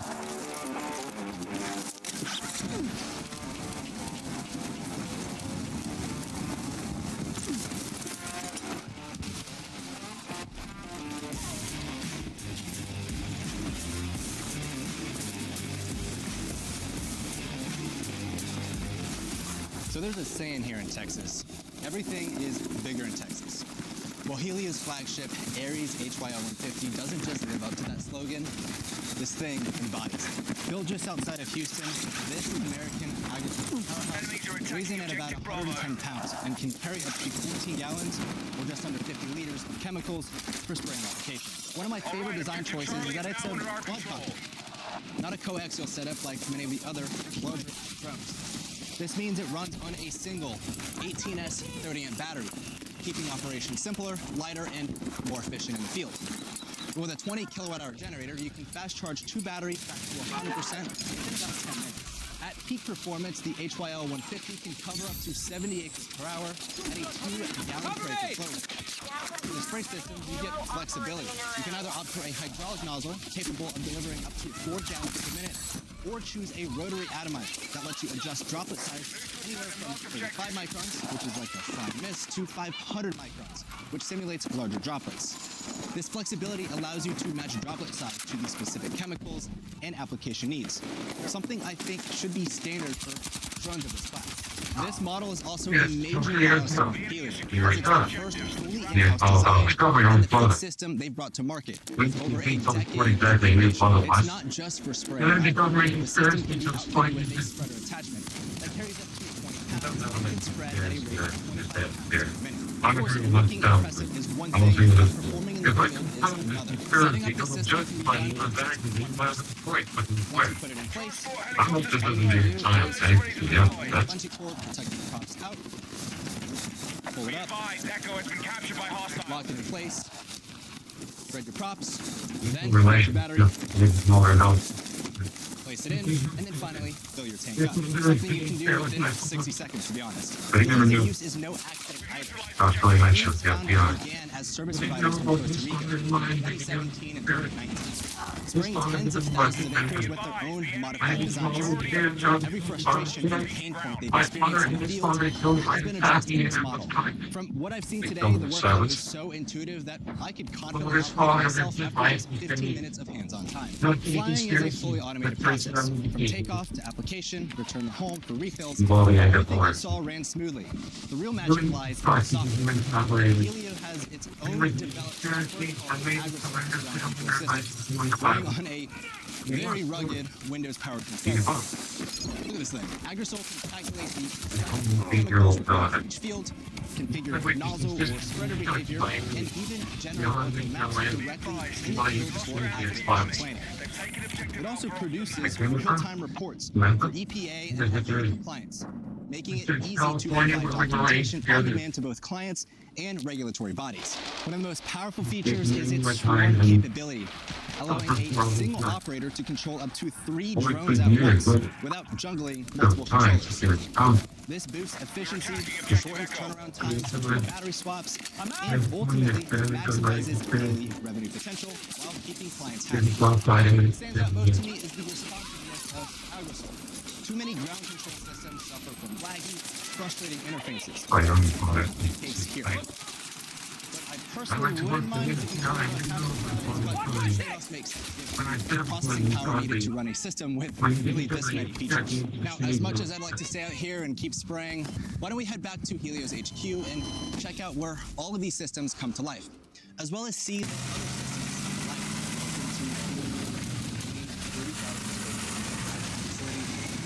To the right of me here, I have the AG230. This side of the room that I'm showing is where all the final touches are put onto the systems.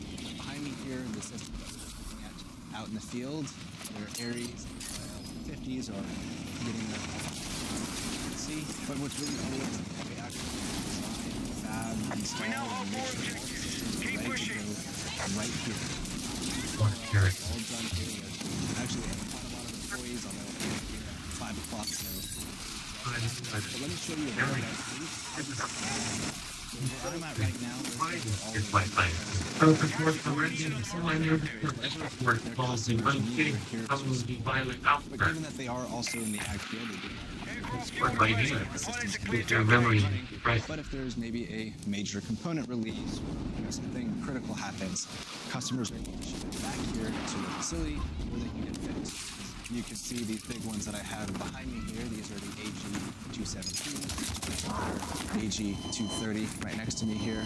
But yeah, everything you can see behind me, they have people dedicated to helping their customers get back up in the air, get their newest upgrades. It's all done here. Now, just behind the repair area, this is where they have so making sure all of like the little components are put together, making sure that they're fitted, test fitted, and ultimately ready to go back to where we actually had just started the tour for the final assembly.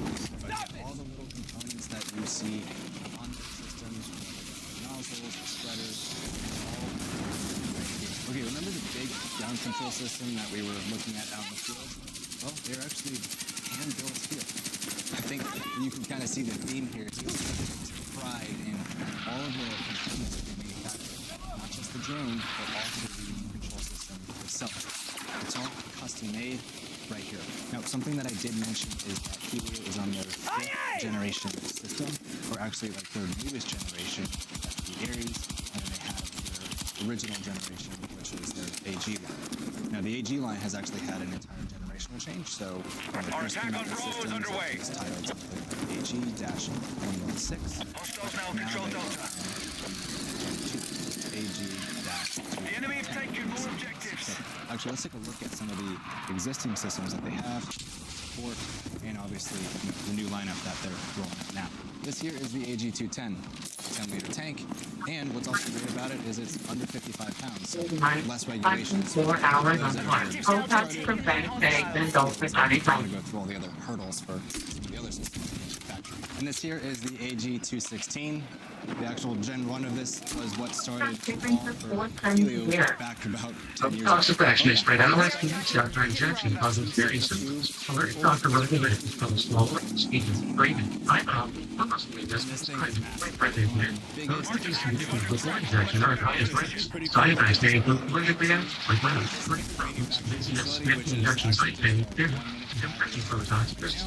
But this, Currently going through the medical muscular nerve conditions like ALS, myasthenia gravis, or labor weakness syndrome, illness like muscular ducts, with increased the risk of serious side effects. Will be posed up in here, watching what the system's doing, giving out logs. They do about Alright, we now hold more objectives. Keep pushing.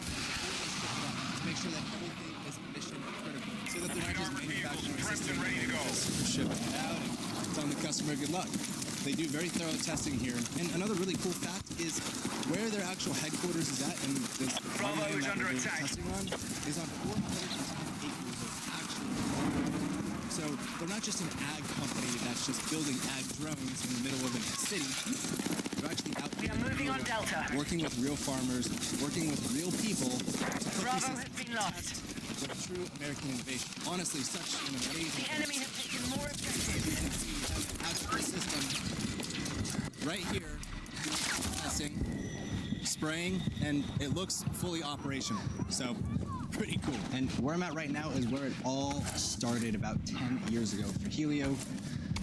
This was their manufacturing facility, which funny enough, this is actually just adjacent to their new 40,000 square foot main headquarters, which is their second HQ, but this was their first one. But as you can see, they are still innovating, they're still trying different things, they're still pushing the boundaries of what's possible in the ag world here in the US. Back here in the studio, I take some time to organize my thoughts and share my final impressions of Helio, their latest generation agricultural drone system. Overall, I was genuinely impressed by what the Helio team has done, especially considering the product.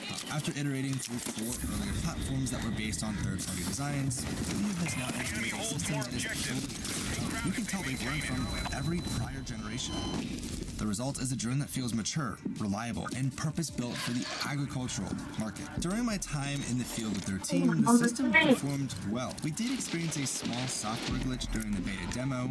Nothing major, something that's fairly common with pre-release software. They were testing a few things in the front end, but again,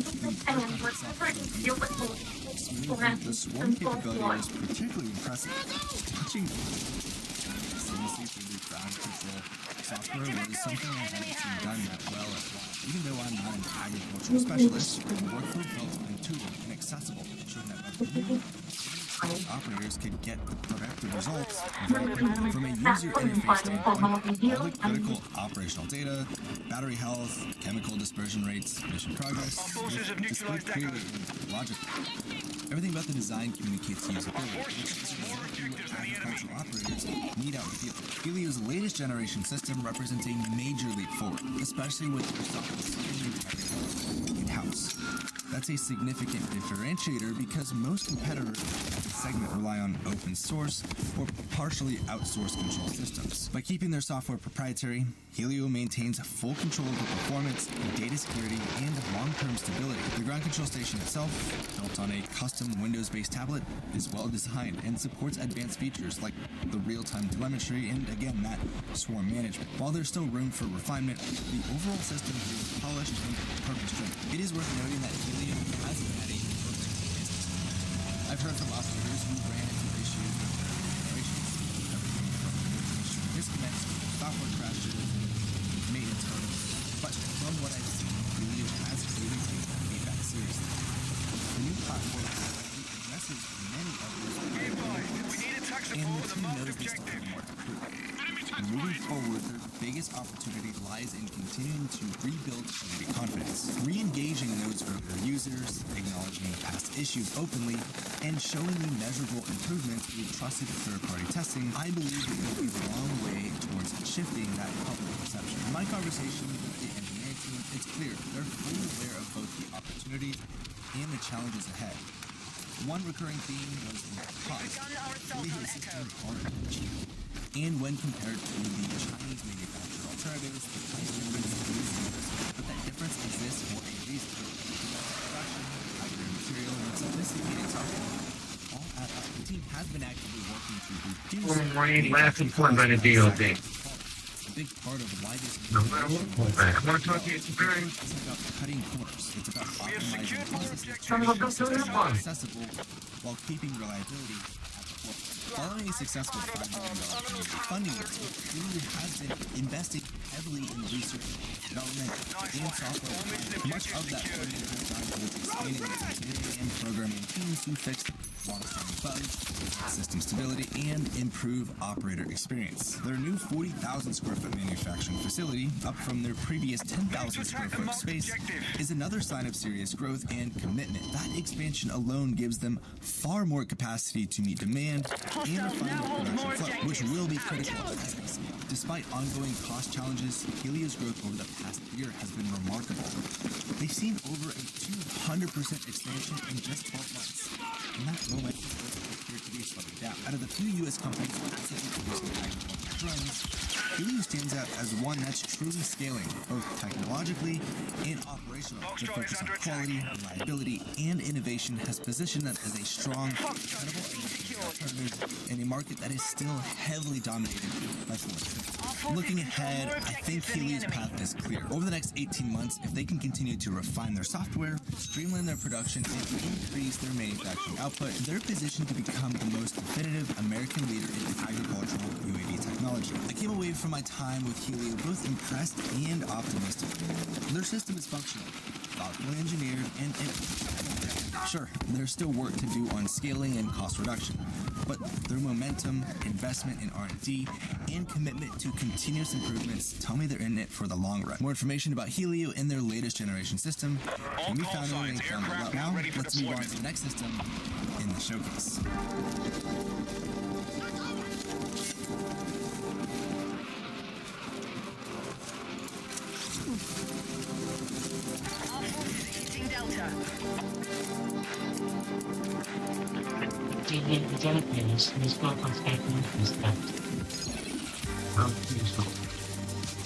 Now,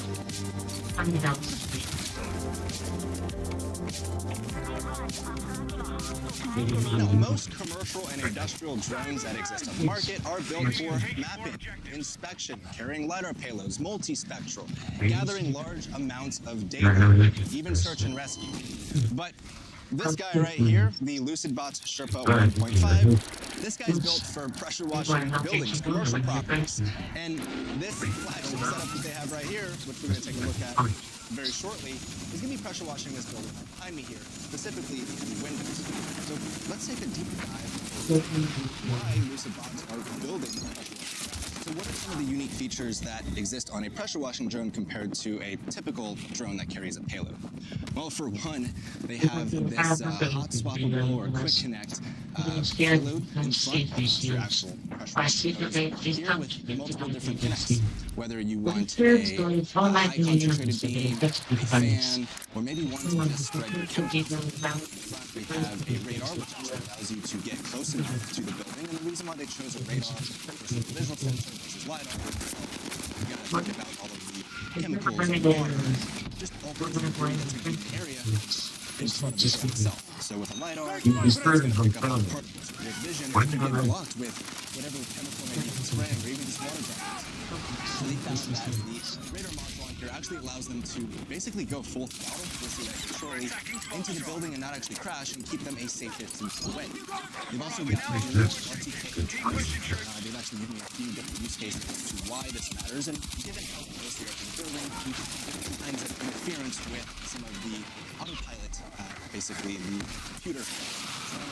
This allows it to maintain stability while given that the pressure may be on or off from the actual hose in the front, it's going to slow a lot of disturbance. This is not an equal compared to the camera or system is built for buildings. You also notice that it is a hex design, right? So in the event that one of the motors just fails, you have the other 5 to pick up the slack. They also have a 12S setup here. It looks like they're running 2 10,000 milliamp-hour batteries, so if one fails, you know, kind of standard. Some of the other systems that does a parallel system like this, you will have the ability to bring it down safely. They actually also have an FPV camera in the front, so they can actually see on the controller itself what the drone is looking at and what it's spraying. Because on a building like this is only a 4-story commercial building, but this can go all the way up to a 12-story building. And you want to be able to see exactly what it is. And because the specific mission of this drone, pressure wash, chemical, whatever it may be, you actually need to see what you're doing. Now, something that's also unique is, well, there is no tank here to hold the payload, or there is no tank here.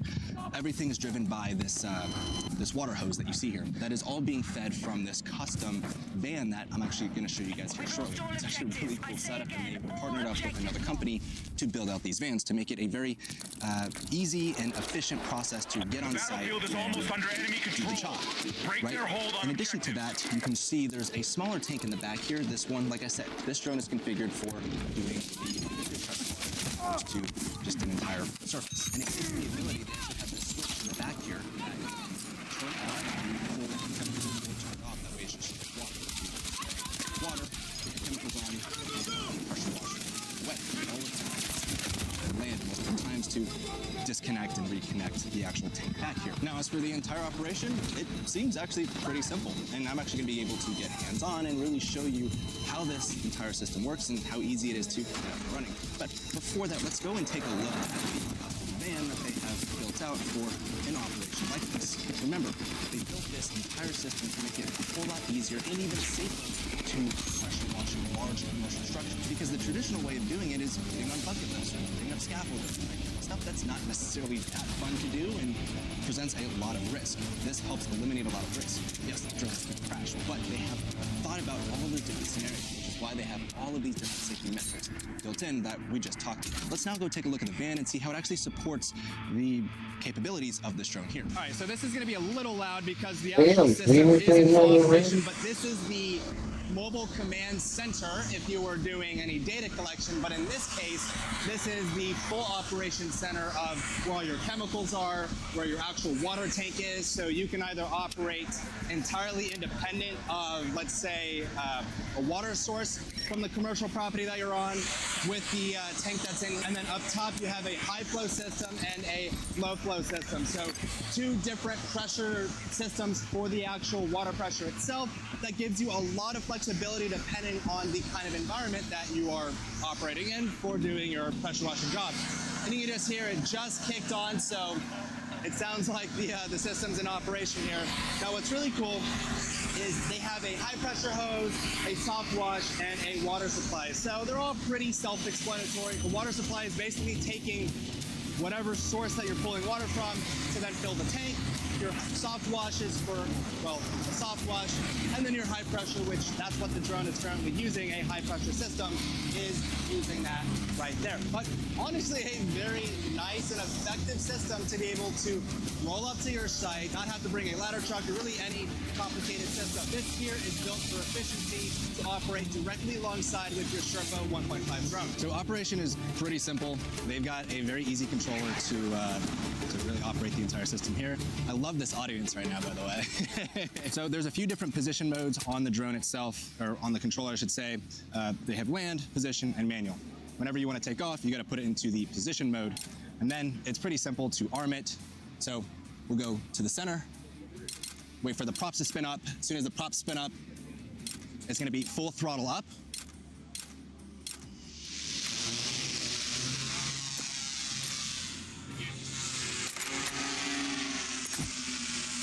And now we're going to position it towards the actual building itself. And with the radar on that, it's going to sense the building in it. So I'm full throttle towards the building. Mark the... I'm going to go just a little bit higher here. But I'm full throttle and I can't even go any closer to the building, which that's what you want. So now we're going to start the actual pressure itself. You see, it gives a little kickback to the actual drone. And now it's very simple. With the left stick, we're just going to position it left and right. And that's how we get our precise movement. If we want to increase the actual altitude of the drone, we're going to go up. And then if we want to start the actual chemical, they have the injector switch. So we just turn on the injector switch.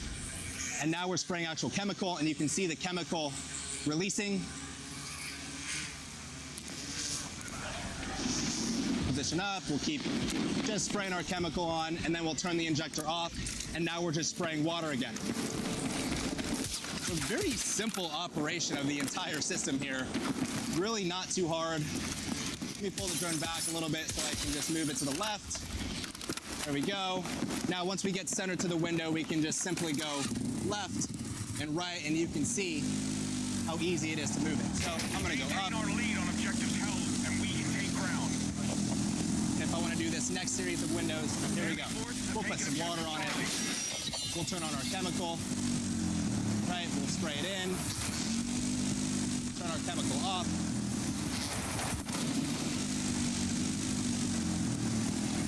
And there we go. So then when we're done of actually spraying anything, we can just turn the entire hose off. We're gonna pull the drone back.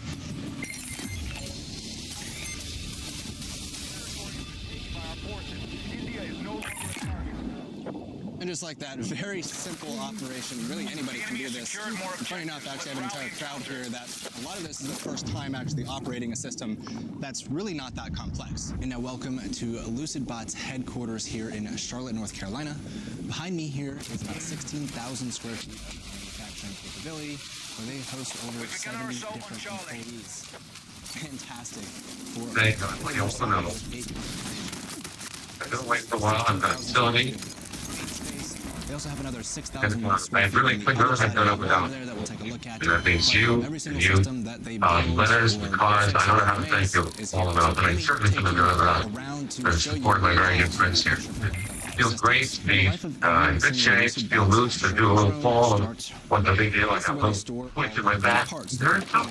Individual pieces that actually go into every single one of their systems. And something pretty cool is they actually manufacture some of their own pieces themselves with some of the industrial 3D printers behind me. I'm definitely a sucker for 3D printers, especially in some of the manufacturing facilities that I've seen over this entire tour.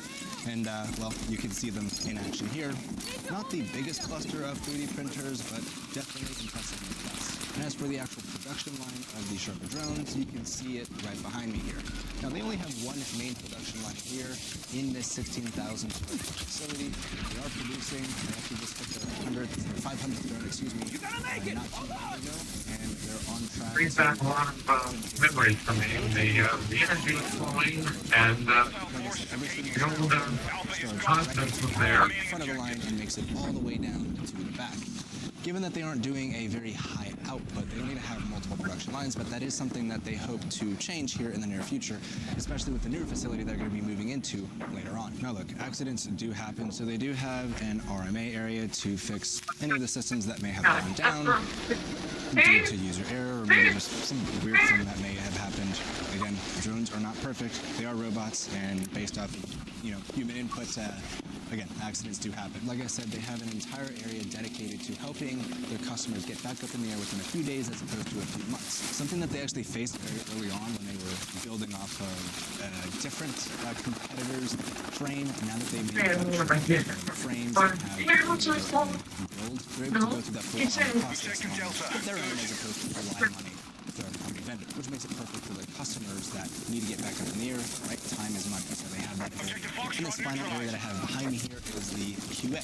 Before any system actually goes out to a customer, they do a full quality assurance test. They actually have a little test area on the other side of this wall to the left of me, where they'll take it up, they'll connect it to a typical system that some of their clients may be using, and test straight time, making sure that the system is fully operational. All right, lied a little bit. I was able to get out here for an actual demo. So you can see they're just doing a quick test with advanced setup, but there's also another system behind me here that you might be able to see that they're also going to get up in the air to go through its full QA/QC test before they actually ship it out to the customer. They're just loading a little bit of chemical in there. They're going to make sure that it actually sprays properly. As you can see, they're going to switch it into the actual chemicals, and it's like, there it is. Now it's spraying chemicals. Charlie has been neutralized.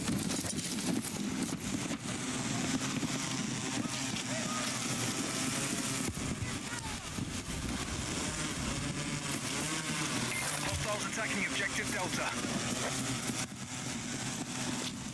Heavy armored vehicles The previous space that we're just in is the 16,000 square foot of main manufacturing. This 6,000 square feet that we're in right now is their entire R&D team, where they test builds, a new version of a system that they're working on right now. Can't really very cool pieces of tech that they are hoping to release to the market here pretty soon. But any new iteration, any new adjustment, anything new we now that goes control more onto the drone, objectives. Secure that our they release defenses. to their clients or maybe some upgrades happens right here. Attack order has been set. My time in North Carolina with the Lucid Bot teams was actually fun. I've had hands-on experience with drones for mapping, agriculture, hybrid systems, and even VTOL platforms, but never a system designed for pressure wash. And to be honest, when I first heard about pressure washing drones, I thought the idea was pretty ridiculous. That was based entirely on my ignorance. In my mind, pressure washing meant spraying down my parents' single-story house as a kid, so I didn't understand how putting a pressure washer on a drone could possibly make sense. But when Andrew, the founder of Lucid Bots, explained the actual problem they were solving, everything became crystal clear. Commercial pressure washing, especially on multi-story structures, is one of the most dangerous jobs. Workers are routinely suspended on the sides of buildings, operating lifts or bucket trucks at heights that introduce serious risk. Lucid Bots designed their system specifically to eliminate that danger. Once I had the chance to see the drone in action and get hands-on with it myself, that logic behind it became very obvious. Community perception reflects the same surprise. When most people hear a drone, they immediately think of mapping, inspection, or first responder systems, not an industrial cleaning tool. So when operators learn about a pressure washing drone, the reaction is usually curiosity and genuine shock. And honestly, it works in Lucid Bot's favor. They have almost no direct competition in this space, and the value proposition is easy to understand. Safer, faster, more efficient cleaning for multi-story commercial buildings. Anyone who has worked in or around service-based drone businesses understands that the only tools worth investing in are the ones that deliver clear, reputable value to clients. And this platform does exactly that. In terms of challenges Lucibots is facing a clear production capacity. They recently surpassed the 500 build milestone, but they've already exceeded that number by hundreds more, and they're now supporting multiple large national contracts, many of which have expanded their fleets after the initial deployment. That level of demand is great, but it also means production lead times are becoming one of the biggest short-term issues. It's a good problem to have, but still one that needs to be addressed quickly. The second challenge is cost. At $40,000 per unit, this is a significant investment for a service provider. However, putting that number into context is important. Traditional commercial pressure water rigs, even without drones, can run into the same price range or even higher, and that's before factoring in liability insurance, which skyrockets when workers are suspended on ropes or operating from lifts. When framed as an ROI tool that dramatically reduces liability and removes workers from high-risk positions, the $40,000 price tag becomes far more reasonable. Still, it's a large upfront investment, and that's something potential buyers must weigh carefully. Looking ahead, I think Lucibots has a very strong future. I spent time with their engineers, and they have several big enhancements on the horizon. Updates that will not only make the system more effective, but directly address some of the concerns about They have to map a family growth while picking up the pieces. Pressure is done quick and move on. We don't settle for shortcuts. Your inserts are fine. Morgan and Nuclear have recovered over $25 billion across all types of cases, with over 1,000 fires and officers nationwide. We're here 24/7 on everyone, everywhere. If you were someone you love with heart, mind, and fight, call us now or visit more.com to see how we play to hold negligent landlords and manufacturers accountable. Call 876-440-00. That's 876-440-0040. Morgan and Morgan, America's Injury Watch, for the people.com. Outpace others in space. SEH and I'm genuinely excited for the public to see some of the updates that they have coming up next. To learn more about Lucibots, check out the link below. Now let's move on to the next system. Be advised, Delta has been lost.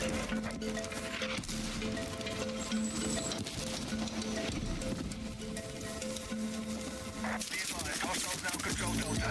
Reloading!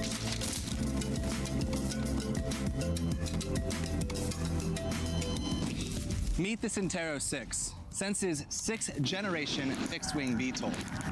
And yeah, this is a pretty large platform here, but what exactly is this system for, and how did they get to their 6th generation?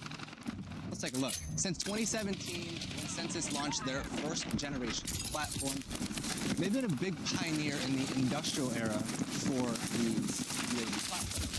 Now, obviously, we've got the 6th generation here, but let's talk a little bit about their humble beginnings to figure out how we exactly got to the 6th generation here. Now, if you've never heard of Sense before, they're actually pretty well known for their BB-loss capable systems. Obviously, it actually started back with their B-loss system all the way to Gen 3. Then when Gen 4 came out, they were able to obtain their very first BB-loss waivers for their systems. Now, jump a few generations ahead, they've been able to provide the BB-loss waiver program for a plethora of their clients. And what exactly are these clients using these platforms for? Can't you just use it with a regular quad?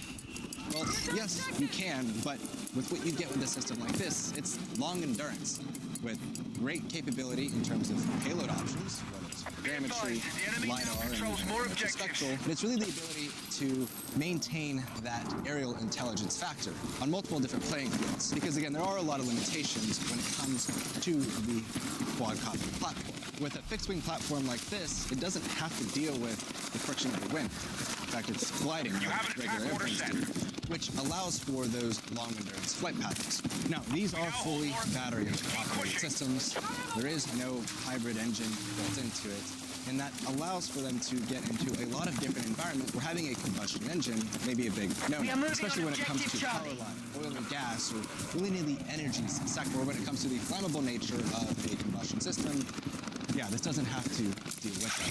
Now, before we actually get this system up in the air, let's take a full look at how these systems are manufactured, where they start their life and how they actually end up in a client's hands, because it's actually pretty cool what the Sensus team does before these actually become fully operational.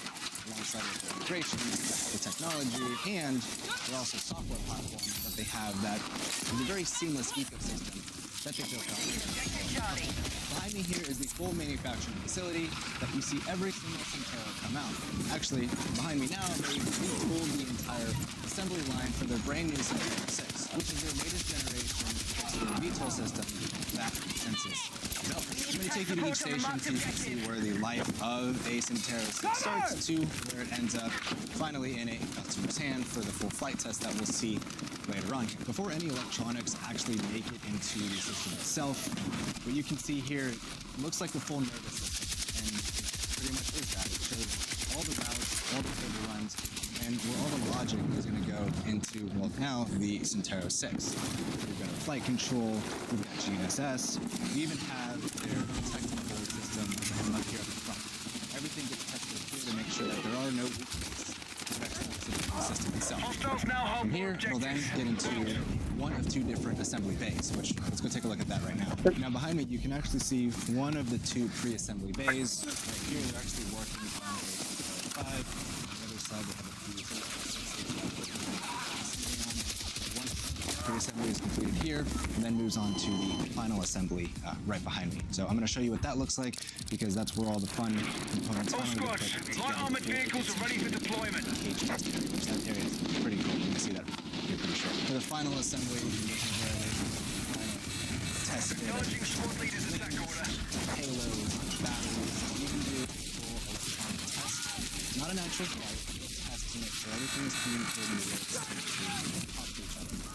Once completed here, it'll go into the cage test to go through all the flight parameters, making sure all the motors work, sure the links work, so let's go check that out. So once the system makes it off the assembly line in the other part of the facility here, it comes into its cage test.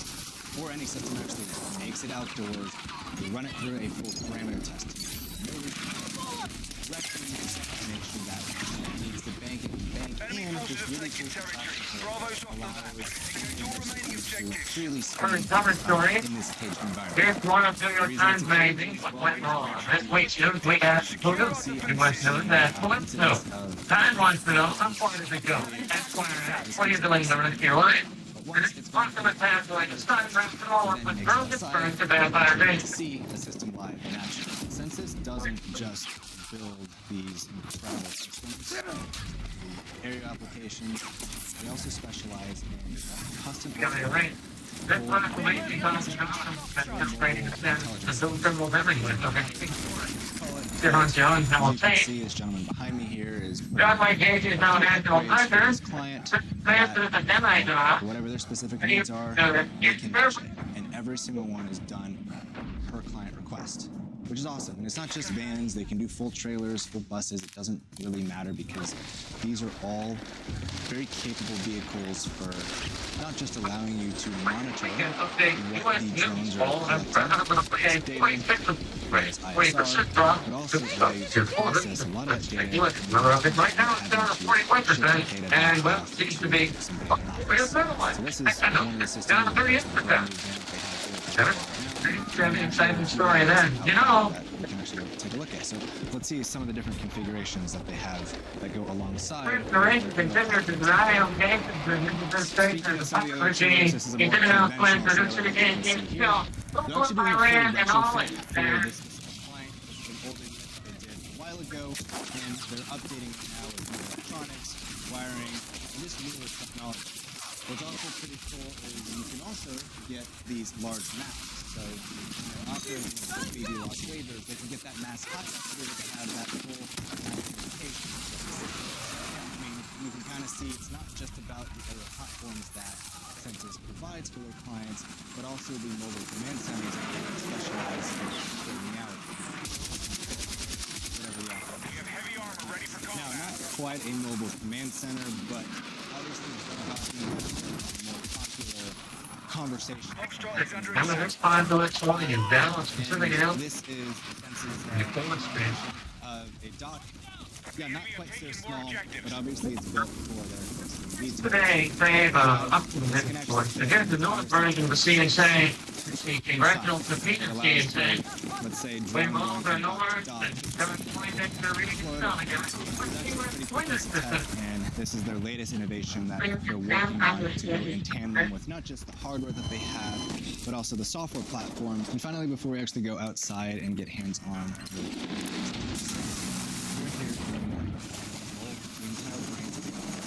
logic, control, and integrations that go Confirming squad leader's attack order. provides to the clients. Starts right here in the cameras and payloads, and the actual custom retrofit sometimes on the systems themselves is here. Design, everything, like I mentioned, starts here. It's the brains of the operation before anything actually makes it out to the assembly line that we just makes out. Now, one of the great things about the Census team here, especially in this engineering lab, is it's not a cookie cutter operation. They truly take care of every single making sure that every single one of their needs are met. If they can't find a solution, they will find a way to be able to provide the solutions for the systems perform outlast a lot of the other platforms on the market, given their experience and their VTOLs have always been some of the coolest systems to experience hands-on.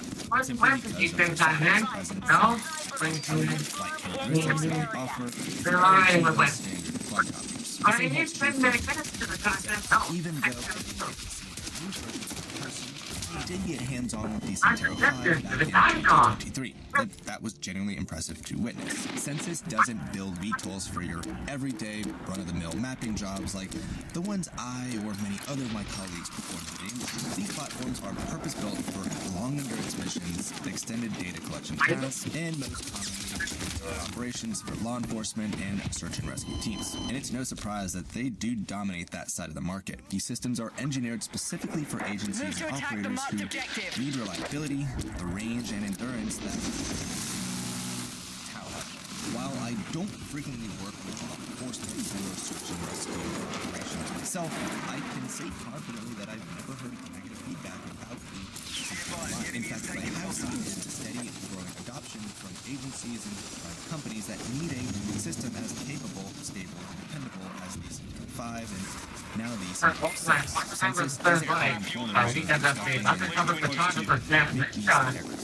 a Walter's fun brings at the end of this week. We're going to close the Walter list? Components to ensure maximum reliability. The biggest challenge for Census is the price. A $100,000 VTOL is a serious investment. I joke that for that amount you can buy a small Cessna and fly your own missions. Players of John Wayne, Warthog, Van Johnson, William Bendix, Aldo Ray, and Ron Reagan. We'd like to thank the Empire of Advantage for creation of great time. Especially Aldo Ray, who I understand one of the presidents. Why not? That's why most of the agencies or companies that plane or helicopter but took the VTOL out instead because it gives them far more flexibility. They can ultimately deploy these anywhere without relying on runways or looking ahead. Census has an insisting on telling you speaking up like this not to do his job. Their next generation of their aircraft. They're also developing their own platform systems they plan to significantly expand going into the 2026 year. Expect more automation, deeper payload integration, advanced synchronization capabilities, and heavily enhanced AI functionality aimed at research and rescue.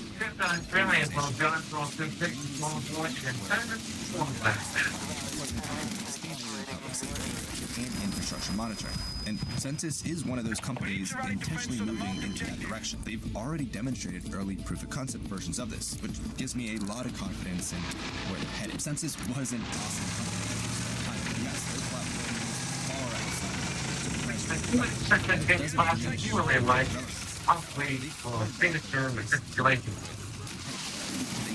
I'll trouble there when I get up this way. Get it on. From a technical perspective, these systems remind me of what you see in the military space. Capable, advanced, and mission ready, but without the multi-million-dollar price tags. The Centaur line is a purpose-built for civilian and first responders. designed for a specific niche in the market and excels exactly where it's supposed to. To learn more about the Sensus family of systems, check out the link below. Now let's move on to the next system in the showcase.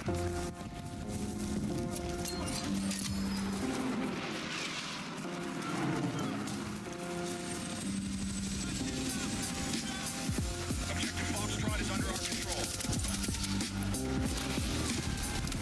Now, I usually evaluate systems from a mapping and inspection perspective, but this drone here has a few unique capabilities that really expand what a medium-lift platform can achieve. Let's take a look at why the Flyby Robotics officially launched their system earlier this year. At the core of all three models is the NVIDIA Jetson Orion, delivering 157 teraflops of AI power, 16 gigs of RAM, and a 2 terabyte SSD.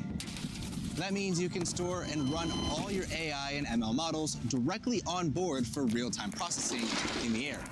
And you can actually add a sub-module to increase that from a performance standpoint, the F11H can lift payloads up to 2.5 kilos and sustain about a 15-minute hover time, which that's more critical for AI and ISR missions. Even with an hour-1 payload and RTK enabled, it can still deliver over 30 minutes of reliable data collection. Radio compliance is another key factor. For NDA requirements, the Flyby team offers flexibility with Clearlink, Doodle Labs, or Silvus radios, giving corporations, universities, and tech startups the freedom to choose what fits their workflow.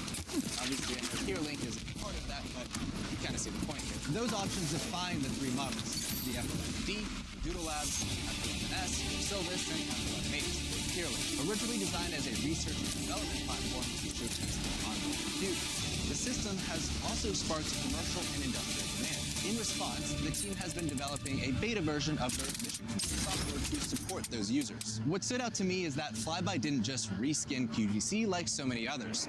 Instead, they built their own mission control interface from the ground up, which prioritizes seamless integration for developers and end users alike. Now that we covered the background, let's actually throw up this F11H and show you what the Flyby team has built. And really, I want to show you more about their mission control, because that is what really stood out to me. So like I said, next to me I have the F11H. This is the HearLink variant of it. I am using a HearLink Blue, so a very familiar controller. Now, what is different was the mission control, like what I was talking about. On here is the custom-built mission control that the Flyby team has built out. Very simple interface, and that's intended in purpose here.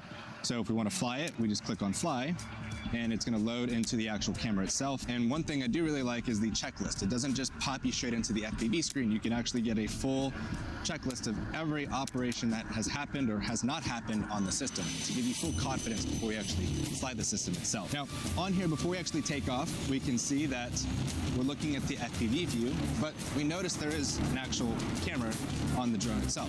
We have the VO from Gremsy. If we want to switch over, in the top right-hand corner, we just click onto the VO. And there we go.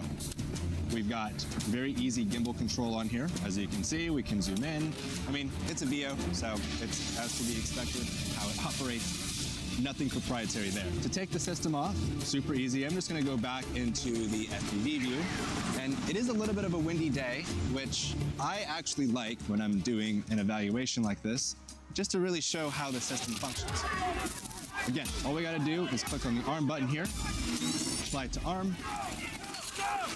All units, mission targets are marked. We need to hold more objectives so our forces can take control of the battlefield.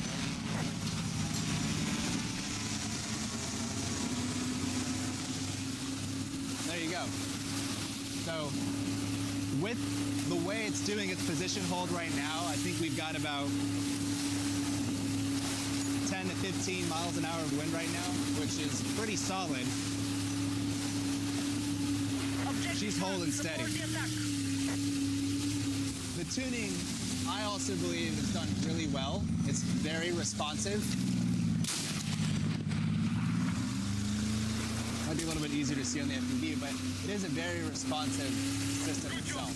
So honestly, no complaints there at all. We can see we have full video feed here. I'm actually going to switch back over to the VO. And we have a full video feed directly off of the gimbal itself.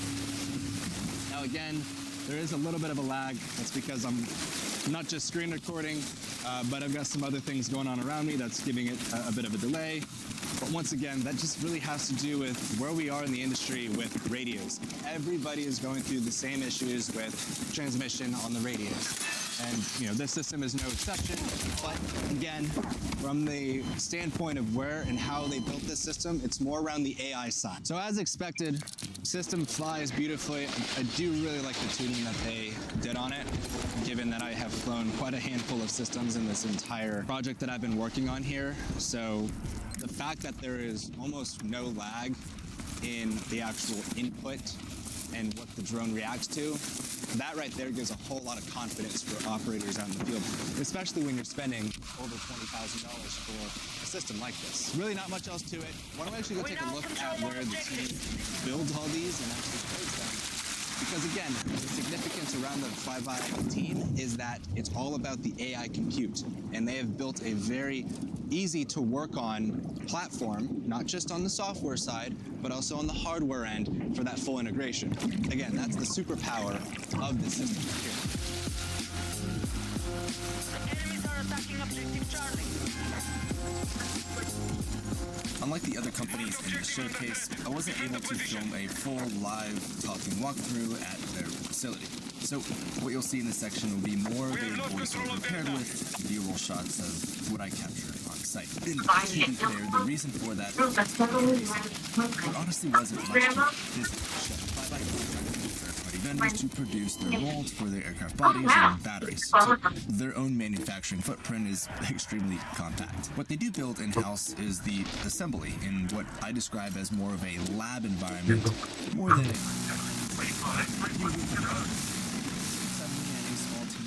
far more on than on large-scale manufacturing. Despite that small footprint, Flyby is working on something genuinely interesting. One of the standout elements is their AI and machine learning integration across their 3 aircraft variants. Because Flyby developed their own GCS, or ground control system, they have the freedom to add practically any feature they want, and more importantly, to load AI and ML models dynamically, even out in the field. While I was there, they demonstrated loading a model via a laptop and an Ethernet cable, then activating it on a controller in real time. In this case, it was a simple object detection model, nothing groundbreaking by itself, but what struck me was the infrastructure behind it. My mind immediately went to what could be built on top of that foundation. One idea was swarm flight. Multiple systems communicating on a mesh network. We're just wondering if you thought about that sharing information at the same time. Another idea was search and rescue. Living in Florida and seeing the devastation from last year's hurricane Helene, floods in North Carolina, I couldn't help but imagine a fleet of F-11s equipped with EO and IR cameras and AI models capable of detecting human life, rubble, collapsed homes, or rising floodwaters, and then providing responders precise GPS coordinates in real time. With 157 teraflops of onboard compute available on the F-11 platforms, those kinds of possibilities started to feel very real. After the quick demo that you just saw that I did out in the field, I spent a few hours with the Flyby team talking through areas where I'd like to see refinement as they begin positioning themselves beyond pure R&D and move deeper into the commercial sector. And I have to say, they were a fun group to nerd out with. Their passion for AI-driven flight was obvious, and their systems genuinely surprised me with how smooth it was to operate. Even their GCS felt clean and intuitive, which is an achievement considering how much it has been developed. That said, the Flyby team does face a couple of major challenges. The first thing is scalability.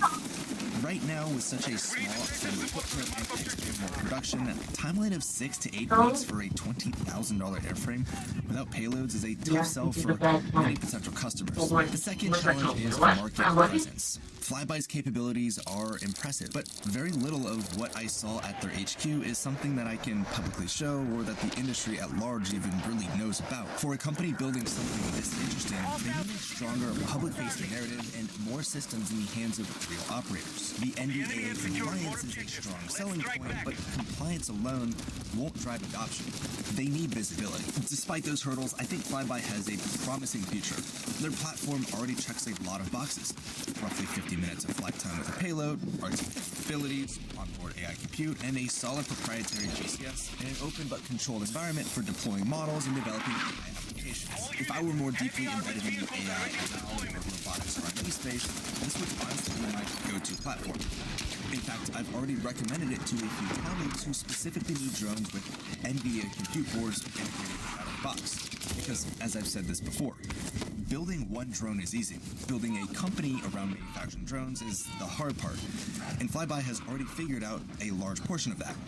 The next challenge is scaling the operation and expanding market awareness. With the right customers and continued focus, they can in the long run, I think they'll end up competing with some of the larger players in this AI drone niche, especially since most of the other manufacturers have been focused on that space. Flyby's out-of-the-box development environment gives them a unique advantage that's hard for anyone else to match. For more information about Flyby robotics, check the link below. Now let's move on to the next system in the showcase.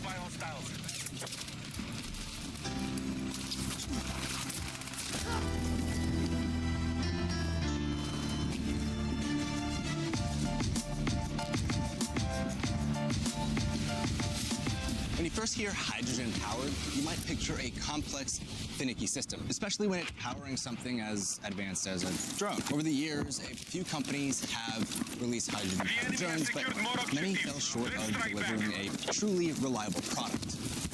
That's where this system from Selling stands out. I got full hands-on time with their, what you see right here, hydrogen-powered drone. And to be honest, it turned out to be far easier to operate than I ever imagined. But it still raises the question, why hydrogen? Hydrogen power isn't anything new. For many, the first thing that comes to mind is the Edinburgh disaster in 1937. Nearly a century later, hydrogen still isn't a common energy source in systems. So why is Selling investing in drones? The answer lies in the team's background. The founder of Selling careers rooted in this isn't a group of people strapping a potentially dangerous gas to a drone on the wind. They've spent the last 2.5 years developing a system that prioritizes safety, efficiency, and reliability. And to put their claims to the test, I'm not just talking about this drone, I'm actually going to be setting it up, flying it, and even running some data collection on it.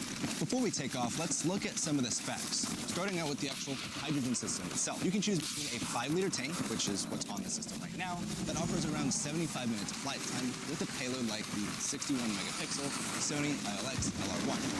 Or you can opt for a 12-liter tank, which I also have here, that can reach up to about 150 minutes while carrying a very similar payload, or you can even go all the way up to 10-pound payload capacity on this system here. Now, what surprised me the most is actually how lightweight these tanks are.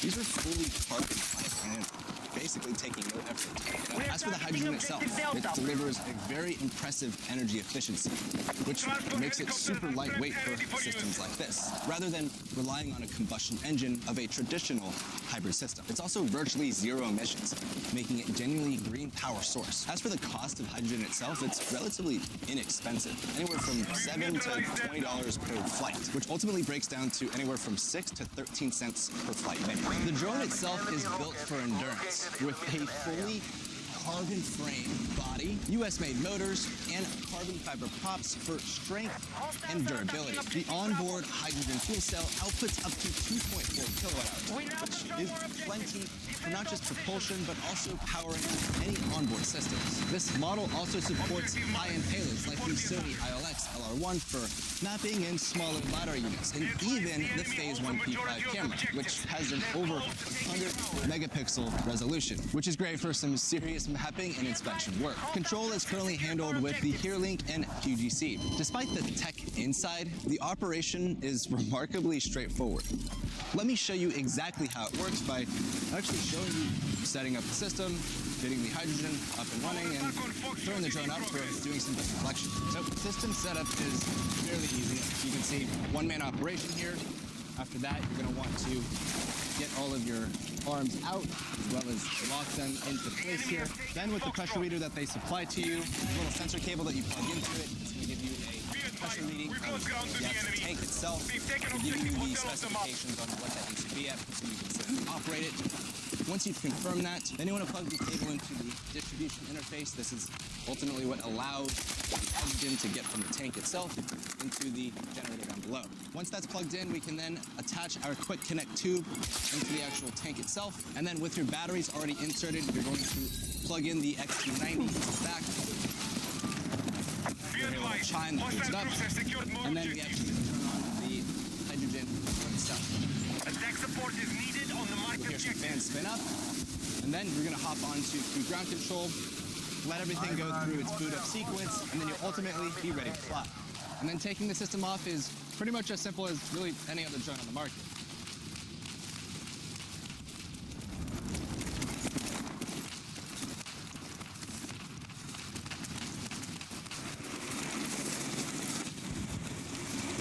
So as we can see here on the controller, there's actually two different cameras on the system itself. There's a standard FPV camera, which is exactly what we're looking at here. To switch over, we can just hit the settings tab and click on HDMI 2.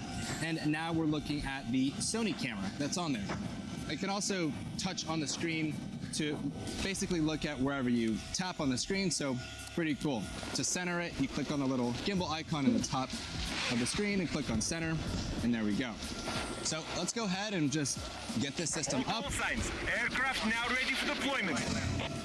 And it's pretty responsive. There's a little bit of a lag, but that doesn't necessarily hinder the actual performance of the drone itself. As soon as I let go of the props, yes, it's a bit of a heavier system itself, so it's going to take a few seconds to kind of slow down, but it's all very manageable. Now, flying a system of this size, you're not necessarily going to be flying low to the ground as I am right now. I mean, I'm only just a little one. So let's actually get this system up in the air so we can really put it to the test. Now, one of the questions on how do you actually manage the hydrogen power and basically calculating how much fuel you have left. Well, in the middle of the top status bar, you have a percentage. There's the middle percentage is the 38%. That's basically how much percentage of fuel is remaining in the tank itself.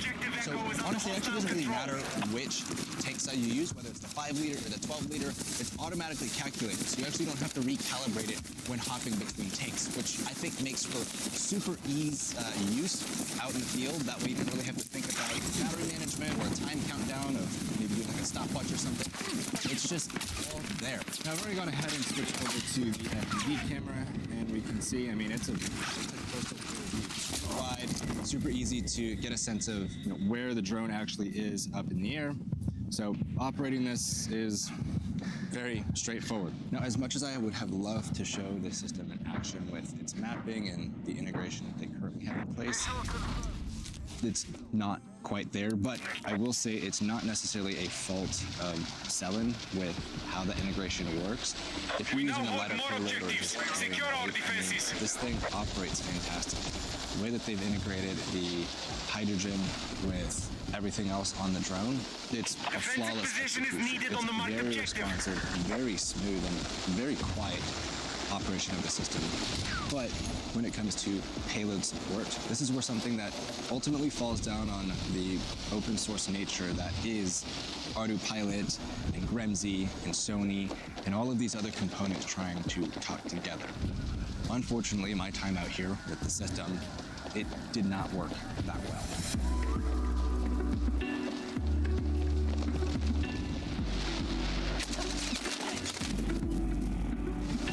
I want to wrap up my final impressions and overall experience back here in the studio to better organize my thoughts, feedback, and hopes for the Cellin team and their hydrogen-powered UAV system. Cellin has developed a highly functional and surprisingly easy to fly platform with impressive flight performance and tuning. However, during my testing, the mapping camera integration wasn't operational.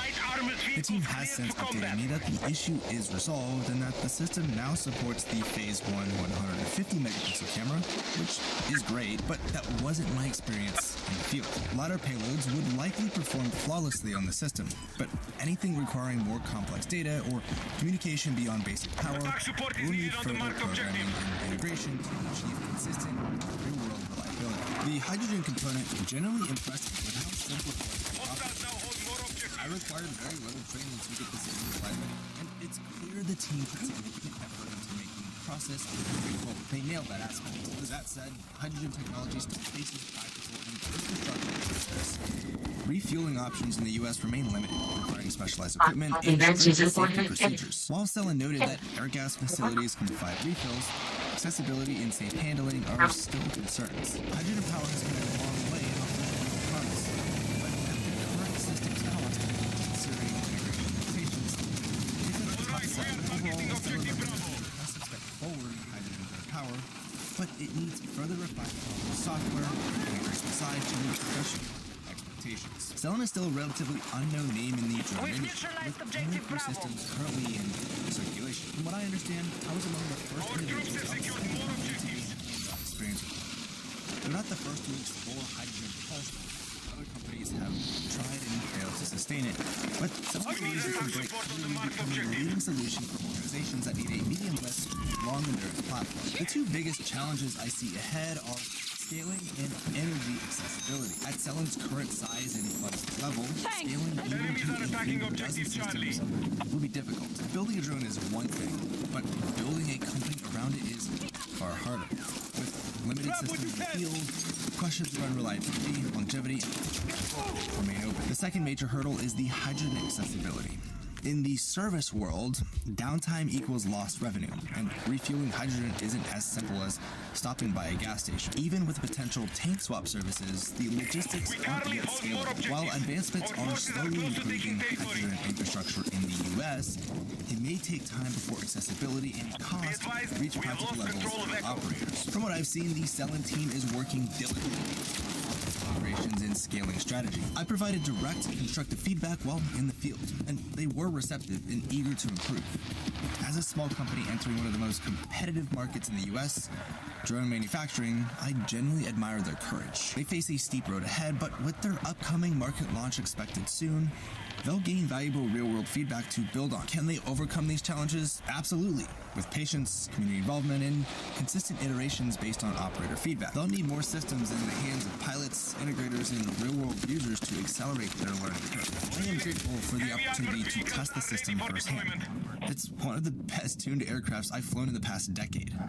The hydrogen setup was remarkably easy to use, which shows how much thought went into its design. The main bottleneck remains the integration, ensuring all subsystems, payloads, and software communicate seamlessly. Until that's solved, even hard buyers or VCs can fully justify the investment. The Cellin system stands out as a unique and ambitious platform in the drone market.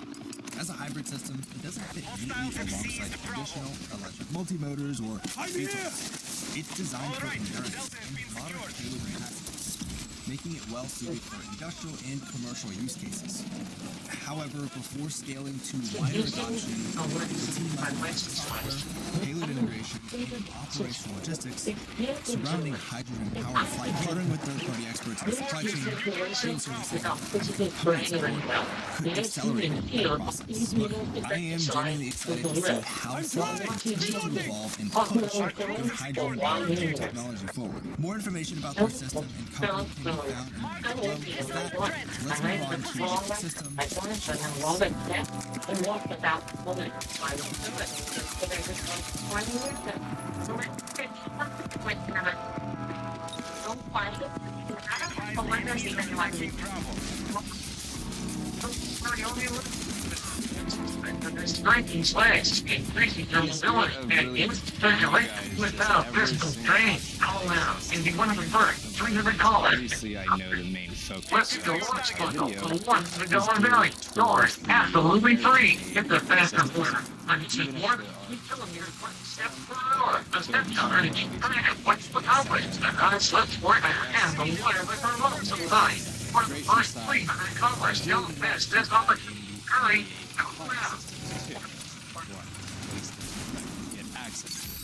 And here I have the Parrot UKR edition. Yes, Parrot is made in South Korea, but this specific version of the drone is the NDAA compliant one that can be used on government projects here within the United States. Now, the system is a little interesting. I've been flying it here for the last 2 hours. Just trying to get familiar with it, but let me kind of break down my overall thoughts about this system and then just how it functions. Given, well, obviously the small form factor that it is, this is aimed at a very competition compared to the majority of other systems that we would take a look at throughout this video. Right off the bat, obviously, you have small batteries with the small payload that is here on the front. not swappable, unlike some of the other systems that we have taken a look at. But to be honest, I was actually pretty happy with at least the RGB side of it. The optical side, the thermal, is really kind of my feelings about it. In terms of it flying, it's weird. It's really, really weird, and I want to kind of walk you guys through that in a live flight. And also just show you what feels like a very incomplete build that was put out. It just feels like this thing was rushed.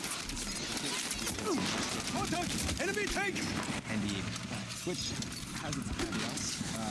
This thing does actually feel like sure, it flies through quite a while, but it's just not really that responsive. And the controller, while nice and large, also has its drawbacks. So let's actually take a look at this.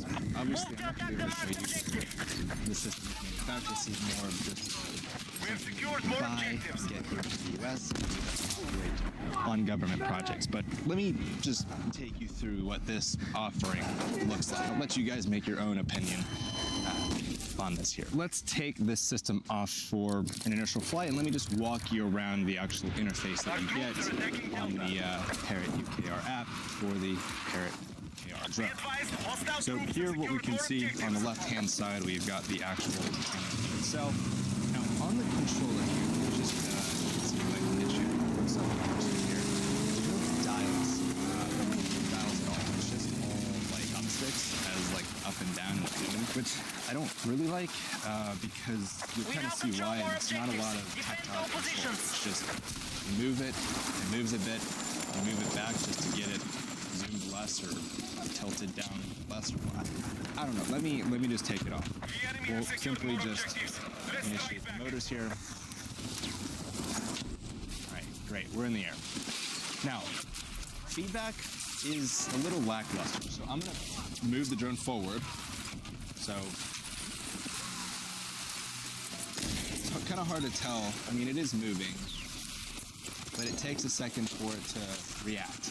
Now, the one thing that I don't like specifically on positioning the drone up or down or moving it left or right is every time I do it, and let me bring the drone a little bit closer, when I go, let's say, turn to the left or to the right, you can kind of see the drone either just up or down, and even though I'm going directly to the left or to the right, it seems like there's a bit of a, I think it's called a deadpan. I may be getting the terminology wrong here. I don't know what's going on with the software-wise. When I turn to the left or turn to the right, the drone will either go up or down, even if it's just, let's say like a millimeter of it going in the up or the down position. So it just makes the control of it not fluid at all. I don't really know how to describe it unless what I'm showing here is painting a clear picture here.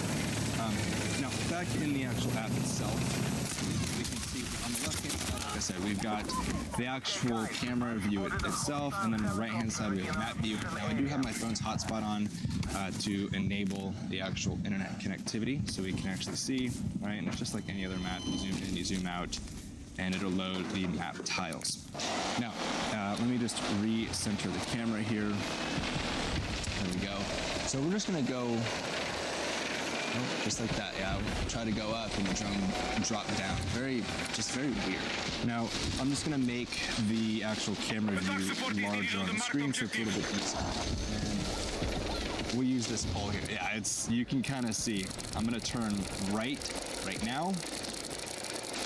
It was like a good second and a half response. So when it comes to just trying to do a very accurate, let's say, inspection, you're going to be spending some time on these controls and really dialing it in, and just more so being reactive to how the drone reacts in a delayed response. I hope you guys kind of see where I'm going here with this drone. So we're just going to tilt down a little bit, and I just got to just push it down. It's weird. I wish I had dialed on it. That's more of an intuitive, interactive sense on a controller.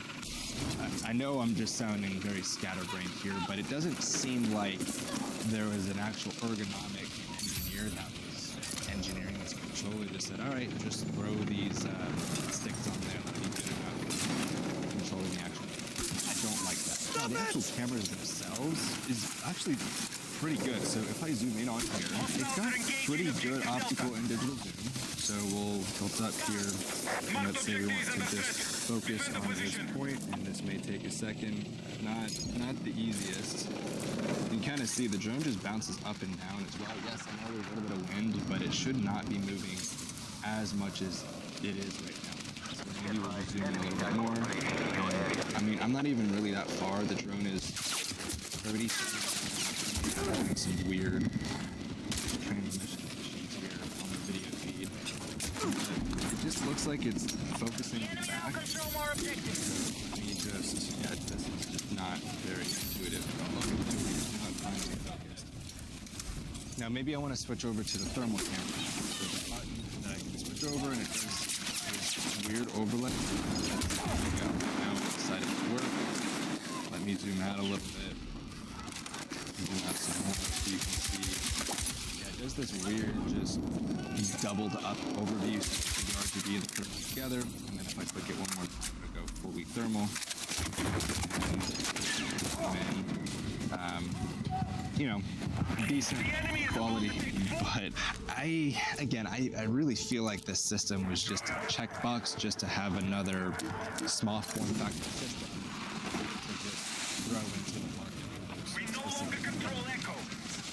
Now the one thing that had happened, let me recenter the camera here again. Bring it might actually bring it right over top of me. You can see on the screen it says it's no meters away, but I'm gonna go straight up. When I was doing my testing, I was up at about 50 meters.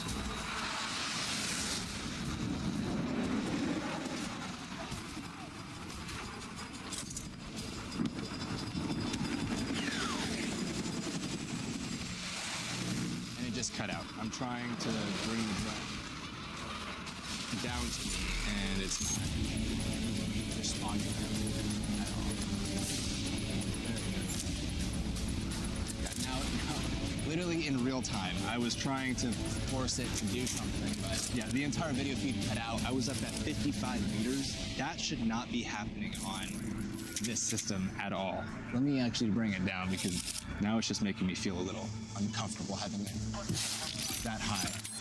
But yeah, I had the system 55 meters above me and the entire video feed cut out. I actually lost control of it. I was pulling the stick down to bring the actual height of the drone down and nothing was happening. It took a good 5 to 10 seconds for it to come back. I don't know. This drone is weird. I like the camera on it. The interface here, you can see it's not responsive at all, and that's not how a system should be. Nothing should be really forced to be put into the market just to check a box. But again, I get it. I'm not the one who's forcing these upon us. But this just is not, it's not a superior product. I mean, I hate to bring this into the mix, but literally all the B-roll that you guys have been seeing from all the systems is with this right here. Yeah, Chinese. I know I'm a hypocrite for flying this in the video, but I mean, it is still one of the best systems for the camera drones that exists out there. For this, I don't like it. I really do not like it, and I'm really trying to like it as an alternative small form factor option when it comes to doing the inspection work or maybe even search and rescue, which, I mean, good luck with this thing. To clarify up front, I fully understand that the Parrot UKR is not a US manufactured aircraft. However, it is listed as an NDAA compliant system, which led me to expect more from a small form factor platform positioned for professional inspection and mapping. Unfortunately, my experience with the system was severely disappointing. And to be fair, I'm open to the possibility that I may not have operated it exactly as intended. But when I shared my concerns on LinkedIn, I was met with pushback suggesting that the system is excellent and that perhaps I misunderstood it. That may be true, but based on what I personally saw and experienced, this drone felt drastically overpriced and overpromised for the role it's supposed to fill. For a platform that cost $22,000 as a kit, what I was met with felt more like a toy from 2012, the era when I first started flying drones, rather than a modern professional tool. Community feedback mirrors that mixed sentiment. Some people strongly defend the system as a great alternative for data collection in commercial and industrial applications, but others, especially those who were with me during that UKR trial, felt the same frustrations I did. The camera quality wasn't convincing. bouncing, the thermal felt off, and the responsiveness of the aircraft felt reactive rather than proactive, if that makes sense. In a workflow that demands precision and reliability, that kind of inconsistency is simply not acceptable. Look, I don't enjoy being overly negative towards any system, but this drone genuinely needs a complete overhaul. Again, at $22,000, it feels cheap in the hand. The radios clearly need major reworking, and the GCS would benefit from a far more intuitive controls and functionality. Parrot is a well-established company with a long history in the drone industry, and the fact that this is their offering for a professional NDAA-compliant small form factor solution does not do their legacy any justice. To offer something more constructive, there is a pathway forward. First, the price needs to come down, and by a lot. Second, the system needs more dedicated R&D time to address the bugs and reliability issues that I experience, especially the connection problems. I should not be losing signal when a drone is directly above my head under normal flight conditions. There is simply no justification for that. With more engineering time, refinement, and a stronger focus on optimizing the radios and camera pipeline, I can easily imagine a version 2 of this platform becoming a legitimate contender in the US market. The overall idea of a compact NDA-compliant system that handles mapping and inspection makes sense. The current execution just isn't there yet. Right now, my takeaway is that the Parrot UKR needs more time to mature before it can be taken seriously as a professional tool. Otherwise, it risks becoming one of the most expensive paperweights in the NDA-compliant market. Not by choice, but by design, because the issues that I face fundamentally hinder its ability to perform. There is absolutely a path forward for Parrot to turn this into something more compelling, but they need to acknowledge that this version simply isn't ready for the audience that they want to serve. I don't enjoy being harsh, and I fully respect the resources it takes to build a platform from scratch. But at the same time, if I'm spending $20,000 to $25,000 of my own money on a professional tool, I need to know that I can rely on it. And there are several other systems at this price point that I know for certain would perform reliably in my line of work. The Parrot UKR, in its current state, would do the opposite. It would hinder me. More information about the Parrot UKR can be found below. Now let's move on to the next system in this showcase. I didn't want to close out this video without mentioning a few other US manufacturers that I did not get a chance to meet with due to time and budget constraints.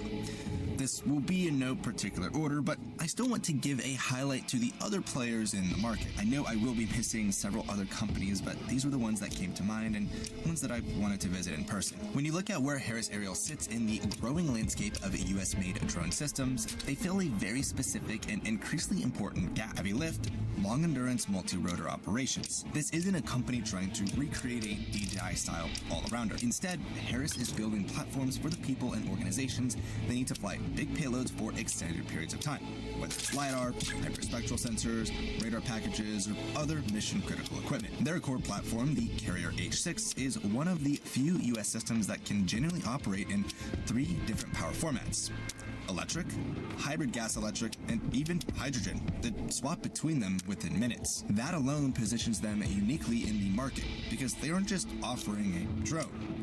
They're offering an adaptable flight platform that matches the mission. In practice, the H6 and H6HL lineup are all about combining endurance with capability. The electric configuration gives you respectable flight times, but the hybrid and hydrogen variants are where Harris stands out, delivering multi-hour missions with real payload on board, not just a spec sheet number. For large corridor mapping, forestry analysis, long-range agricultural assessments, or sensor packages that simply cannot fly on a typical mid-range system, this platform has a very real advantage. And with the heavy lift H6HL pushing payload capacities close to 90 pounds, they're playing in a class where you're normally talking about helicopters or fixed-wing specialty aircraft. This is where Harris becomes relevant.